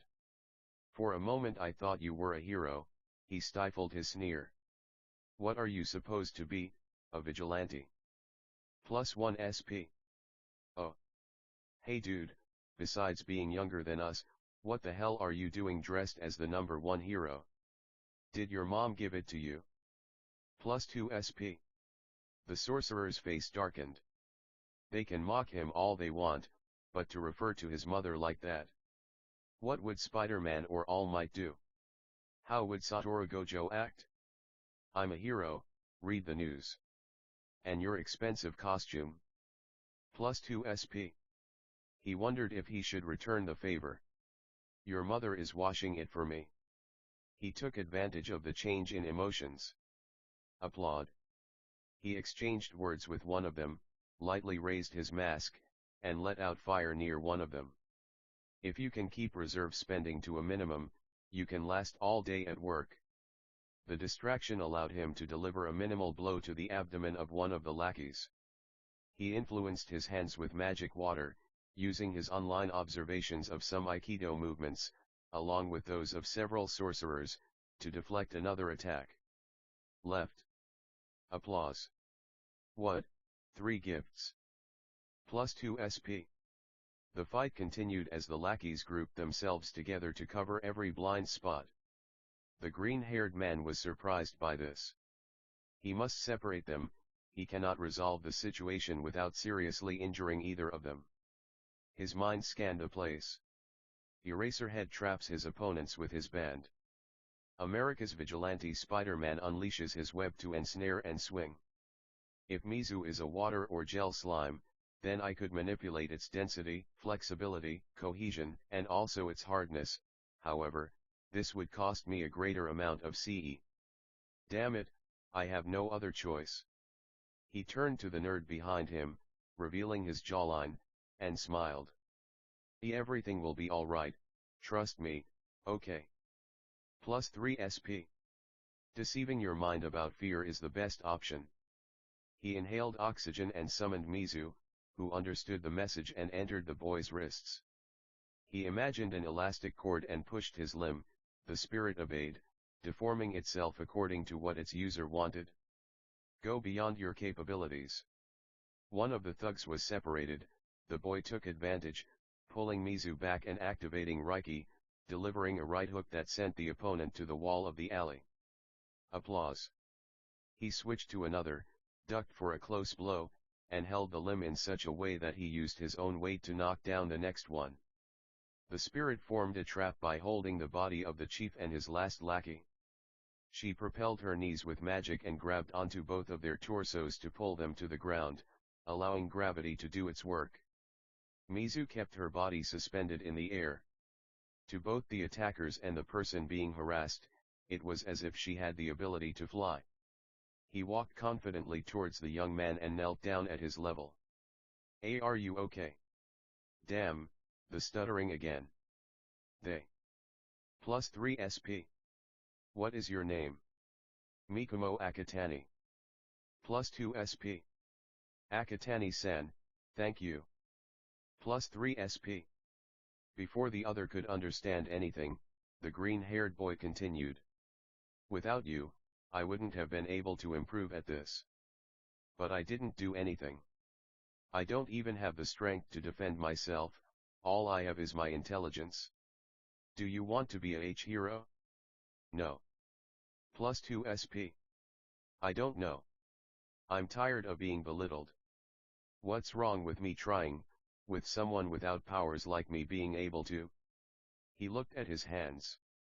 "It's useless," he scoffed at the irony. "If only I had some of your powers, it would be incredible." Although the black-haired boy continued his monologue, the sorcerer held his breath. The similarities were overwhelming. If they had been the same age or classmates, he had no doubt they would have been friends. Don't undervalue yourself like that. +2 SP. He swallowed hard. Perhaps everyone had labeled him crazy for his dream, but still, if he had the opportunity to inspire others to fulfill theirs, that would be enough. You know, I think there's a hero in everyone. I used to be like you too, well. I still am, it's so weird. Don't you think? You said you were good with your mind, so use that to help and not to harm. That's harder than destroying. That's why most people choose the second option. No matter how difficult things get. She sighed. I believe in you, Akatani-san. You can achieve great things, just don't throw yourself into danger alone, lean on others. The other's world had become a sea of tears. No one had trusted him. Maybe he hadn't told him directly that he could be a hero, but he could build something bigger. To be able to help. +4 SP. Come on, let's get out of here. The sorcerer helped the other one up. They walked towards the exit, talking about various heroes and topics of interest. The sorcerer limped a little, using a bit more than his body could handle, one of the consequences of his main ritual technique. Are you sure you can move forward?" He responded by giving a thumbs up. "Goodbye, Akatani-san." +3 SP. Change. On the rooftop of a city building, Izuku Midoriya is preparing to finish the bento that the lady gave him. Wow, it was a long day. Perhaps I can continue to blend these new ideas I have to take advantage of the techniques I possess within Jujutsu Kaisen in ways that haven't been shown before. I should also find a way to balance this with curse hunting. I suspect that as I progress, the odds of encountering a spirit of a special degree will increase. For now, I should rest my body a bit and return home, avoiding patrols by professionals. Within their vision, the position of 4 people in danger near a busy area is marked. He stops his rest. Duty calls. Despite the high risks and the professional level required, one wrong step and everything falls apart. Her body is torn apart by the transformation of the feeling of help into CE, she exchanges on the rooftop of a nearby building, allowing her to analyze the place. Even if I'm afraid, I'll keep moving forward. His gaze leads him to one of the convenience stores with a robbery by villains, one equipped with a weapon, peculiarities unknown to the eye.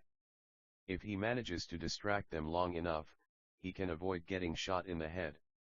A 9mm bullet ranges between 350 m/s and 400 m/s, exceeding its maximum speed, therefore you must be careful. Too many possible variations, you can reduce the risks with the help of Reiki and Mizu. Change. He exchanged words with one of the hostages. The others expel curse energy without any filter, however Izuku Midoriya is the only known one with the ability to manipulate it. The cursed liquid enveloped his body, allowing him to slide instead of walking normally. His momentum was needed to knock down one of the robbers with his body weight. Mizu materialized by charging pressurized water. The weapon flew out with a shot that grazed the sorcerer's shoulder. The wound forced him to hold on because of the burning sensation. Shit, he complained. Mizu took care to wash away the biological remains of its user in order to avoid DNA identification. 3 hostages, one attacker recovering next to the other about to strangle an innocent person. Applause. Izuku appeared where the hostage should have been, contorting his body to deliver a right hook to the villain's face. His body fell near one of the shelves. The startled owner asked about his identity. Izuku couldn't allow this, much less start a conversation at this moment. I hate myself for speaking this way. Please leave. The owner tried again. +1 SP. Do as I tell you. His vision slowed, his legs acted before he could even process it. The cursed energy multiplied its speed at his expense and held him by the shirt. However, a blade pierced the man's head, splattering his remains onto the sorcerer's mask. He was speechless at what was in front of him.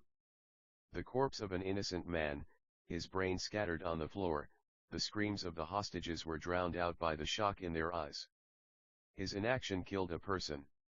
Killer. Killer. Death stalks behind the curse, a burden Izuku Midoriya accepted in exchange for power.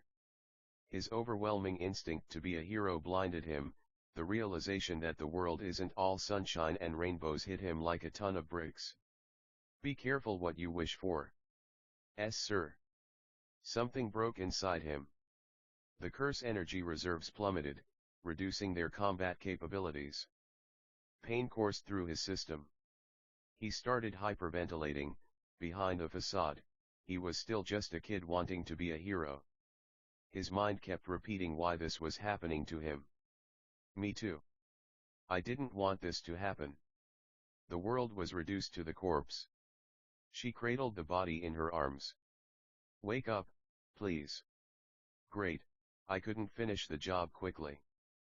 +2 SP. She clenched her teeth tightly, turned her face full of anger and tears, forming a cocoon of water that protected the remaining hostages. Reiki's ability began to contort, her emotions blossoming into liquid armor with tentacles. Izuku's mind went blank. Only a thought crossed her mind. Defeat. He repeated to himself that this was not the way. His feelings allowed the CE to seep in with a death pressure, every blow from Katsuki Bakugo, the doctor's voice breaking his dream, every damn taunt. The remains of the innocent were treated like garbage. Do you think this is funny? The killer just mocked this. And what will you do, kill me? +2 SP. You will regret this. Oh come on, you look like a silly kid in an idiotic suit, where's the real one? You kill as if a life had no value. The insurance company had someone to live for, so. Reiki concentrated liquid in his hands and Mizu enveloped herself inside.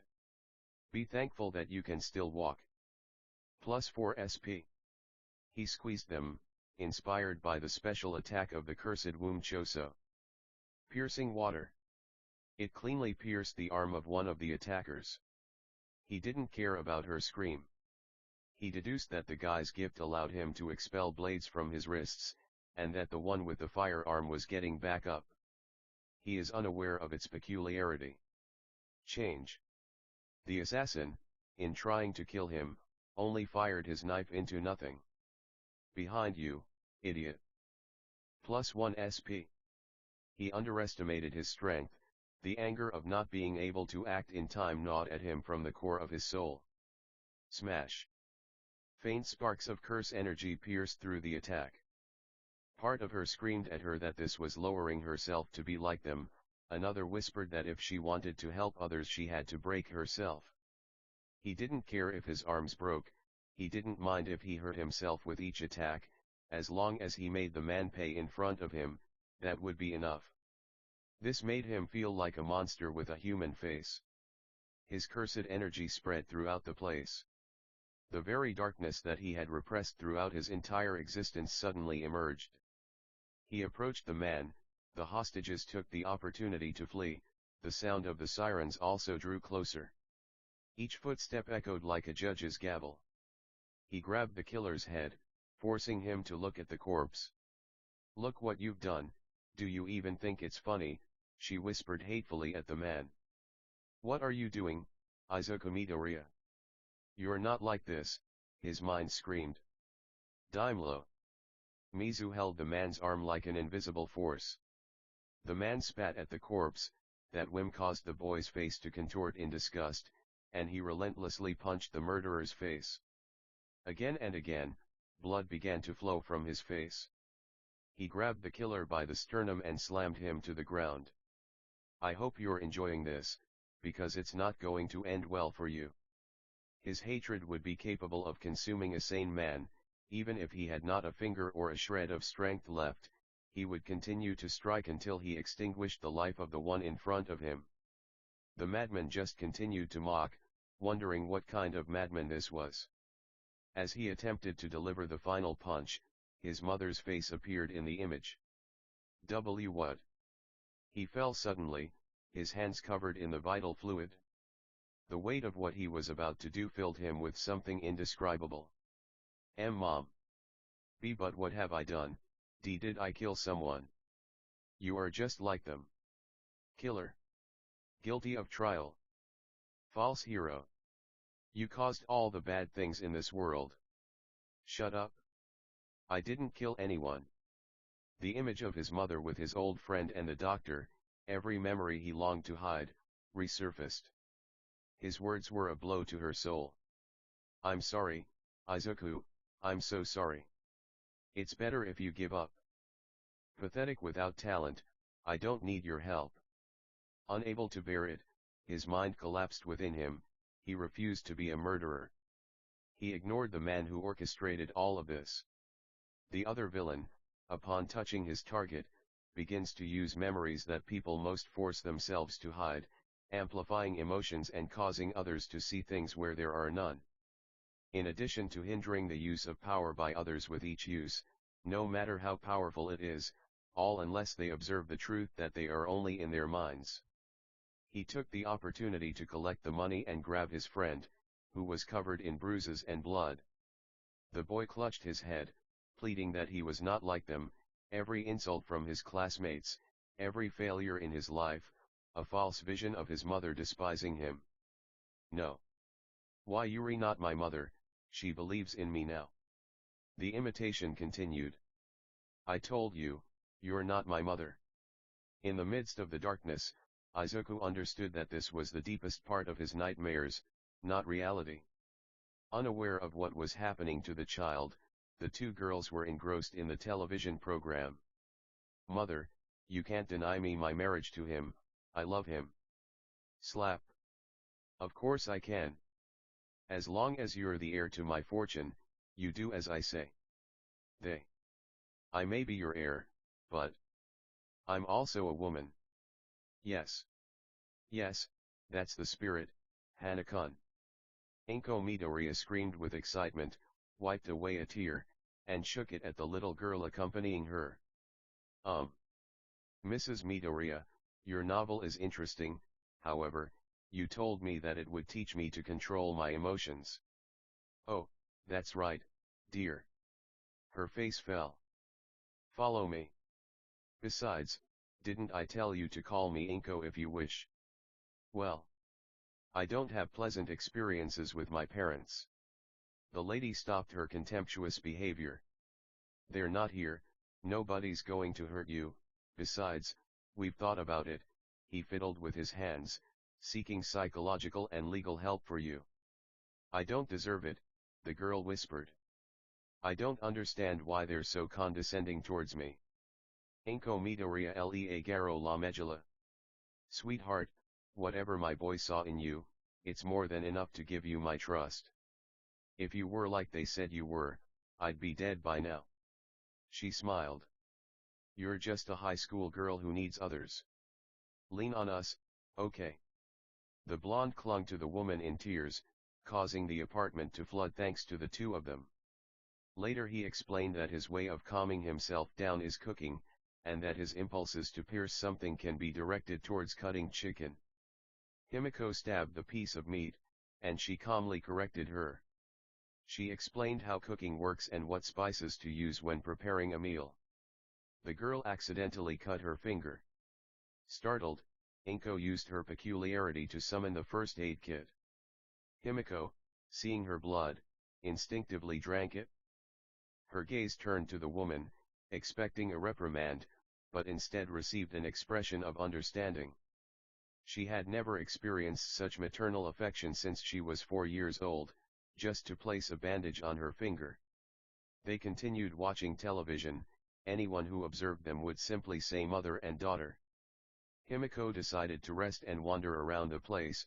She went to the room of the boy who saved her. The taste of his blood kept her sane most of the time. She felt great vitality inside her like never before. It still seemed strange to him to know that everything is a shrine to the number one hero, the sheets, posters, figures, and even his computer decorated with that theme.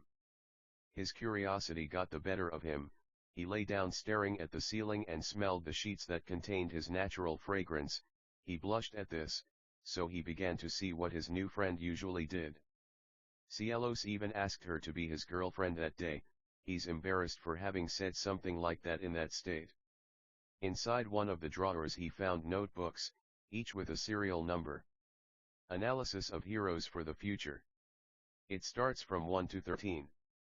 They were simple at first, typical of any superhero fanatic, but the quality of the lyrics improved over time.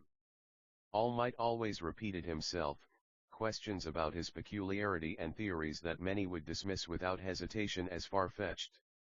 She smiled. Maybe, just maybe, she could have a topic of conversation with him later. When he put everything back in its place, he noticed one that was different. Jujutsu Hero. He explained imaginary phenomena, a type of hidden energy, and people with powers beyond a normal peculiarity. He immersed himself in all of this. What was he hiding? Is that what I use when I help her? Is that why he doesn't show his powers in front of his mother? Is that why he avoids conversations about what happened? She sighed. She shouldn't meddle in other people's business. As I try to leave, I notice out of the corner of my eye a suit hidden away. It's in terrible condition. Is he a security guard? No. She told herself she should respect his wishes and not interfere. However, he interfered when he shouldn't have, so shouldn't she? I longed to know more about him. I rummage through her closet and find a woman's uniform. Does he like to cross-dress? No. He doesn't seem like that type. He always blushed around her. A throbbing in his heart told him so. He peeked out the door, checking that no one was nearby. She smiled. He locked the place and undressed to try on the uniform. When she looked in the mirror she noticed that it was a little too big, however it wasn't a big difference, as she remembers she is 1 meter 57 tall. She tried several positions and movements that always felt natural to her. Her feline-like behavior allowed her to avoid making unnecessary noises. What are you hiding, Izuka-kun? Lying on his back among his pillows, his scent allowed him to calm down. Raised. Levant. Izuku slammed his face against the ground, trying to resist his fears. They could have killed you, but instead they killed an innocent person. Why is it always others and not me? No matter how hard I try, I'm never enough. I never have been, that's why my father isn't here. They've always trampled on me. I can't save them. No Deku. You have people who need you. But I don't have the strength. Remember Mama, Toga-san, Jin-san, the non-sorcerers. The memory of his mother with him playing hero and damsel in distress. How he rescued the blonde girl who almost killed him. The children kidnapped that day. They also have people they love.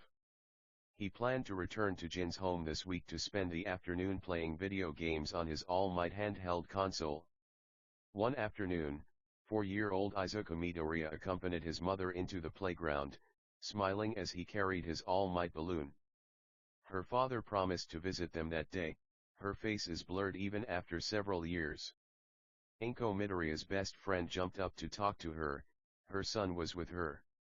Katsuki Bakugo had not yet awakened his quirk, but traces of superiority were germinating, something the freckled boy never realized in time.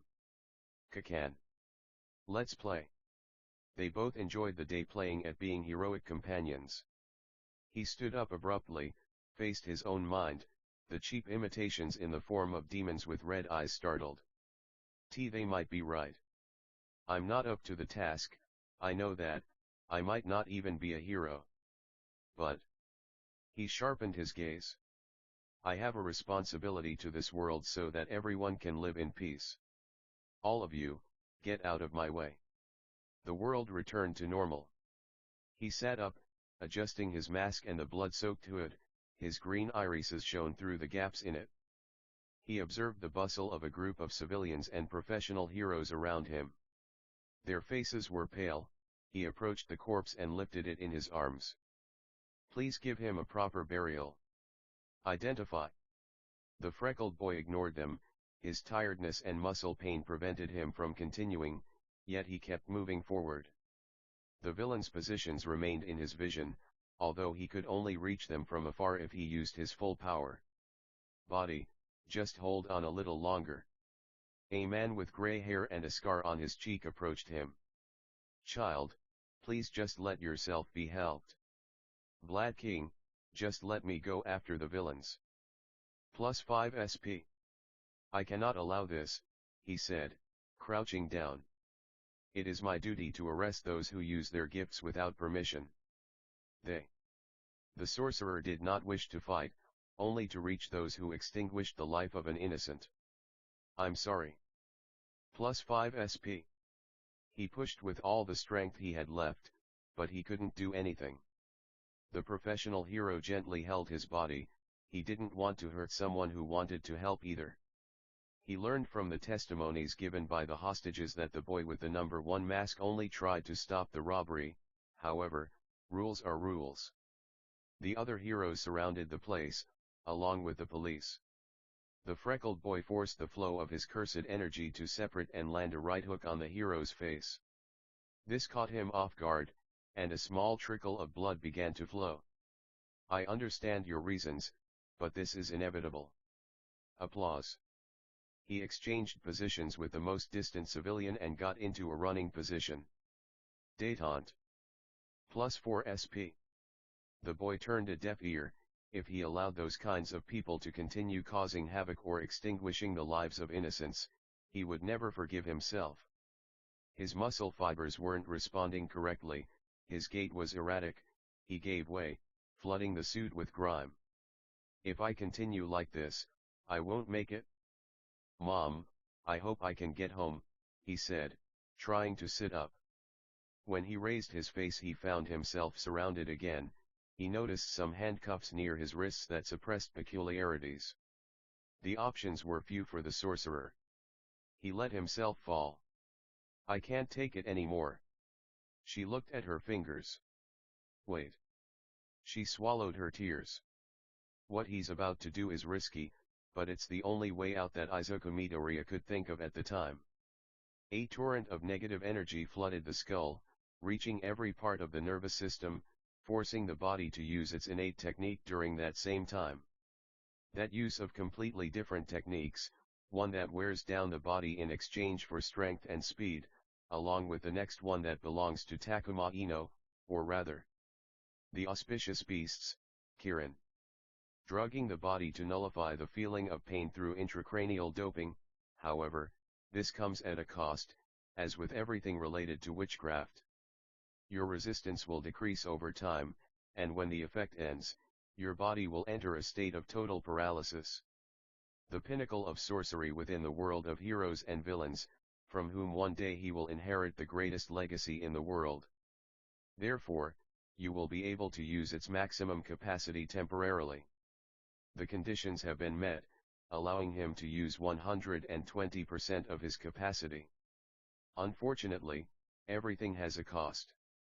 Her irises changed in appearance. The boy's bloodstream glowed, every cell at its maximum capacity, all thanks to the boost from the hero syndrome he suffers from. A human in adolescence can reach average speeds of 20 km per hour depending on their physical capacity, however, due to the characteristics of the moment, this is taken to more than 3.5 times what the body can withstand. An exceptional feat. Its shape and perception blurred into the space around it. The recoil pushed the nearby police officer. Thanks to the speed he gained, he propelled himself between the walls of the alley, began to travel across the rooftops, avoided a professional who was chasing him, allowed himself to take a few steps along the walls of the buildings before gravity took over, and managed to do some turns on the tree branch. He stumbled while trying to recover, and to avoid wasting more of his energy he allowed some of the Reiki to let him slide down the sidewalk. He might be a rookie. Several civilians stepped back upon seeing him, a child pointed at him in amazement.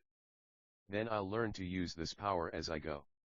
The suit stuck to his body as a result of the collision with the air, the soles of his favorite shoes began to dissolve. Pseudo-flow at 120%.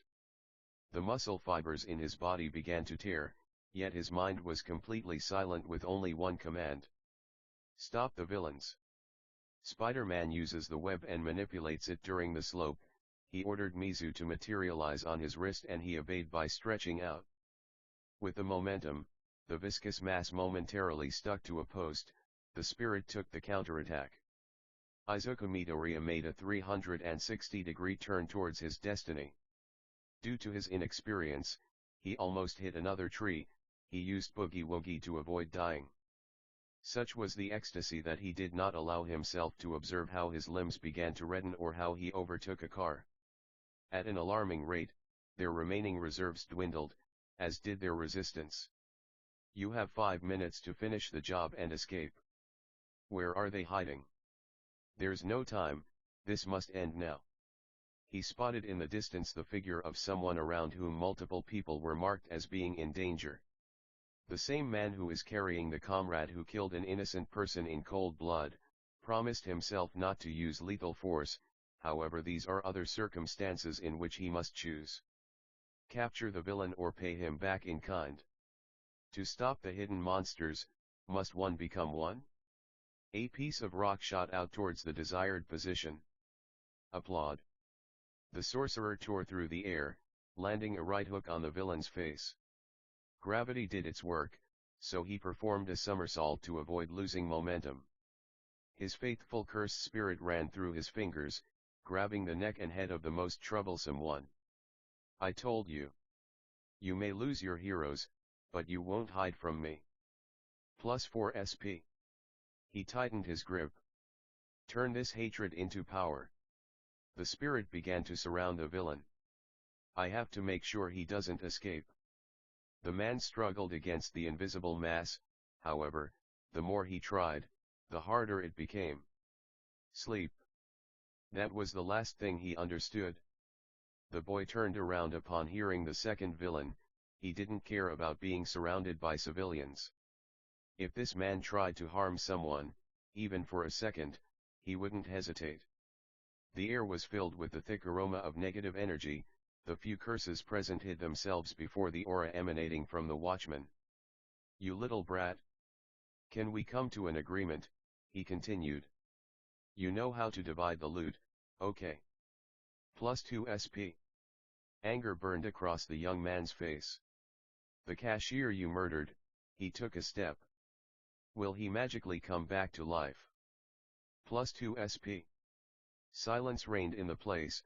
The villain was between a rock and a hard place, a brat in a cheap suit with professional heroes after him and his partner. Genial. What was so hard about that guy restraining himself? Heavens, they weren't even friends. He himself specifically told him not to kill anyone. You damn fool.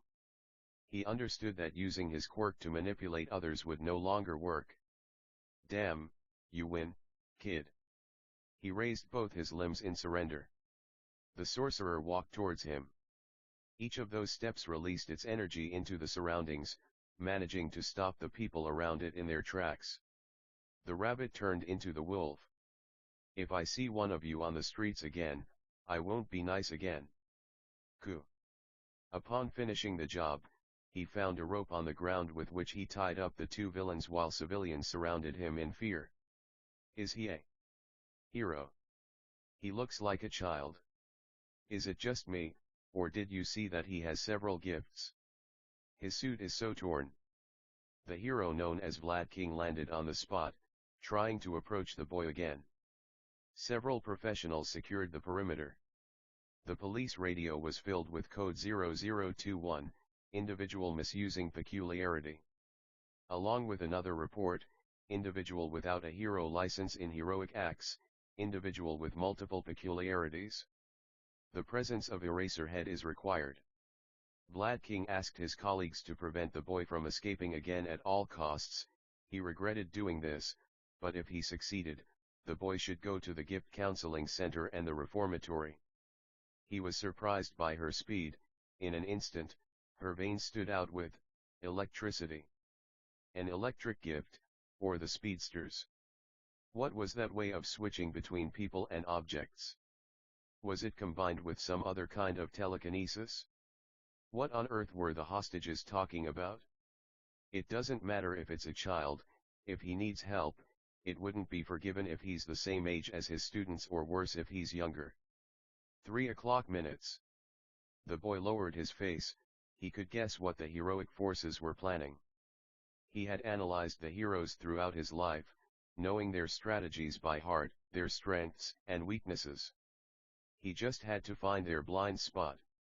He began to feel a slight tingling in his lower extremities and understood that he didn't have much time. Their reserves are comparable to almost nothing at that time. He cursed himself for being too weak. If they catch him, it will all be over. The dream of helping, his identity, his mother will be in danger, those he saved too. Besides, I will not allow the spirits to take control. He surveyed his surroundings. The police had set up a barricade, and their weapons were drawn. Cornered, he only had one place to flee. Dagobah Beach wasn't that far from here, he recalled, adding that together with Hatsum they set up a small workshop inside a rusty van.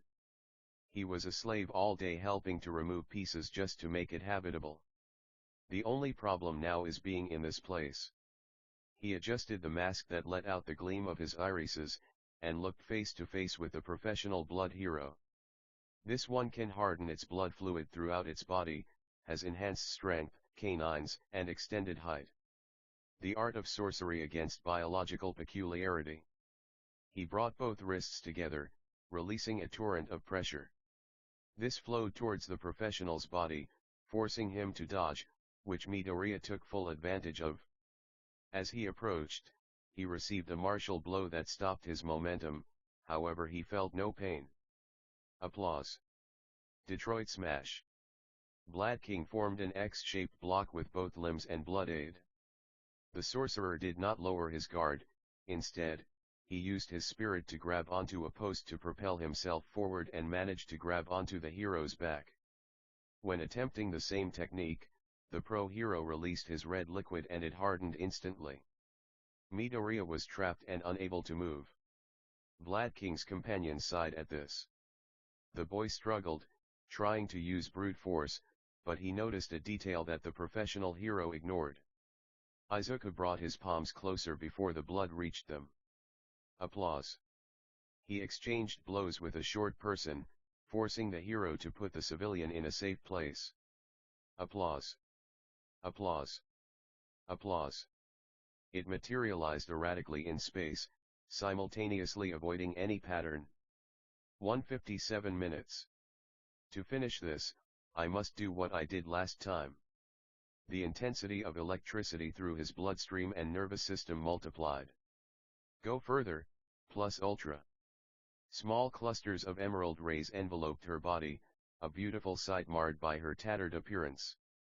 The fluid reinforced his lower limbs. He broke the pavement when he jumped. After observing the rabbit hero Mirko, he understood that to have greater mobility he should learn to act like one. Zigzagging across the ground, dodging the blood hero, an assistant approached him, yet in an instant he moved more than 8 meters away. 1 hour and 20 minutes. He gathered momentum to flee. Bang! The sound of a gunshot pierced the air. One of the new officers acted unintentionally. The nervousness of his first patrol led him to make this mistake. The bullet pierced the boy's buttock. He only felt a tingling sensation as he was drugged by the cursed technique. However, his spirit understood the danger his user was in, and he became engulfed by the wound. The boy disappeared from the area, a thin layer of dust in his wake. Almost there. More speed. 1 minute. I need to go faster. The solace of his feet filled with liquid, which allowed him to slide across the pavement. Even if I'm a failure. It veered off course while turning at an intersection. Even though my body can't stand it. He jumped onto a car. I will break my limits.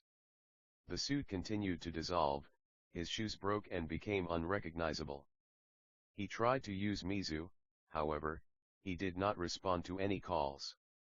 He slid under a trailer. He overtook every car on the track, until he could make out his destination on the horizon. The amount of liquid increased. Their reserves are reaching the breaking point. 20 seconds. He touched the sand. Almost. He avoided crashing into a pile of scrap metal by doing a somersault over it, however he cut his wrists in doing so. Hatsum-san. He begged the girl to be in this place to ask for her help, as well as a perfect excuse to avoid his mother for the time being. Hatsu. 5 seconds. Green.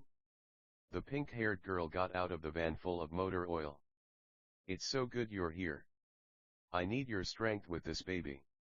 2 seconds. Izuku slowed down to fall onto the sand, however he took the girl with him, pushing her body onto it. 0 seconds. The child's entire nervous system regained its senses. Agrgr. MMPHHHH. MMPHHHH. Izuku Midoriya was paralyzed, his nervous system sending the full weight of his feet. Her legs were burning, her arms felt heavy, especially in one shoulder. He closed his eyes, trying not to move at all. She moved her body slightly to where she was standing. Wait a minute, why is the sand so soft? A woman's moan forced him to open his eyelids. She was shocked by the sight. Pepe Pechos. Midoriya, I really needed you here, she continued, ignoring the situation. We haven't seen each other in, what, 3 days? Plus 10 SP. She sat up, leaning on the child, and noticed the rags you were wearing. Huh, what happened to you? Plus 15 SP. And these rags? Plus 10 SP. She lifted her top to examine the child. Their faces were close together. Do you understand that you didn't have the right equipment? He sat up. It doesn't matter. Get up right now, we have babies to make for your experimental suit number 1. Hatsu Hatsum-san. Plus 20 SP. There's no time for this, Midoriya. the boy screamed. Can't you see I can't move? Plus 20 SP. Oh, that's right, he said, approaching. Then come on, I'll drag you to the workshop. Wait. Plus 15 SP. No excuses, Midoriya. But my butt hurts and I think I have a broken bone. Plus 10 SP. Don't complain so much, it doesn't look too bad. Hey, what was your name again? He blinked. I didn't sleep for 2 days. It shows, the boy complained inwardly. We've known each other for a while now, I forgot to. He paused. At least, you're going to help me, right? Hatsum-san. Plus 30 SP. The boy lay on the sand, exhaustion bouncing off every inch of his being, yet he found it impossible to sleep. May Hatsum dragged the green-haired man to the van where she placed him on one of the futons they had set up. He complained about every move. Stay still, I'll do my best. He wiped some of the blood off him and touched his shoulder, to which he complained. Plus 10 SP.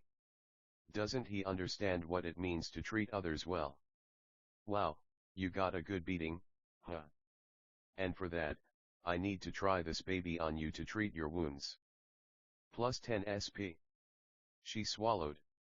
I should have gone to Jinsan's house. He accepted defeat. Hey, why are your buttocks bleeding? Izuku Midoriya rolled his eyes. May Hatsum took charge of cleaning the boy, the irony was such when she suggested that he would need a bath. Curious of someone who doesn't seem to have had contact with a shower in years. He had to push him to the ground in order to check the bleeding site, while using his peculiarity to reach the source, a bullet casing was ejected. She was curious about this and joked about whether it was also immune to projectile impacts. The freckled boy was not amused. His mind wandered.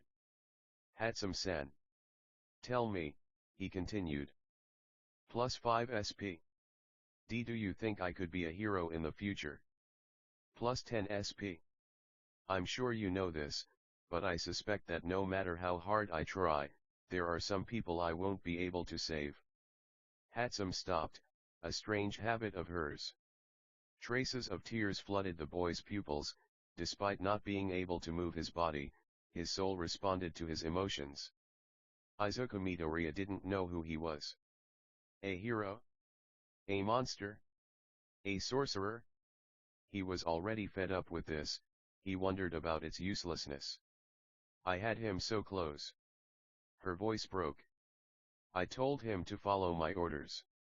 Damn it, I was supposed to help, and all I did was allow an innocent person to die. His brain was scattered all over the ground. And I hate myself for that. I know better than anyone that Kaken was right all this time. The dam broke. After all, he's just a kid playing at being a hero. I thought I could help.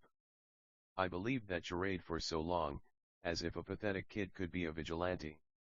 When I can't even save one person. Sob. Damn it, I longed for so much my whole stupid life that I didn't allow myself to see my own mother falling apart over time. Everything for me. They. Me too. I'm still the same idiot who lets himself be walked all over, he continued. I've always had so much time, so much freedom to do something, and I've never done anything. I'm a failure. I accept the words of my destiny, to be condemned to exist as a nobody. Are you sure you think so too? Who am I kidding? You're so busy with your inventions that I sometimes feel like I'm not really there. I don't really understand myself. A dry sneer escaped. Why did I hesitate at that moment? I was afraid to use brute force. Is it right to take one life in order to save another? Midoriya. The tone changed. I know what you're going to say, the typical I understand, I'm fed up with that. Plus 20 SP. Midoriya. They are fat. Are you at least listening to yourself? Plus 18 SP. It's obvious I care about you, you're the only one who hasn't run away from me. She glanced at her inventions. Everyone at my high school ostracized me because of the way I act. And I hate them for it, they never see the beauty in my babies. I resigned myself to this passion because I did not have a peculiarity suitable for the heroic realm. The boy's eyes turned to hers. I don't understand why you doubt yourself so much, he exclaimed. With what you've shown me, you're an incredible person. A gleam appeared in the greenish irises. To hell with those idiots, he said, sitting up. You have a learning potential that even you don't believe in. Your analysis notebooks cover things that many internet scholars overlook. You're hurt and tired, I know that. But that's no reason to wallow in your misery. Hatsum-san. Plus 80 SP. You can't always save everyone, you said so yourself. And that's okay, because you're a human, not All Might. He too must bear the burden of being the symbol that sustains society. Do not ignore that others also carry things that they do not always say. Lean on those you love and stop complaining. May. Plus 60 SP. Can I call you that, right? And. Plus 15 SP. Thank you. You're welcome, silly. Plus 18 SP. Izuku formed a small smile. Am I full of snot, May? Absolutely. Plus 30 SP. They both enjoyed each other's company. The pink-haired girl carried the green-haired boy's body to a stretcher, where she examined his knees and used an invention to take an X-ray of them.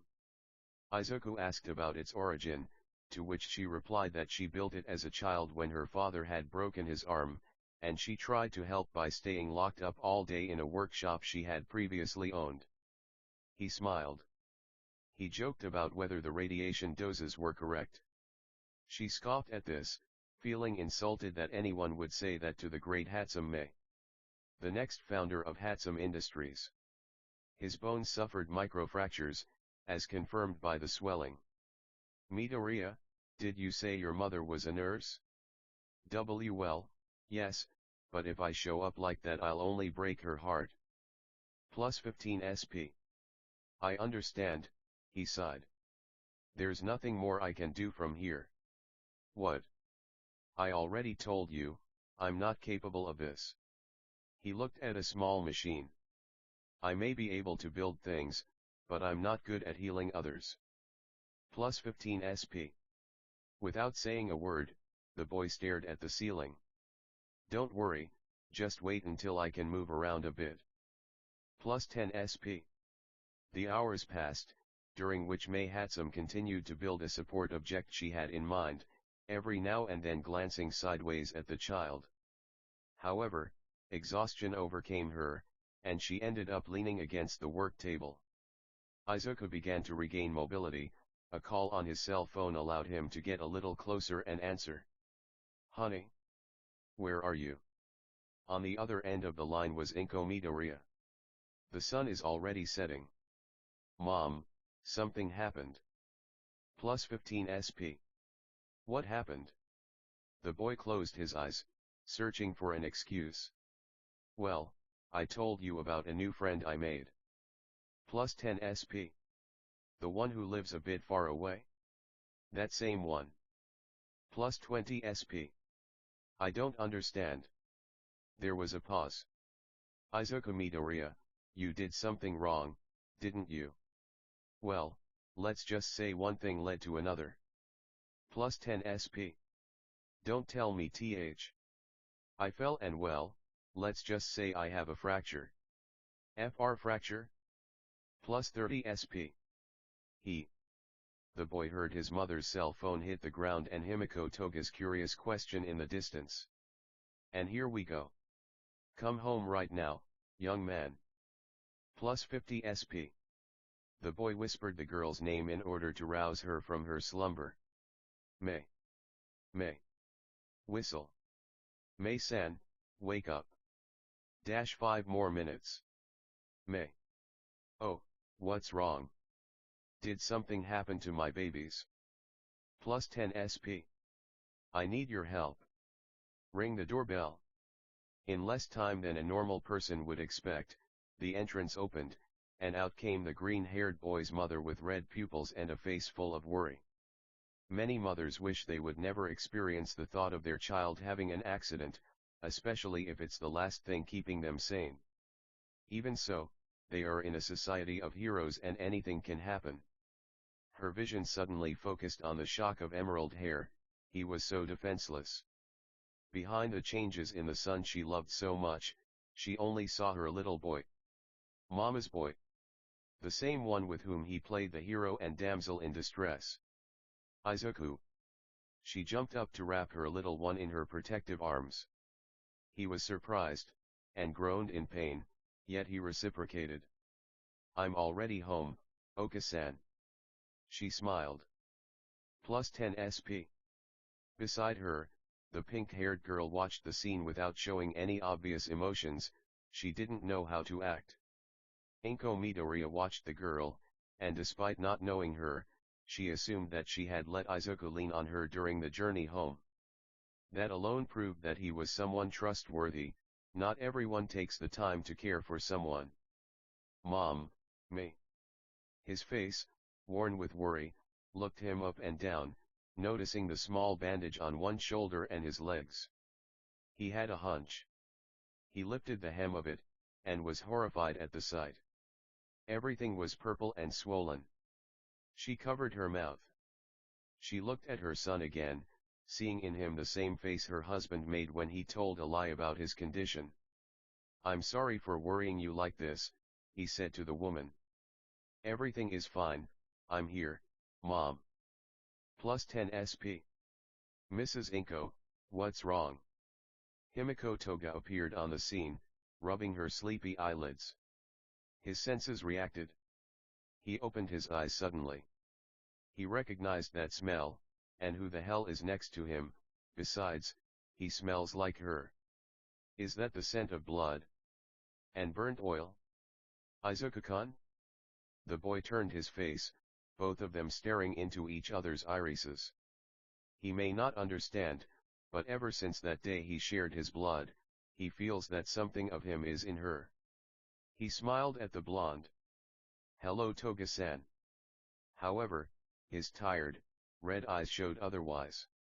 The brilliance he glimpsed that day that saved her is not the same, a cheap imitation of it. His mind identified the pattern, what she was. A mask of happiness. Hug. Izuku Midoriya was crushed by the girl's body. Toga-san. Idiot. Oh. Inko Midoriya and Mei watched the scene. Hatsum didn't know the girl and, because of their closeness, imagined they were siblings. The older woman tried to separate the blonde woman because her son was showing a pained expression. To Toga-san. See, could you let go of me? Hurts. But you smell of desperation, he replied. Your eyes betray you. Plus 20 SP. She grabbed the boy's cheek, pulling him towards her. They say that our eye sockets are the reflection of the soul, it is downcast and happy depending on the circumstances. There's nothing to worry about, he pretended. I just had an accident while helping Mei-san. One thing led to another and well, I ended up a little hurt. Plus 20 SP. She laughed to hide her true emotions. An example of imposter syndrome. The boy just wanted others not to suffer what he went through. He wished that everyone could live a life in which they could say, I was special to someone. Such was the irony that he refused to see that he already had people around him who appreciated him. Mom, he continued, receiving a nod. I think we should go inside and introduce ourselves a little. Midoriya, Hatsum said. I have to go, my parents will worry, I haven't been home for a few days. Oh, she smiled. Have a good trip, Mei. Plus 20 SP. Mei. Does he call her by her name? Inko and Himiko blinked. She smiled again, her egocentric personality emerging. Yes. Yes, she waved her hands. Family reunion and all, but don't forget to go tomorrow to make babies. The boy blushed. I told you not to say it like that. Plus 30 SP. Not a chance, she stuck out her tongue. You need to learn some mechanics if you want to be the partner of the great Meihatsum. He looked at the stars. Just keep in mind what I told you, he said, taking his leave. Izuku opened his eyes. To hell with those idiots. You have a learning potential that even you don't believe in, your analysis notebooks cover things that many internet scholars overlook. You can't always save everyone, you said so yourself. And that's okay, because you're a human, not All Might. Am I human too? He replied. He released the blonde's grip and jumped towards Hatsum. I'll keep that in mind, Mei. The girl did not respond, she only received a slight nod. Darling. Inko replied.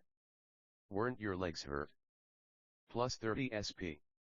That was the trigger for the boy to realize his mistake. He looked at his lower side and pain coursed through him. He fell suddenly, his mother and Himiko stopped him and carried him towards the home. Are you enjoying this book so far? Log in to learn more.